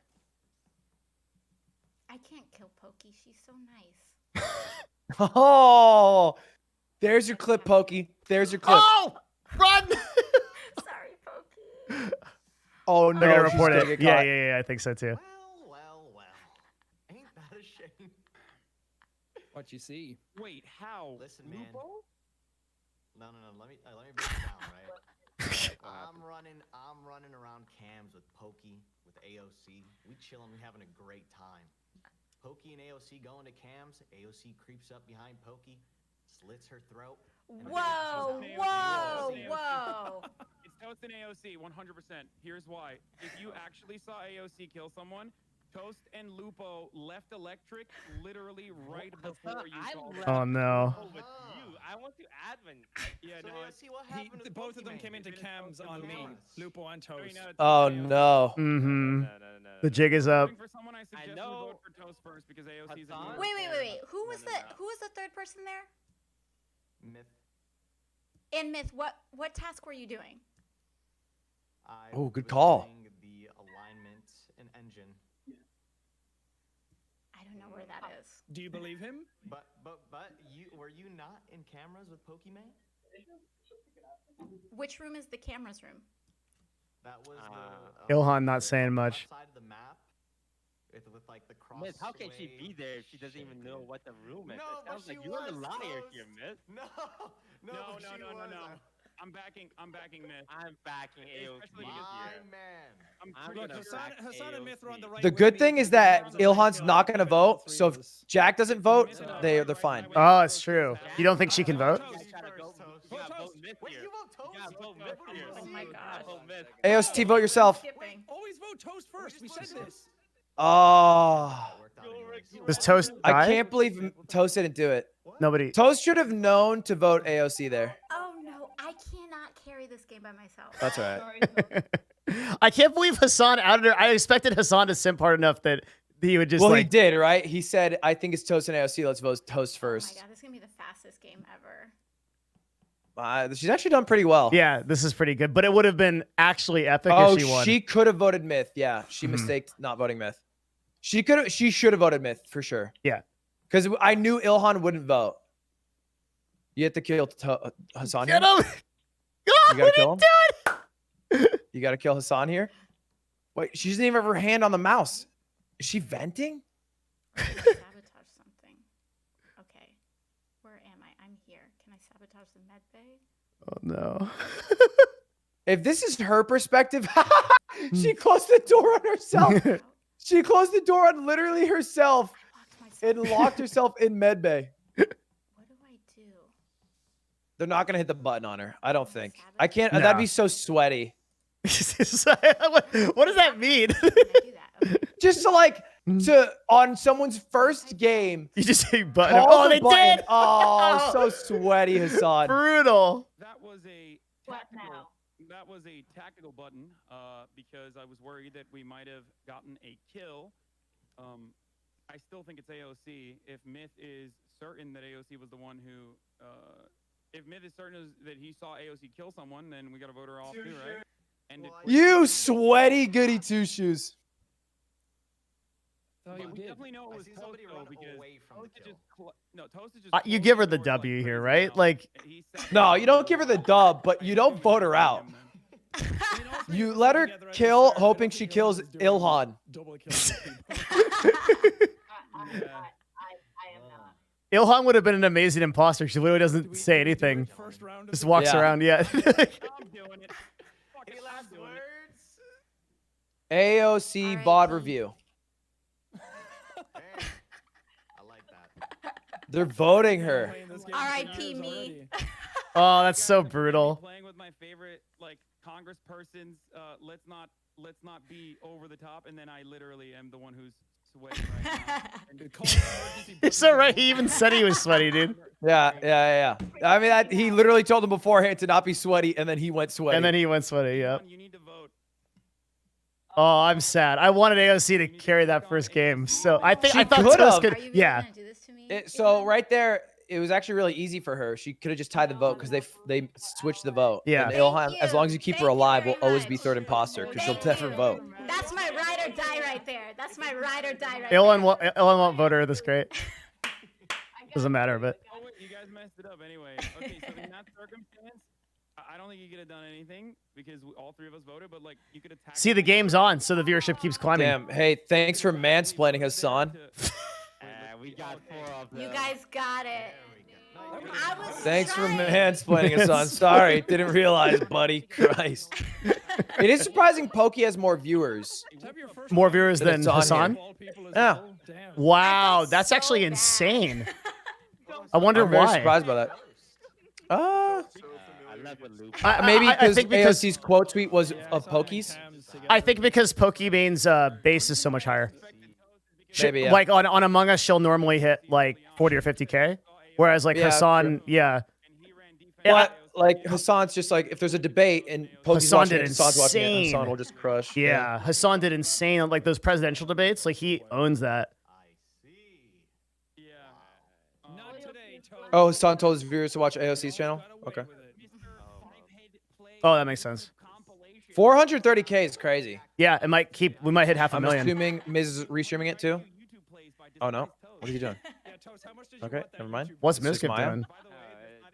I don't. It's literally just Pokemon. Mile. Oh. I've got a dude in chat who's checking the. Here, I'll send you it. Literally there. It's kind of interesting. I was in Can the you lab, update this, and I Terry? was like, please Update it to don't current, be but this is the current one. Please don't let me be Checking what? Chatter count and viewer count over time as the stream progresses. Illan's daughter. is for doing tech her? support. Yeah. Who's blue? Yeah, I Oh, was this chatter texting- count. I was Mhm. texting Ilhan. Oh yeah, I viewers was are just texting climbing Ilhan still. about it. Yeah, it's still going way up. And I Like was no, please, no. Yeah, nowhere stopping. yeah, that was good. I don't want to be impossible. I face my fear. How many games till it starts to go down? Oh, it already went down a bit just now, 2 kills. I mean, Hmm. just because of the People- natural progression of a game. People are saying there's embeds Bottom right, Ilhan? because there's more chatters Oh. than there is people That watching. would make sense for the first chunk of viewers, I guess. I don't know. I don't. Maybe. I But think- I mean, where are it's they? im- It's impossible to not have this many Some. embeds. Yeah, like when you have this kind of viewers. This is it's just Yeah. stuff's getting broadcasted places. Just the way it is. It's probably balanced, to be honest, from the amount of restreams, though. Yeah. Yeah, for sure. It's probably I'm five. stealing You think it's 15K from 500K? Yeah. Like when Maybe. all, I when don't know, everything, actually. all Nah. things considered. Yeah. Nah, maybe not. Well, yeah, maybe about that. I'll probably hit that. But she just dropped like 30K viewers. Yeah, I saw. Yikes.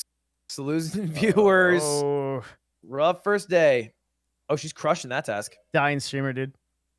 Dying streamer. Sag AOC gets no primes. She doesn't have a sub button. That's weird.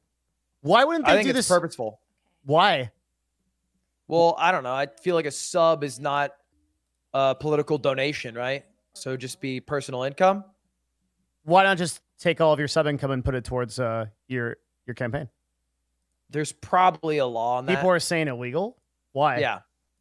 It's probably just like giving money. It's just weird, right? There's a fucking shit ton of rules against political donations. I thought I And I assume that taking money and then using that towards your political campaign, but not having it done through political donations is not allowed. Does she have a dono button? Oh, Vote. non-Americans. That makes sense. Vote, Instagram. Top left. She has an Instagram. Non-Americans make sense. Annie, what's her Instagram? Left up where we spawn. Oh, No dono button. You can't donate to her campaign directly, or she can't ask people to do it. Because I was also on admin and I seen some suspicious movement happening. Yeah, I think So I if you're think Huh. whoever's on the right side of the map is in the clear. Yeah, I'm gonna go ahead and then clear AOC, soft clear AOC for this one because she was in the bottom right. If AOC kept getting imposter. Even though I was a little sus of her originally. And Well, I then- was sus of you because you were following me around, but I wasn't Nav. And A then Ludwig I was Nav. muted for a bit. I think this is a good idea. Like, Yeah, he's just giving me a vibe. this is working. You know what, Hassan? Yes, you probably. Okay, so for DMCA talk, I think we're probably through everything we want to talk about with it. Two things. Ludwig and I talked about it, so that will probably be like what we do first is like talk about it. I still haven't done my like full breakdown on DMCA, and I think I'm actually going to wait till tomorrow to do it just because I want to take more time to think about it. And like the conversation with Ludwig changed some of my viewpoints on it. I still think that it's a huge deal and it's super, super spooky. But I think on this one, pretty much the more information, Stock Guy, can you like hit me up with like what the breakdown of that is? And I'll tell you too. I think, can I send you 2 Shadowrun game books? Fuck yeah, that'd be amazing. If you go to nerdfusionstudios.com, my address is right there. You can just send it here. I'll post it in chat for you. That'd be fucking amazing, dude. That'd be awesome. Yeah, send me whatever you want. I appreciate it. Thanks for all the new follows, by the way, guys. Appreciate it. If you guys haven't checked out my YouTube, I'm trying to hit 100K by the end of the year. It's youtube.com/DevinNash. Sorry, I did my Prime plug. Oh, I'm also plugging right now. I'm plugging my YouTube. I'm trying to get 100K by the end of the year. You plug, I'll plug me back in 2 minutes. Okay. It's youtube.com/DevinNash. And I'm trying to hit 100K. So if you guys help me by subscribing to it, I would really appreciate it.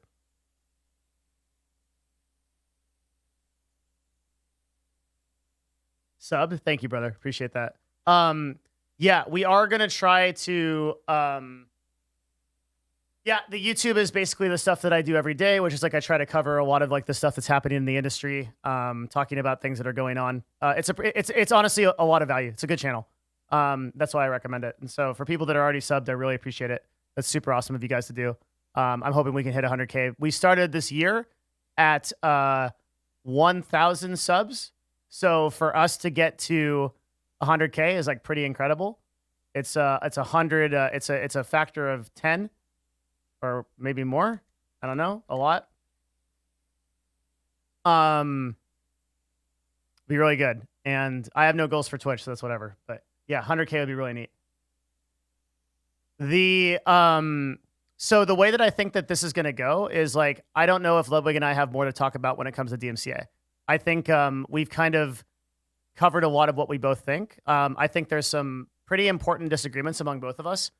But in general, I tend to be on the more pessimistic side. I think he tends to be on the more optimistic side. I think I'm very concerned, and I want to take the time tonight to step back, do some research, really think about what direction I want to go. And most importantly, because I have a little bit of a responsibility to people, like as kind of like an industry guy, I want to be able to give the best take possible. So tomorrow I will like start the stream and outline everything. We had a busy day today. Like we talked to John Silva, we had the DMCA thing drop. So I think it would be smart for me right now to take like a day and sort of step back and try to just like think about what's happening and outline it, prepare it. And then tomorrow I'll have like a really good take and kind of like give people the steps that they should take to move forward with it and what I would do. Remember, you have up until, if you're a creator or you're an affiliate, you're listening to this, you have up until Friday to make changes and things. So I would say just wait a little bit and kind of see what happens. I'm definitely going to be like waiting a couple of days before I do anything on my channel. I am going to 110%. The next like week or so, when we're not doing anything else, we're going to be building a copyright-free playlist. Thanks for the value. Yeah, of course. I got to step it up. I got to really try on this one. I know that there's a lot of people that are really concerned about this, and you have every right to be. And I will be building resources out right now to try to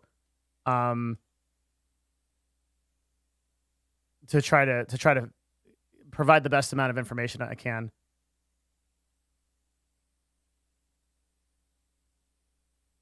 Because Devin, yeah, what's up, brother? What's the difference between a progressive Democrat and a liberal? Oh God. I said AOC was a liberal, and everyone got mad. A liberal versus a progressive Democrat. I think a liberal is like more extreme. Oh, okay. But I'm about to get booty blasted in chat, I'm sure.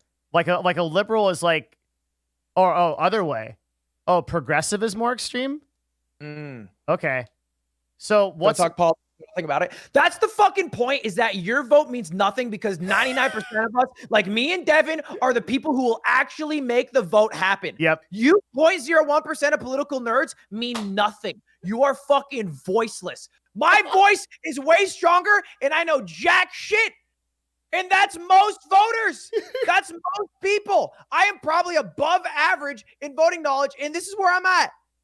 So who gives a fuck about your political theory? Are you? Oh, it pisses me off. They're gatekeeping politics when 130 million people are going to vote like they have any power. It's insane. Well, actually, it's technically a progressively centrist Democrat. That's fuck, man. That's why people hate politics. It's because of gatekeepers like that. It is. Who can't just talk to humans like they're humans. You have to have taken 8 classes before you can vote. It's the same thing God with damn. philosophy or anything. Gatekeeping in general, dude.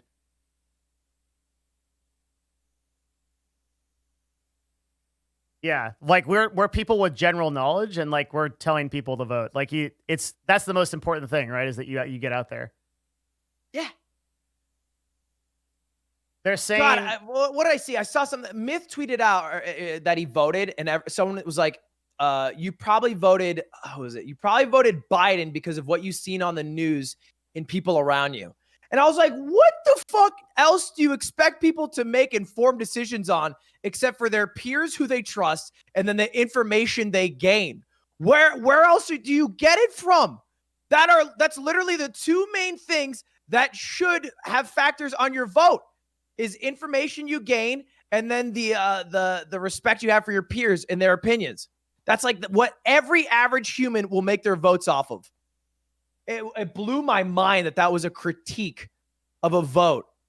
That's funny. I've never seen you tilt. That's funny. I'm mauled all the time, but I think people in chat are some are just so brain dead. Politics Because is like the worst too. Like they're Yeah. gonna be the most polarized on that shit, right? Yeah, absolutely, yeah. Trainwreck tweets, when you're done with playing with the Disney Channel AOC, me, XQC, and Ninja are ready. Why did Ninja fit in there? I don't know. That's a weird. I feel like Ninja's also Disney. Didn't Ninja do like come back around? I don't know what you call that. Like didn't he like go back to being a little bit toxic? Like he went full Disney. Then he made it. At his peak for sure. I think he was much more Disney, and he's had for sure more then After he Dark grabbed streams. the bag, right? And now he's That's whatever. But I still Yeah. think he's very brand safe. Like he's probably as brand safe as that. Like Pokey's not more brand safe than Ninja. Pokey's always been swearing. Really? Yeah, absolutely. Toast, Pokey, all of them have always been swearing. Hassan, of course, obviously. I think Ninja's more brand safe than anyone in this lobby. I feel right? like Pokey is the poster child of Twitch. Like if we need a picture of someone that is diverse and brand friendly, like you reach for Pokey every time. Sure. Yeah. Maybe she's a little better, but I don't know. I think Ninja has too much of a past, dude. Like he's still got those clips of like Pokey has a worse. Yeah, Pokey has a worse past. What are I think. Pokey's clips? Look, I'm not trying to bring up dirt, right? You gotta Oh yeah, wait. pass the ball, I'm sorry. This becomes He's got some shit. This becomes a YouTube video. I forgot. Yeah. Everyone has some shit on him. I don't think it's a big competition, but I think they're very similar. I don't think Pokey is extraordinarily more clean. I think Ninja would probably be top 3 clean in this lobby. Yeah, but Trainwrecks and XQC coming along, right? I think the gaming world as a whole, it is much more chill to be what used to be brand safe. Like I think even Charlie's pretty brand safe. Yeah, relative to like the past. Relatively, yeah. And 5 years ago, he wouldn't be. And like, I mean, this is a man who I remember growing up. I named my fantasy football team Poseidon's Nipples because that's what he said in a video. He used to say, How many Poseidon's years ago was nipples. that? Holy shit. 10, probably 8, 10, maybe. Did you officially started creating content 2 years ago? Yeah, May 16th, 2018. You didn't create anything before that? I did when I was 16 years old. Okay. But nothing. No. I did some like Smash compilations, but not content of me creating it. I see. Damn, dude, she's on the stack and everything. She's got Ilhan it. does not know how to kill though, and has not voted yet. Oh, I don't Ilhan's think an today. imposter? She's the last imposter. Yeah. Oh, it's over. Yeah, it's over. This is going to be a slow task win. Oh, she literally does not know how to press the kill button? Oh, there it is. Yeah, she does. She literally does not know how to press kill button. I don't think.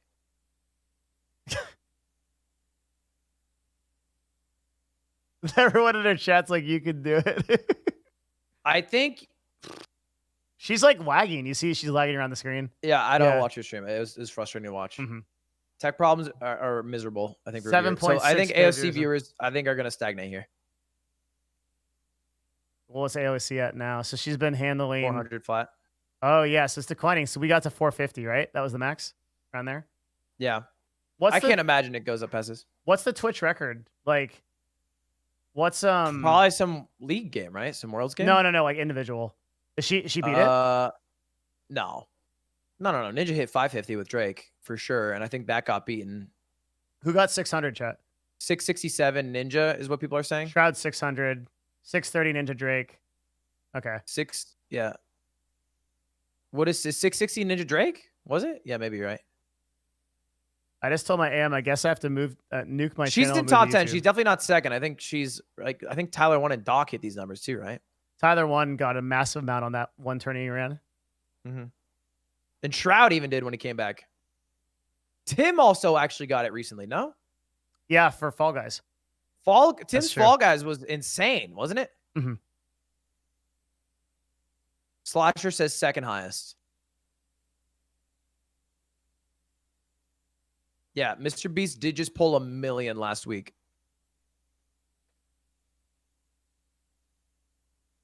Mr. Beast stream was insane.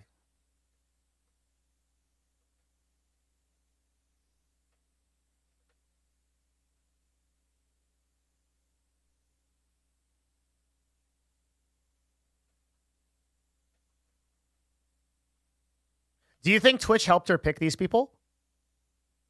I think, yeah.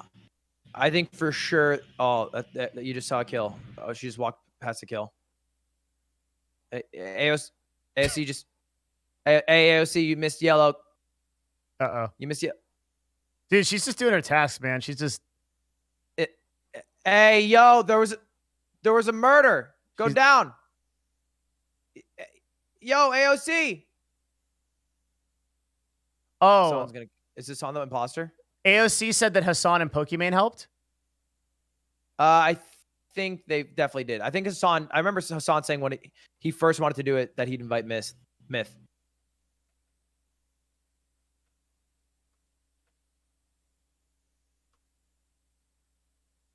She's a task, Andy.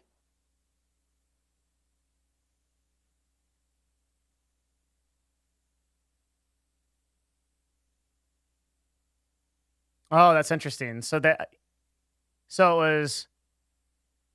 She tweeted about it, and then Pokey and Hassan offered. Pokey put it together according to Hassan. That makes sense. I see. Okay. Yeah, I'm curious, like...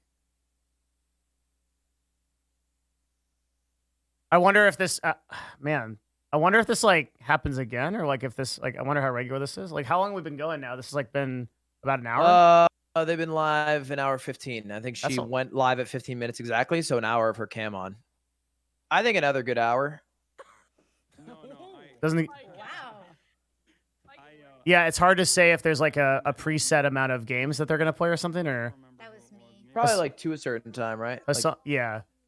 8 o'clock or something. One match would have been fine. No, I think that like going for like I think a solid 2-hour stream. It's pretty good. Yeah, I think it'd be fine. I don't think you should do that long. I mean, it just makes it a less exciting event if you have like 450K and then you dwindle down to like 200K. Yeah, You know what I mean? Everybody I feel kind of like it gets it. Takes And the like, wind out of the sails. mhm. And then like if she tries to do this again too soon, then it'll be like way less, right? I hope they set her up with media share. What do you think that that's like There might how, be some law how on media share. insanely ironic would that be that we just had a like hour and a half talk about the nightmare of DMCA and then a fucking congressperson actually actually runs a media share stream. Oh, and then she'd be the case cited in the court for sure. 100%. Yeah, there's way too much liability on that. I think you could do it. I think you just couldn't do it through Streamlabs or Stream Elements, but you could probably do it through your normal voting service and then just have links and then capture all links. Wouldn't they have to be like brand safe and checked up by a staff beforehand and stuff? Like you'd think? There's some pretty sus Yeah. stuff on YouTube. Yeah, for sure. It would for sure have to be vetted. I mean, I get my stuff vetted. By like a mod. Where is Yeah. everyone? Yeah. I would never air something that hasn't been vetted, but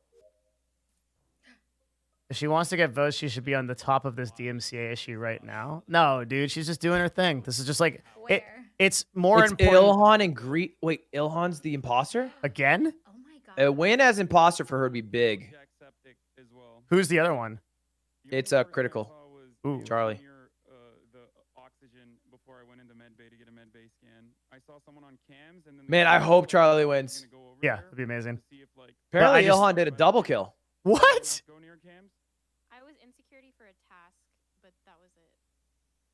She's just like teleporting around the map because her lag is so bad. I'm past my Yeah. icon, Yeah, so she's just like, wait, like, that was where the am I? person that I saw. Moist, She moves This like, could be a dub. and Maya, really?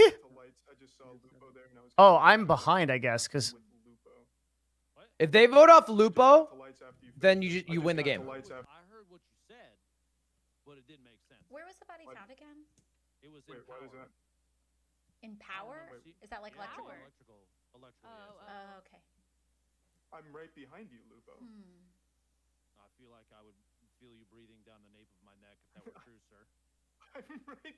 What? I'm Bro, right there. I'm very suspicious of. Is this yeah, the Ellen's same stream keeps Lupo disconnecting, guy? so we gotta watch. I'm right behind You, you. you think Wait, what? I'm low skill? My MMR is way higher than that. No, that's why I'm so surprised, Lupo. I'm genuinely right. I just got there when you finished the lights, and I'm right Okay. behind you. Okay. I can tell you exactly where you are. You're on the top left. You just passed that console, and you're on This the one's left. hard. I just came up right behind you. also, it's like this is the Alright. time he's Skip, finally skip, going out. skip, skip. Yeah. oh no. You said vote Lupo. Skip voted. Oh. Yeah, but Yeah. you weren't getting the votes for Lupo whipped. Mhm. Guys, Whoever it is really Always good. vote. 'Cause they're So gonna they have to do. vote. Normally, this is a win, but I don't think it'll happen. in the down ballot race, Why? but also right here. That's right. Well, so to win here, you need to call reactor, and then you need to do a double kill there. But can Ilhan do a double kill? Yeah, apparently know. she did one. Ballot. Yeah. Yeah, she did do a kill. I don't know if it was a double kill, but it'll be pretty tough. I'm pretty behind on my tasks, I feel. I think he has to follow her, hope she kills. If she does, get a kill wherever it happens. What do I gotta do next? Electrical. Okay, I like his strat. All right. Wait, what are you nervous about? Are all of the other people streaming this too? So 30K. Yeah, everyone's live. Okay, so oh, this is easily 500K then. How long does It might even be more than Ninja at peak because it was Hassan. Oh, that's on camps. Who are you watching? I'm watching Critical. Okay. It's GG's. Maya saw it on camps. Charlie, do you have anything to say? So maybe it breaks the record if you add up everybody watching this. On cams. Maybe, yeah. Yeah, because it's you, it's Just ran by you. Hassan, Pokey. That's crazy because you I think we break Oh, 600K. Myth's not live, apparently. Myth's not live. Why? But yeah, with everyone else. I don't know. Yeah. Cooldown was happening, so that way I didn't need to get murdered. I don't Oh, understand. I mean, I literally saw you on cams in this situation. Orange is most. Oh, Jack has 30K too. On YouTube Mine's or is- Twitch? Where is the kill? He's on Twitch. So 30K, 60K, 90, 300, 400 from AOC, 50K from Hassan, That can't make any sense. 30 from it's above 600. It might break I ran through cafeteria. total viewership record. I can't explain it any further than the fact that It breaks. I mean, well, if you're counting up For like one that, event. then it would be like Travis Scott events, Okay, right? Like so Travis Scott Fortnite event, Good point. like the Yeah. concert. That probably has it crushed. You're right. Any of the Fortnite events have it crushed. Yeah. That was like 2 million something, some fucking insane Yeah. number. Yeah. 2 kills around, etc. So I don't think it's Ilhan. So and Hassan is usually around me in the map. I love it, and dude. I think Ilhan's she's like around. playing it out. So She's I like, think you're right. What Yeah, it she took a was lot of killing time to make this authentic. Past Ilhan on my way to cafeteria. So I really don't understand the call because I wasn't at Nav. I ran through cafeteria. I know we were. I did kill. see you. I did. Gotta see skip. you on Gotta skip. Time to vote. 5 I'm seconds. voting early. Mailed it in. ASC. Skip Ilhan. voted earlier. Ilhan There skip. it is. Ilhan skip. Ilhan skip. There it is. ASC just said, I'm voting early, mailing it in. There it is. Classic. I'm telling you, dude, classic. she's got the lines, dude. Good one, AOC. Good one. She's got like a little teleprompter above it. I can't believe Charlie missed the cams. Or we haven't gotten any of them. Ilhan's not voting still, I guess. Ilhan can win this. How? If she kills anyone except for AOC, Mhm. I think AOC votes with her, and I think she wins. So as long as she gets one kill and then leaves, yeah, now you have to leave. Now you have to leave. Now you have to leave. Now you have to leave. Now you have to go. Yes, go. Keep going. Maybe even hit the button. Do they not think it's her? I don't. Well, so AOC said last round, I don't think it's Ilhan. Okay. Oh no. Oh, this is so funny. It's Hassan with an AOC Ilhan 50-50. That is perfect. Maya was correct. This can't go any better. Oh no. Okay. I see what's happening right now. Okay, I never saw anybody. I only saw Maya. Like Maya's the only person I saw at storage, and she must have walked up to Dream the scenario. right Yeah. corner of storage. Where was the body, Hassan? Oh, wait. What's up? Where was the body? I think Hassan like is afraid to get caught. He's calling. No, his it's body. not me. But oh, this is very difficult. Oh no. Okay, the body's on storage, top right corner of storage. Like in Where's the that? middle. Smack dab in the middle of the map, like when you go down from cafeteria, it's in the middle. I had to bottom vote corner. between Ilhan and AOC in the last round of Among Us. Where are you? What a crazy 2020. I was in cafeteria. Where Is were it you? Hassan?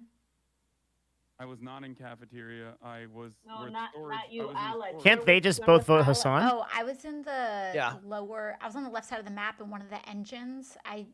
I had a task where you have to. I think Ilhan do needs to something in one of the homie card engines, this. And then I'm in the. We have to vote. We have to vote, and I have no idea. I'm throwing. 10 seconds. Oh my gosh. Okay, I'm gonna Is vote. it Ilhan? Oh God, I'm voting Ilhan, but I don't know. Oh, you're kidding me. no. I think it Close. was Ilhan. The way she Close. was like, where were you? She should have. So what happened there is Hassan just ignored what she said. Yeah. Where she was like, it could have been a self-report, and he just said no, and then didn't pursue that thought anymore.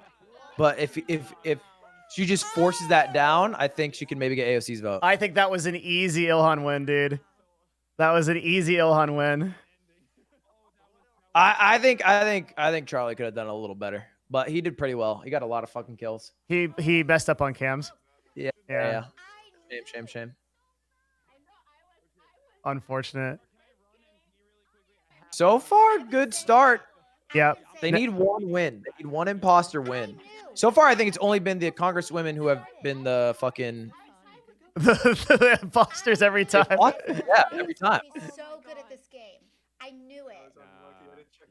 With devs involved, you never know, man. Maybe it's like the same thing. Oh yeah, you imagine?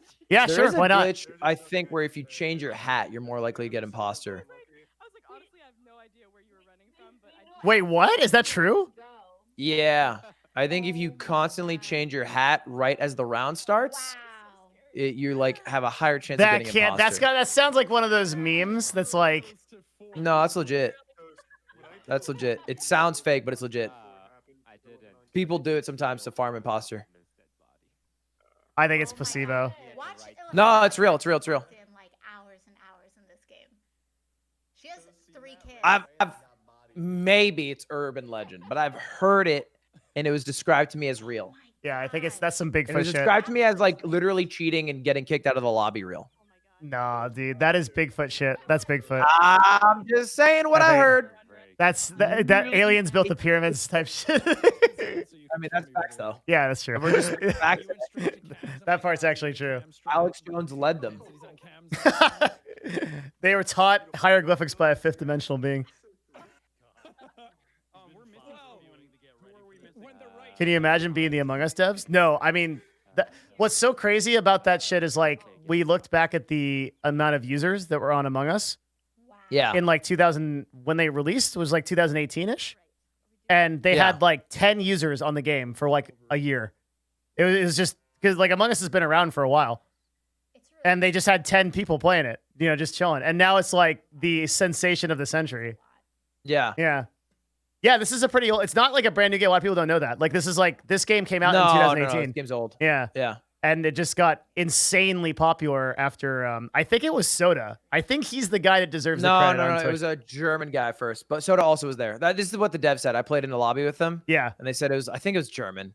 Some German streamer played it, and the viewer base spiked. And then Soda played it, and then I think that made the biggest thing it did was made other streamers play it.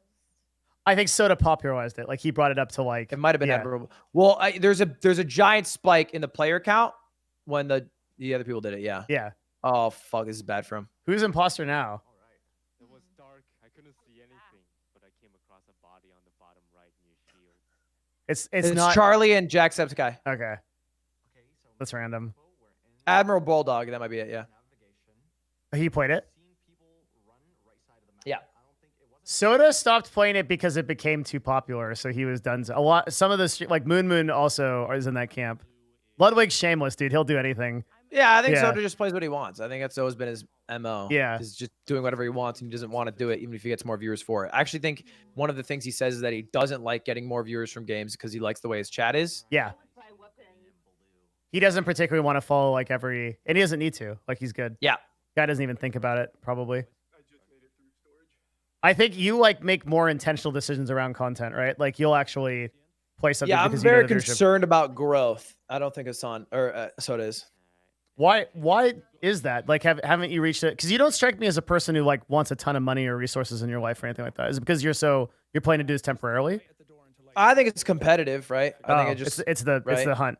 Twitch frames itself as a game, right, with achievements and stuff. So Yeah. I'd like to do the best I can. You look at your achievements. Well, yeah, you know they have that, right? Like Chivos, when you hit a million viewer minutes, I've 1,000 never average viewers. actually looked at them But they have them, so they frame themselves as like a game, as like a as competition. a competition. Yeah, everything. The Streamlabs does that too. Like there's diamond tier if you reach 15,000 concurrents, and there's like a 5,000 concurrent one and things like that. Oh, there's like I'm looking at like okay, so there's like a tier 4 kind of a big deal. Yeah. Okay. I'm looking at them. How'd they not vote? Lights were off, so he didn't see. He just reported too early. He could have waited a second. He would have seen someone. Oh yeah, to finish my upload. And Pokey's there again. Stream for 25 hours. I got this.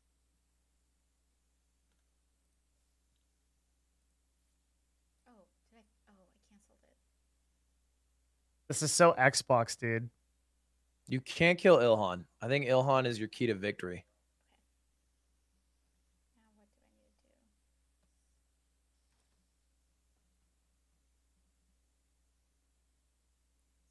do? You don't get anything for these, right? Where's my storage tab? For what? These I don't know. what you- For the achievements. doing Yeah. cams? Achievements. Oh, for Twitch achievements? No, I don't think. I think if you do all of them, they send you something. Really? I think. Where's like the list? I'm looking. I just hit the last Chivo. I think it's 10 million viewer minutes watched. Oh, you got every single one? Yeah. Oh, I see. I have 3 left. You added people to an auto host list? Yeah. Yeah, I guess just to get to. Do you use that or you just deleted it after? 3. Boom. I had it and I used AutoHost for a while and then I deleted it because I didn't want to do it. Yeah. I just preferred off because I have an offline chat, so I prefer the offline screen. I think they do too. Is your offline chat actually active? Yeah, pretty Oh, active. yeah. that's impressive. Do you talk in it? No. Not often, but occasionally I'll come hang out. I let them do their thing. Yeah. Ooh, 2 people. Raid 100 times with 2 or more raiders. That's a shit ton, dude. Fuck that. I'll never get that achievement. I never raid people. I fixed bot oxygen. I fixed top oxygen. I also saw red on weapons and Lupo coming in.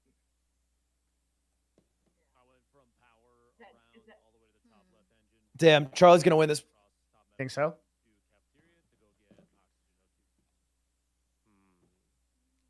oxygen. Did anybody see it? Did anybody see Alex? Oh yeah, I'm with Alex. Yeah, she's with Toast for most of that. See, Ilhan did this last game when she was imposter. She like Did we clear loophole She was round one like, for the first kill? I was with. She was going on Myth, who is offense. dead now in Nav. Okay. And I called out AOC and Pokey on weapons too. I named a bunch of people around that side. Got it. That makes sense. You should be cleared then. I am What about paying Poe? attention tonight. Toast, are you marinating AOC?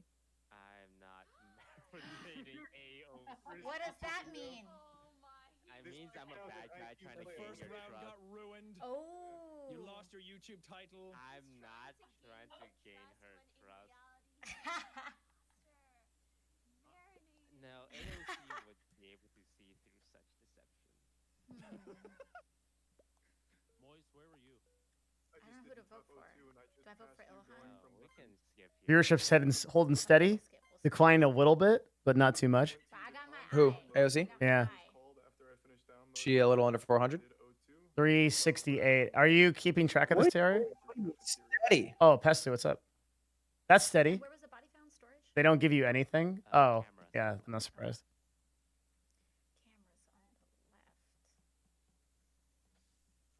on the left. Okay. All right, Devin, I gotta go. Yeah. I'm supposed to do raft at 7. All right, buddy. Good talking to you. Thanks Cameron. for. I always feel like every time I talk to you, my opinion changes a little bit. So thank you for that.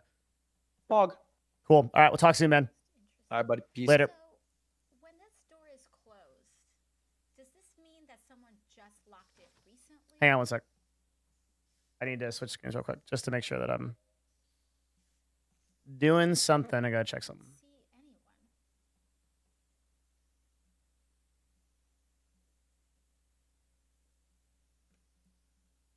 Okay. Maybe I don't need to have a task here. Oh, it's because the lights were off. Okay. Was checking a link. Wow.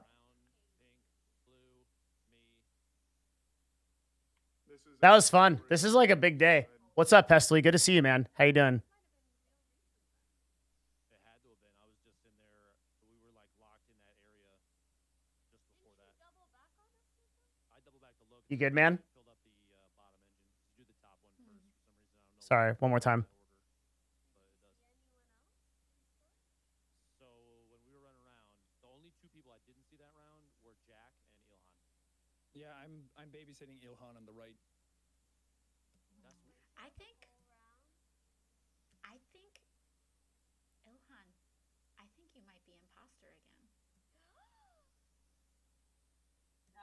I feel like I would be dead by now, considering the last round's performance. Yeah, I think she would have taken my head off real quick. many of you, I had many opportunities. I will. I honestly The felt fact, like the fact that you She's are like- alive. Devin Nash is a good react, Andy. You think so? Yeah, I was reacting a little bit. It's going well. Okay, so TLDR, like, the DMCA thing is a shit show. We're mostly going to be covering it tomorrow, I think, because I want to take like an extra day. We're gonna work with like the stuff we've got with Ludwig. We're gonna take like an extra day to sort of like really think it out. Thanks for all these follows, by the way. Really appreciate it. Super good. I think I'm gonna take an extra day. I think I'm gonna revisit it completely tomorrow and like really think through it. I need a chance to like get offline. I've been online since like fucking 11. Oh my god, how long have I been streaming? I've been streaming 8 hours. Holy shit, that's insane. We haven't streamed 8 hours in like 3 years, dude. Oh my god. Holy shit. That is so long. God damn. No wonder I'm like super, just a lot happening, because we got on with Silva at 11 and we did the DMCA thing, then we had the Silva talk, and then we talked to Ludwig. It was just a shit. Then the AOC thing happened. It's been a really busy day. Holy moly, dude, that's crazy. You said a 2-hour stream is too long. Yeah, I'm pretty tired for sure. I know there's more to do, but right now I don't think that there's much that we can do for the DMCA thing. I think we just need to take the time to like sit back, and I can do a lot of work offline on it, and I can kind of figure out what is next. as far as like the DMCA thing goes. I can like make a few phone calls and like just get a lot better information for you guys by tomorrow. I think that's the play for sure, is that you know, I'll just like get offline and start trying to aggregate shit and figure it out. I want to be careful. Whatever I say and like make into a YouTube video is gonna be really important. I'm not gonna do shit right now, and I don't think anybody should do anything on their channel right now besides completely and utterly stop playing music that is copyrighted. That is 100% certain. That's one change I'm making immediately. I'm gonna be going from playing like lo-fi stuff that I'm almost sure is not copyrighted to like completely doing like confirmed, if necessary, like paid for videos. AOC streams falling off. I think this is a little bit long of an activation. I think like maybe this could have gone like an hour and a half. Would have been okay. I'm pretty surprised that this is going as long as it is.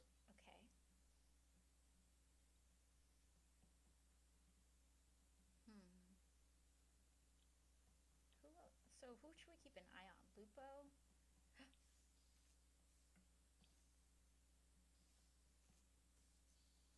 No, I'm not going to use Stream Beats. I don't think there's...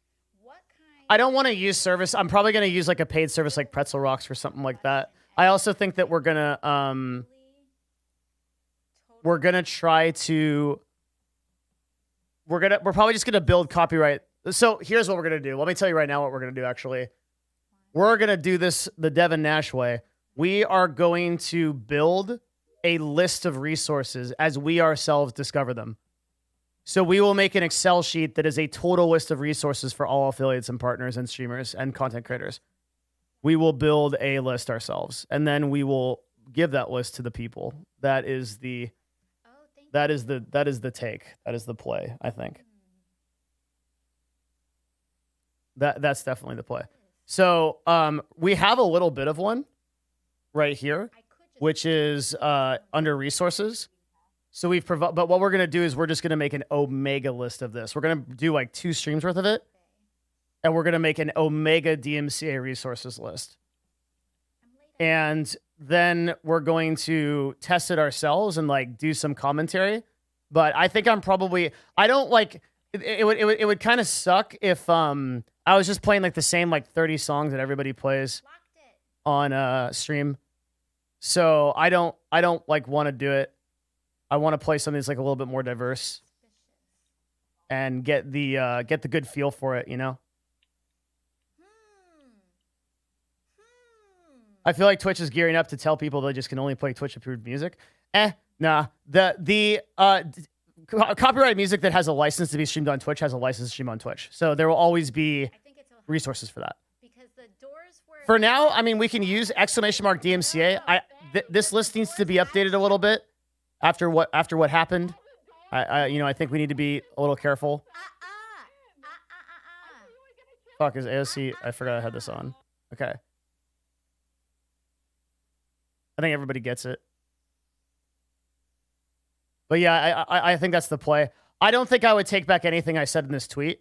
I still think that the fact that Twitch hasn't taken the time to build an identification system to be able to accurately inform us of what we of what violations that we are doing and what we're at risk of, that sucks and feels really bad, because basically the option for streamers is either we delete everything because we're not sure, or we wait and risk annihilation. Ludwig said he'll wait and risk annihilation. I am not.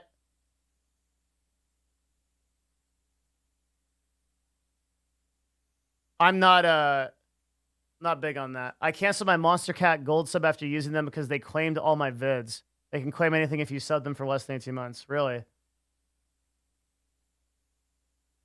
Yeah, just having 3 days to basically delete your entire legacy is just gross negligence on the part of Twitch, and that's why I tweeted what I did. I think I mean what I said. I'm really unhappy. It feels like Twitch basically just ignored this problem, despite like it being the elephant in the room. And as a result, we're now at a point where either we basically delete everything or we potentially face annihilation. Is there a way for you to keep your VODs before you delete them? Novo, my company, backs up everything. Also, we can download all the VODs. There's third-party. You can't just unlist a VOD. You would think you could just make a VOD private so that you could keep the content locally. That, of course, doesn't work. It's very frustrating. You can't protect yourself from DMCA completely. You can protect yourself to the extent that you could effectively never have a problem with it, right? And an example of that is like pretty much anything on YouTube. I think they're still ignoring it, and this is just a marketing strategy for their service. Possible. Yeah. I did get a lot of messages from people today, including some people of authority that said that there's a possibility that Twitch has just not gotten any DMCA claims, not gotten any actual claims, and they're just sending these emails as a kind of like strategy to get people to stop doing it and sort of a scare tactic. I don't think that I would be, I think you guys would agree with this too. I don't think that I'm doing my due diligence. If I told everybody not to worry about it and that it's just fine and you don't have anything to worry about, that would feel really bad. I don't want to do that.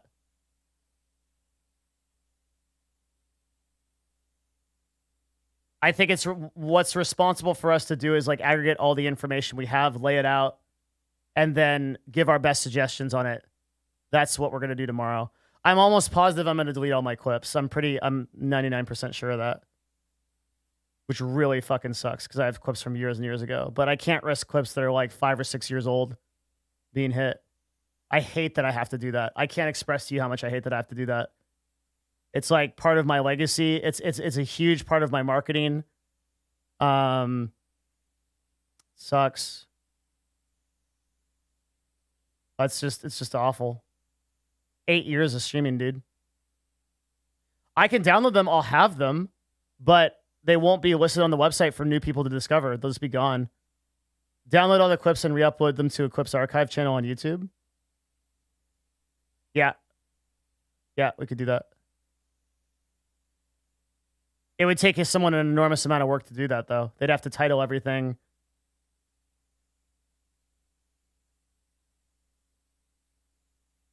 I'm currently downloading all clips and VODs for my live stream, and I've been doing that the entire stream. Yeah. Yeah, dude, I feel for you. I'm sorry I'm in the same position. It particularly affects me because I've been streaming for 7 or 8 years. And, you know, back 7 or 8 years ago, in 2012, nobody fucking even knew about DMCA or knew anything about it. So it's like totally possible that I definitely did stream like, I don't know, fucking like, what do kids in that era fucking do? Stream Green Day? Like fucking Boulevard of Broken Dreams? Like who knows what I fucking streamed, right? I thought I was edgy and cool. So like Gangnam Style, I streamed all kinds of shit. Nobody knew what the fuck was going on then. So when you get DMCA'd for something you did 7 years ago and get knocked off the platform, I just think it's so brutal. It's so terrible. But it's not all Twitch to blame. If you didn't get an email like XQC, you don't need to do anything. No, that's terrible. That's not true. No.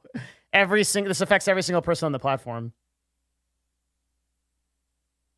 Do you have time to manually search through your VODs?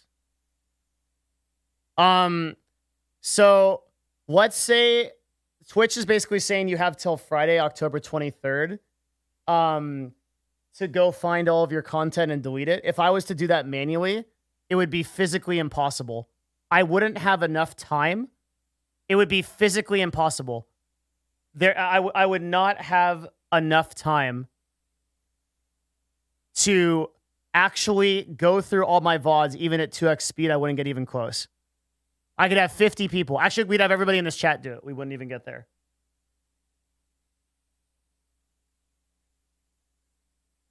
Straight up. A whole team couldn't do it. I could hire fucking 2 billion people from the Philippines. Look at 6 hours of content. I never do an order. It's always chaotic. Look at 6 to 8 hours of content for 8 years. And find the places where music might be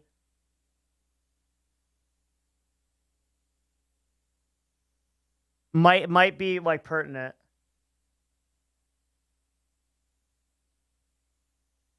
That's there's no way.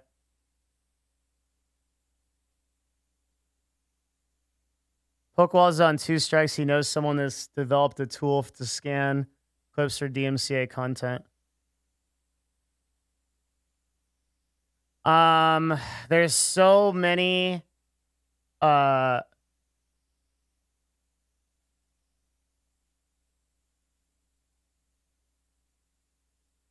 there's so many different types of programs that can potentially flag music that I don't know if that's like one program, if not. But if it is, yeah, I'll ask him. I'll message him.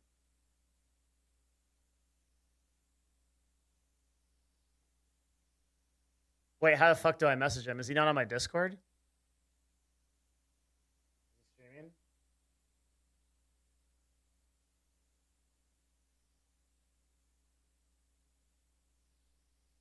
No. I'll probably hit him up tonight. I'll ask him. Because I'd like to get a link to that. I really don't want to delete all my clips. Feels so bad.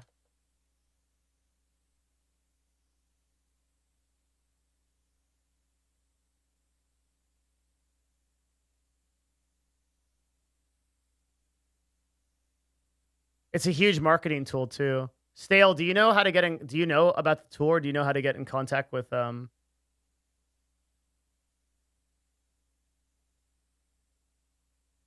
Pokeballs? He comes in here all the time. I'll find a way to hit him up. Yes, can you message me about that, please? Oh, the fucking link right there. This tool actively scans Twitch on specific channels for media copyright issues.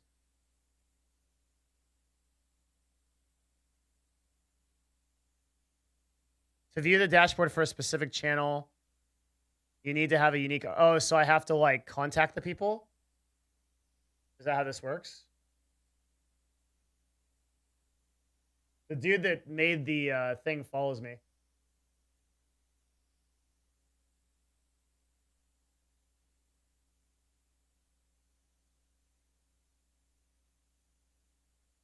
I'm just refusing to delete my history. I've been streaming 4 years. That's my legacy. If I die tomorrow, that's all I have left of me. If I get strikes, so be it. Kind of where I'm at.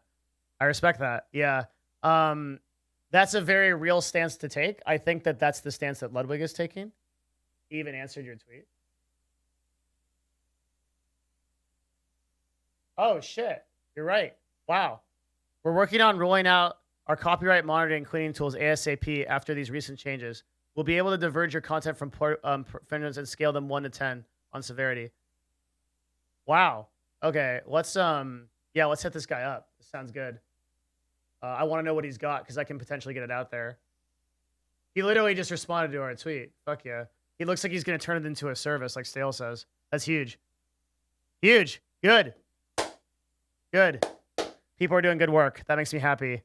Doing Twitch's job for them, literally.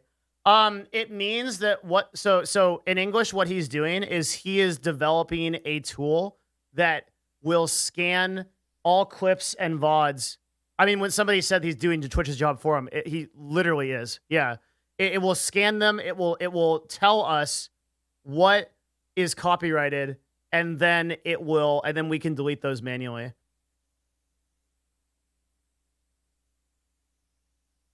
Working on rolling it out while streamers have 48 hours left. I mean, dude, come on. Like, this guy's doing the best he can. Like, we just got notification of this today. You know, like this guy's doing this for free.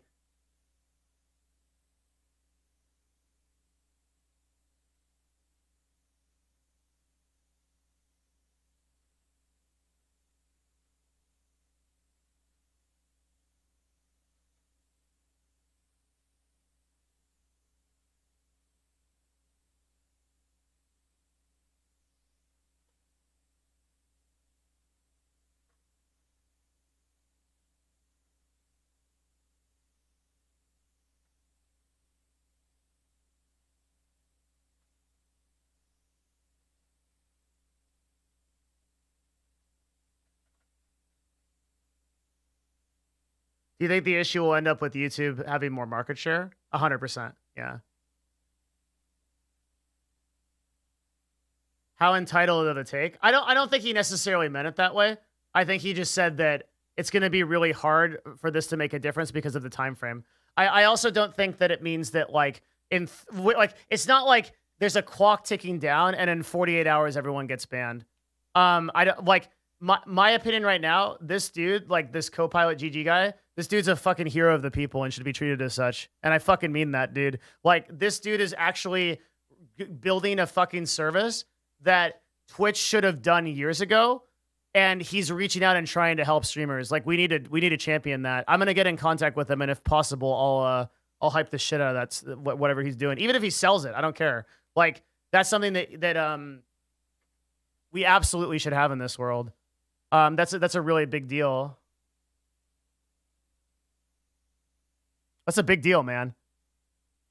It's also just so fucking crazy that a single person can make a fucking software like that. And legit, a team of 2,500 people at Twitch just can't be fucked to actually help streamers enough to identify the content. When, by the way, if you are going to submit a DMCA request, the content has to be identified. So all Twitch had to do was pull from that complaint and automatically give it to the streamer. You legally have to actually send a fucking notification for what the content is. And Twitch is so fucking brain dead that they can't even be fucked to actually copy paste that shit automatically so that we have a list of all of the shit that we are infringing upon. Instead, we have to guess, go through all of our content, and literally delete everything that we ever made just because Twitch CBA to do this. Meanwhile, a guy that doesn't even have access to Twitch's fucking API, one man, is building the fucking solution. It's just insane. Hey, we got that delete. Oh, yeah. Good thing that Twitch gave us a delete all button. Thanks. Thanks a lot. Make it easier for me to remove 8 years of my legacy on this website. I'm so glad that I started my brand here and not on YouTube. I'm so happy about it, man. Like, best decision of my life to be a Twitch streamer back in 2012. That was great. Okay, people joke about, like, if you had a fucking time machine, if I had a fucking hot tub time machine, I wouldn't be like, invest in Tesla. I would literally, like, I had a time machine and I had like 5 seconds in the portal. And the portal opens up. There I am. It's fucking like 8 years ago. I'm sitting in my fucking basement, staircase, Harry Potter on like 480p, and I'm playing League of Legends. I open the portal and it's me, and I'm like, listen, start on Twitch, start on YouTube, quit Twitch right now. Like that'd be it. Like that would be literally what I would do. I would literally tell myself to fucking start on YouTube 8 years ago. 100%. Holy shit. It just feels so bad. It feels so bad. It doesn't feel like my platform has my best interests in mind, which I kind of expect, but it's like, at least with YouTube, it's like, I can't blame human beings, right? It's like this AI, like the Social Dilemma that's fucking taken off.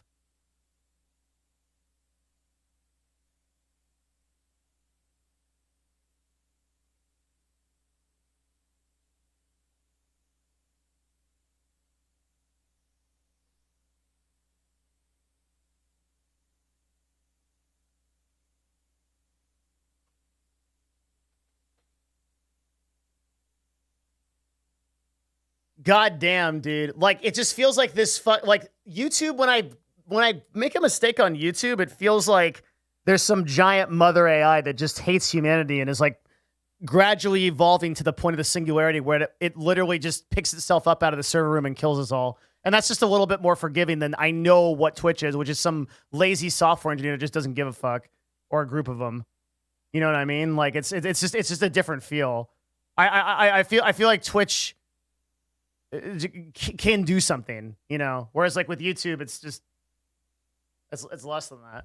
Maybe I'm overreacting. I'm definitely not overreacting. Like literally, like it's just, you know what it sucks? What really sucks?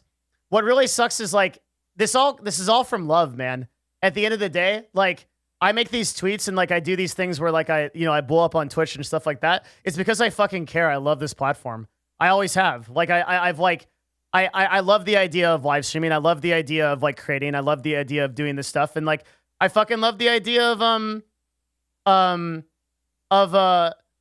being a person on this platform and having this community and having this possibility. And it's just like,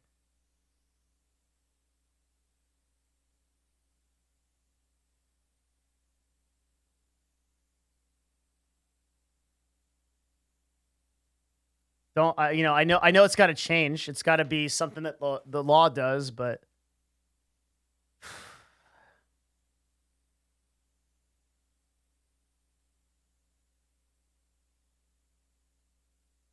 worded email, but people don't understand what's going on here. Okay, I agree. A lot of people don't understand what's going on, Devin included, because a lot of people just don't understand copyright, which is fine. Okay, so he kind of betrays his whole thought process when he says, this is Twitch giving away liability to the creators. The way that the Digital Millennium Copyright Act is structured is that liability is always on the creator. Nothing has changed. Yeah. The liability has always been on the creator. If the liability was on the platform, then no platform would survive. So of course the liability is on the creator. It's not true. Here is what because of safe harbor laws. So safe harbor puts the liability on the platform. The ultimate liability is on the creator. Safe harbor is on the platform. That's what I meant by this. He watched 10 seconds and made a React clip, and so got an if I had to LSF. guess, this is probably what happened. All right, here's your non-doomsday take. Twitch, there was probably some 1, 2, 3 major record label people that probably ran a whole bunch of fucking programs that DMCA'd or sent out that sent out like copyright infringement notices on a ton of different streams to Twitch.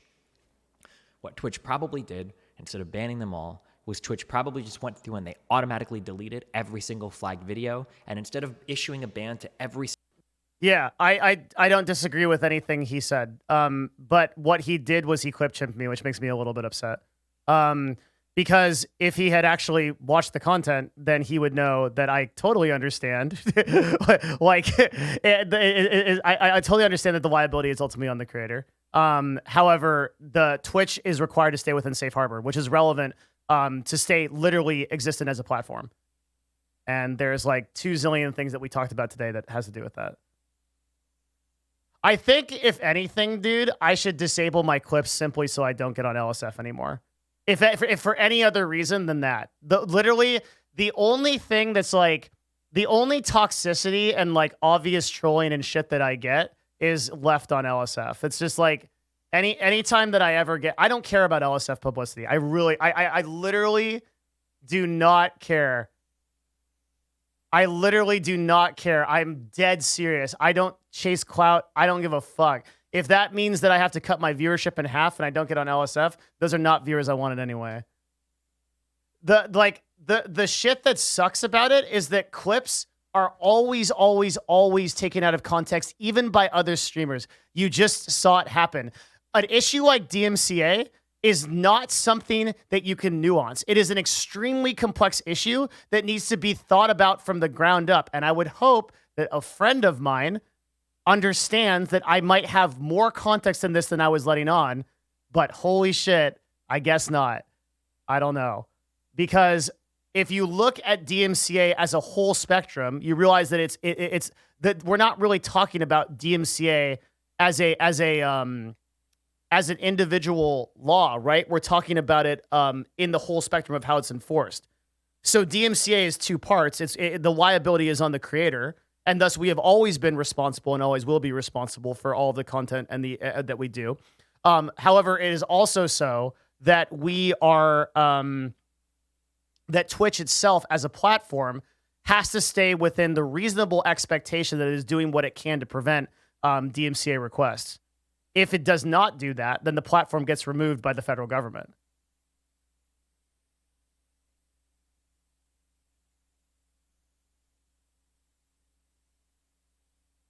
So there's nothing wrong here. There's nothing that Destiny was saying is incorrect. He just misunderstood me as the result of the clip. Which is I think why I hate clips. I'm always I'm always like partial to marketing, and like I still believe in any good publicity is good publicity. All publicity is good publicity, but at the same time, like, I don't know. I'm at a point where I think it doesn't matter. That's not to say that like I don't think that LSF was relevant at some point, but I just know that like via YouTube and LinkedIn, like I'm gonna make more impact. Someone from DGG is clip chimping you right now. Yeah, they'll find the 15 seconds that'll make whoever watches it the most the most mad. When my literal official position is like, yeah, Destiny's correct. He just misunderstood me. But they'll be like, yeah, Devin Nash hates Destiny. It's the worst streamer ever. Like, they're not friends anymore. LOL, bridges burned. Like, shut the fuck up, you 14-year-old fucking degenerate idiot. Holy shit. You're actually, like, what the fuck? Just, like, get off it. Oh, my God. What do you know about Reddit live streams? Absolutely fucking zero, my dude. Absolutely nothing. Fucking wiping the Cheeto dust off your keyboard just to fucking type up a fucking 15-second LSF clip, which propagates the... Like, it just propagates... At least I'm being upvoted on LSF. That hasn't happened in a while. Usually they downvote me. Like... Holy shit. Fucking National Enquirer of streamers. Jesus Christ.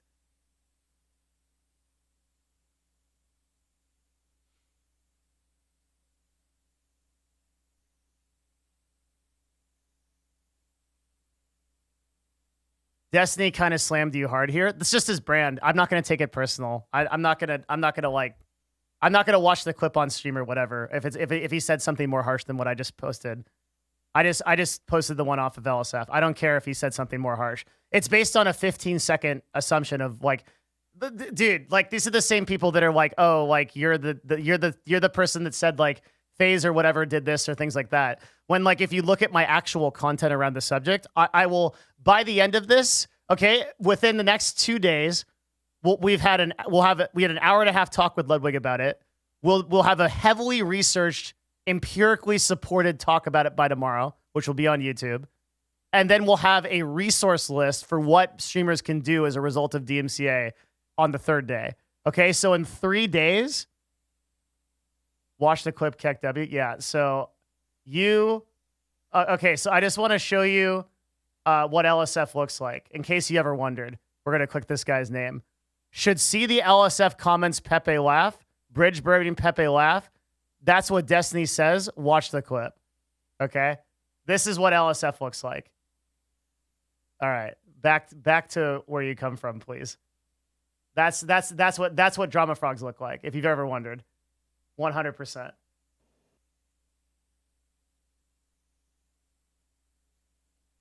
Okay, so by the time that everything is said and done, okay, I will have like 3 or 4 hours of content around DMCA and the resources on it. That, by the way, is on top of the fucking content that I've already done on it, which include I just typed DMCA because I'm so fucking booty blasted. Which included literal quotes and references and personal interviews with lawyers. But people will be like, oh, 15 seconds, Devin said this. That's how it is. And I'm like, fuck, man. I cannot win. Return to the realm, demon spawn. Yeah. But it doesn't matter. It doesn't matter. We're not trying to reach those people. What we need to do is like, we need to put in the work. We gotta like, this is the whole reason why like I could give a take on this and I could upload it and I would get way more views, right? If I just emergency drop something on YouTube right now, that's just like kind of like a short take, that's going to get me the most amount of views because the news is time sensitive, right? But what I'm going to do is like, I'm waiting till tomorrow so I can call people, figure it out. I'll probably have a video up by the next day. Now I'm trying to make that faster because I want to, and that's like why we're trying to add the lab. But, like we're going to have that up. And then by that time, like it will get half the viewership, but it'll be right. You know, we got to take the time.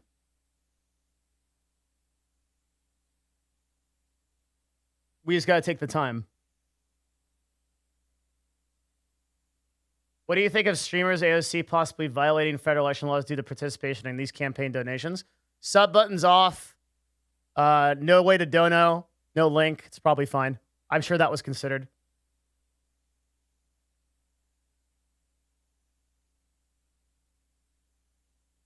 Yeah, it's just an out of context clip. I know about liability. I also know about safe harbor. It's fine. Everything's good.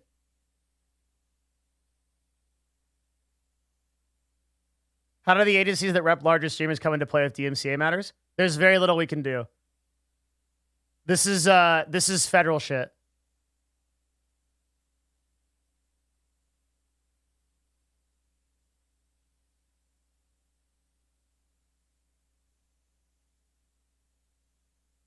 Moon made a funny tweet about Twitter lawyers saying just don't listen to music.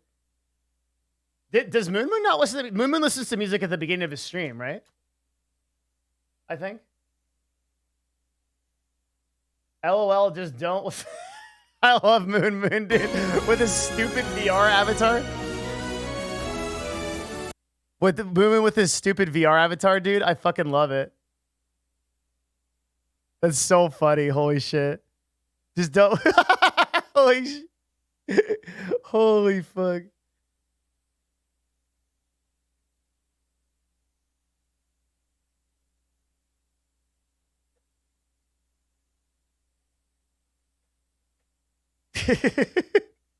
It's fucking great. Do you have your VR avatar ready? No, I'm so far behind. I don't know how I'm going to get I don't know how I'm going to get like a VR avatar, or I don't even know how I'm going to get an index in time. I asked SFed how he did it, or whatever the fuck I'm going to do. It's just hard. I don't know. I don't want to think about that right now. That tweet is top 5 trending DMCA tag. What is?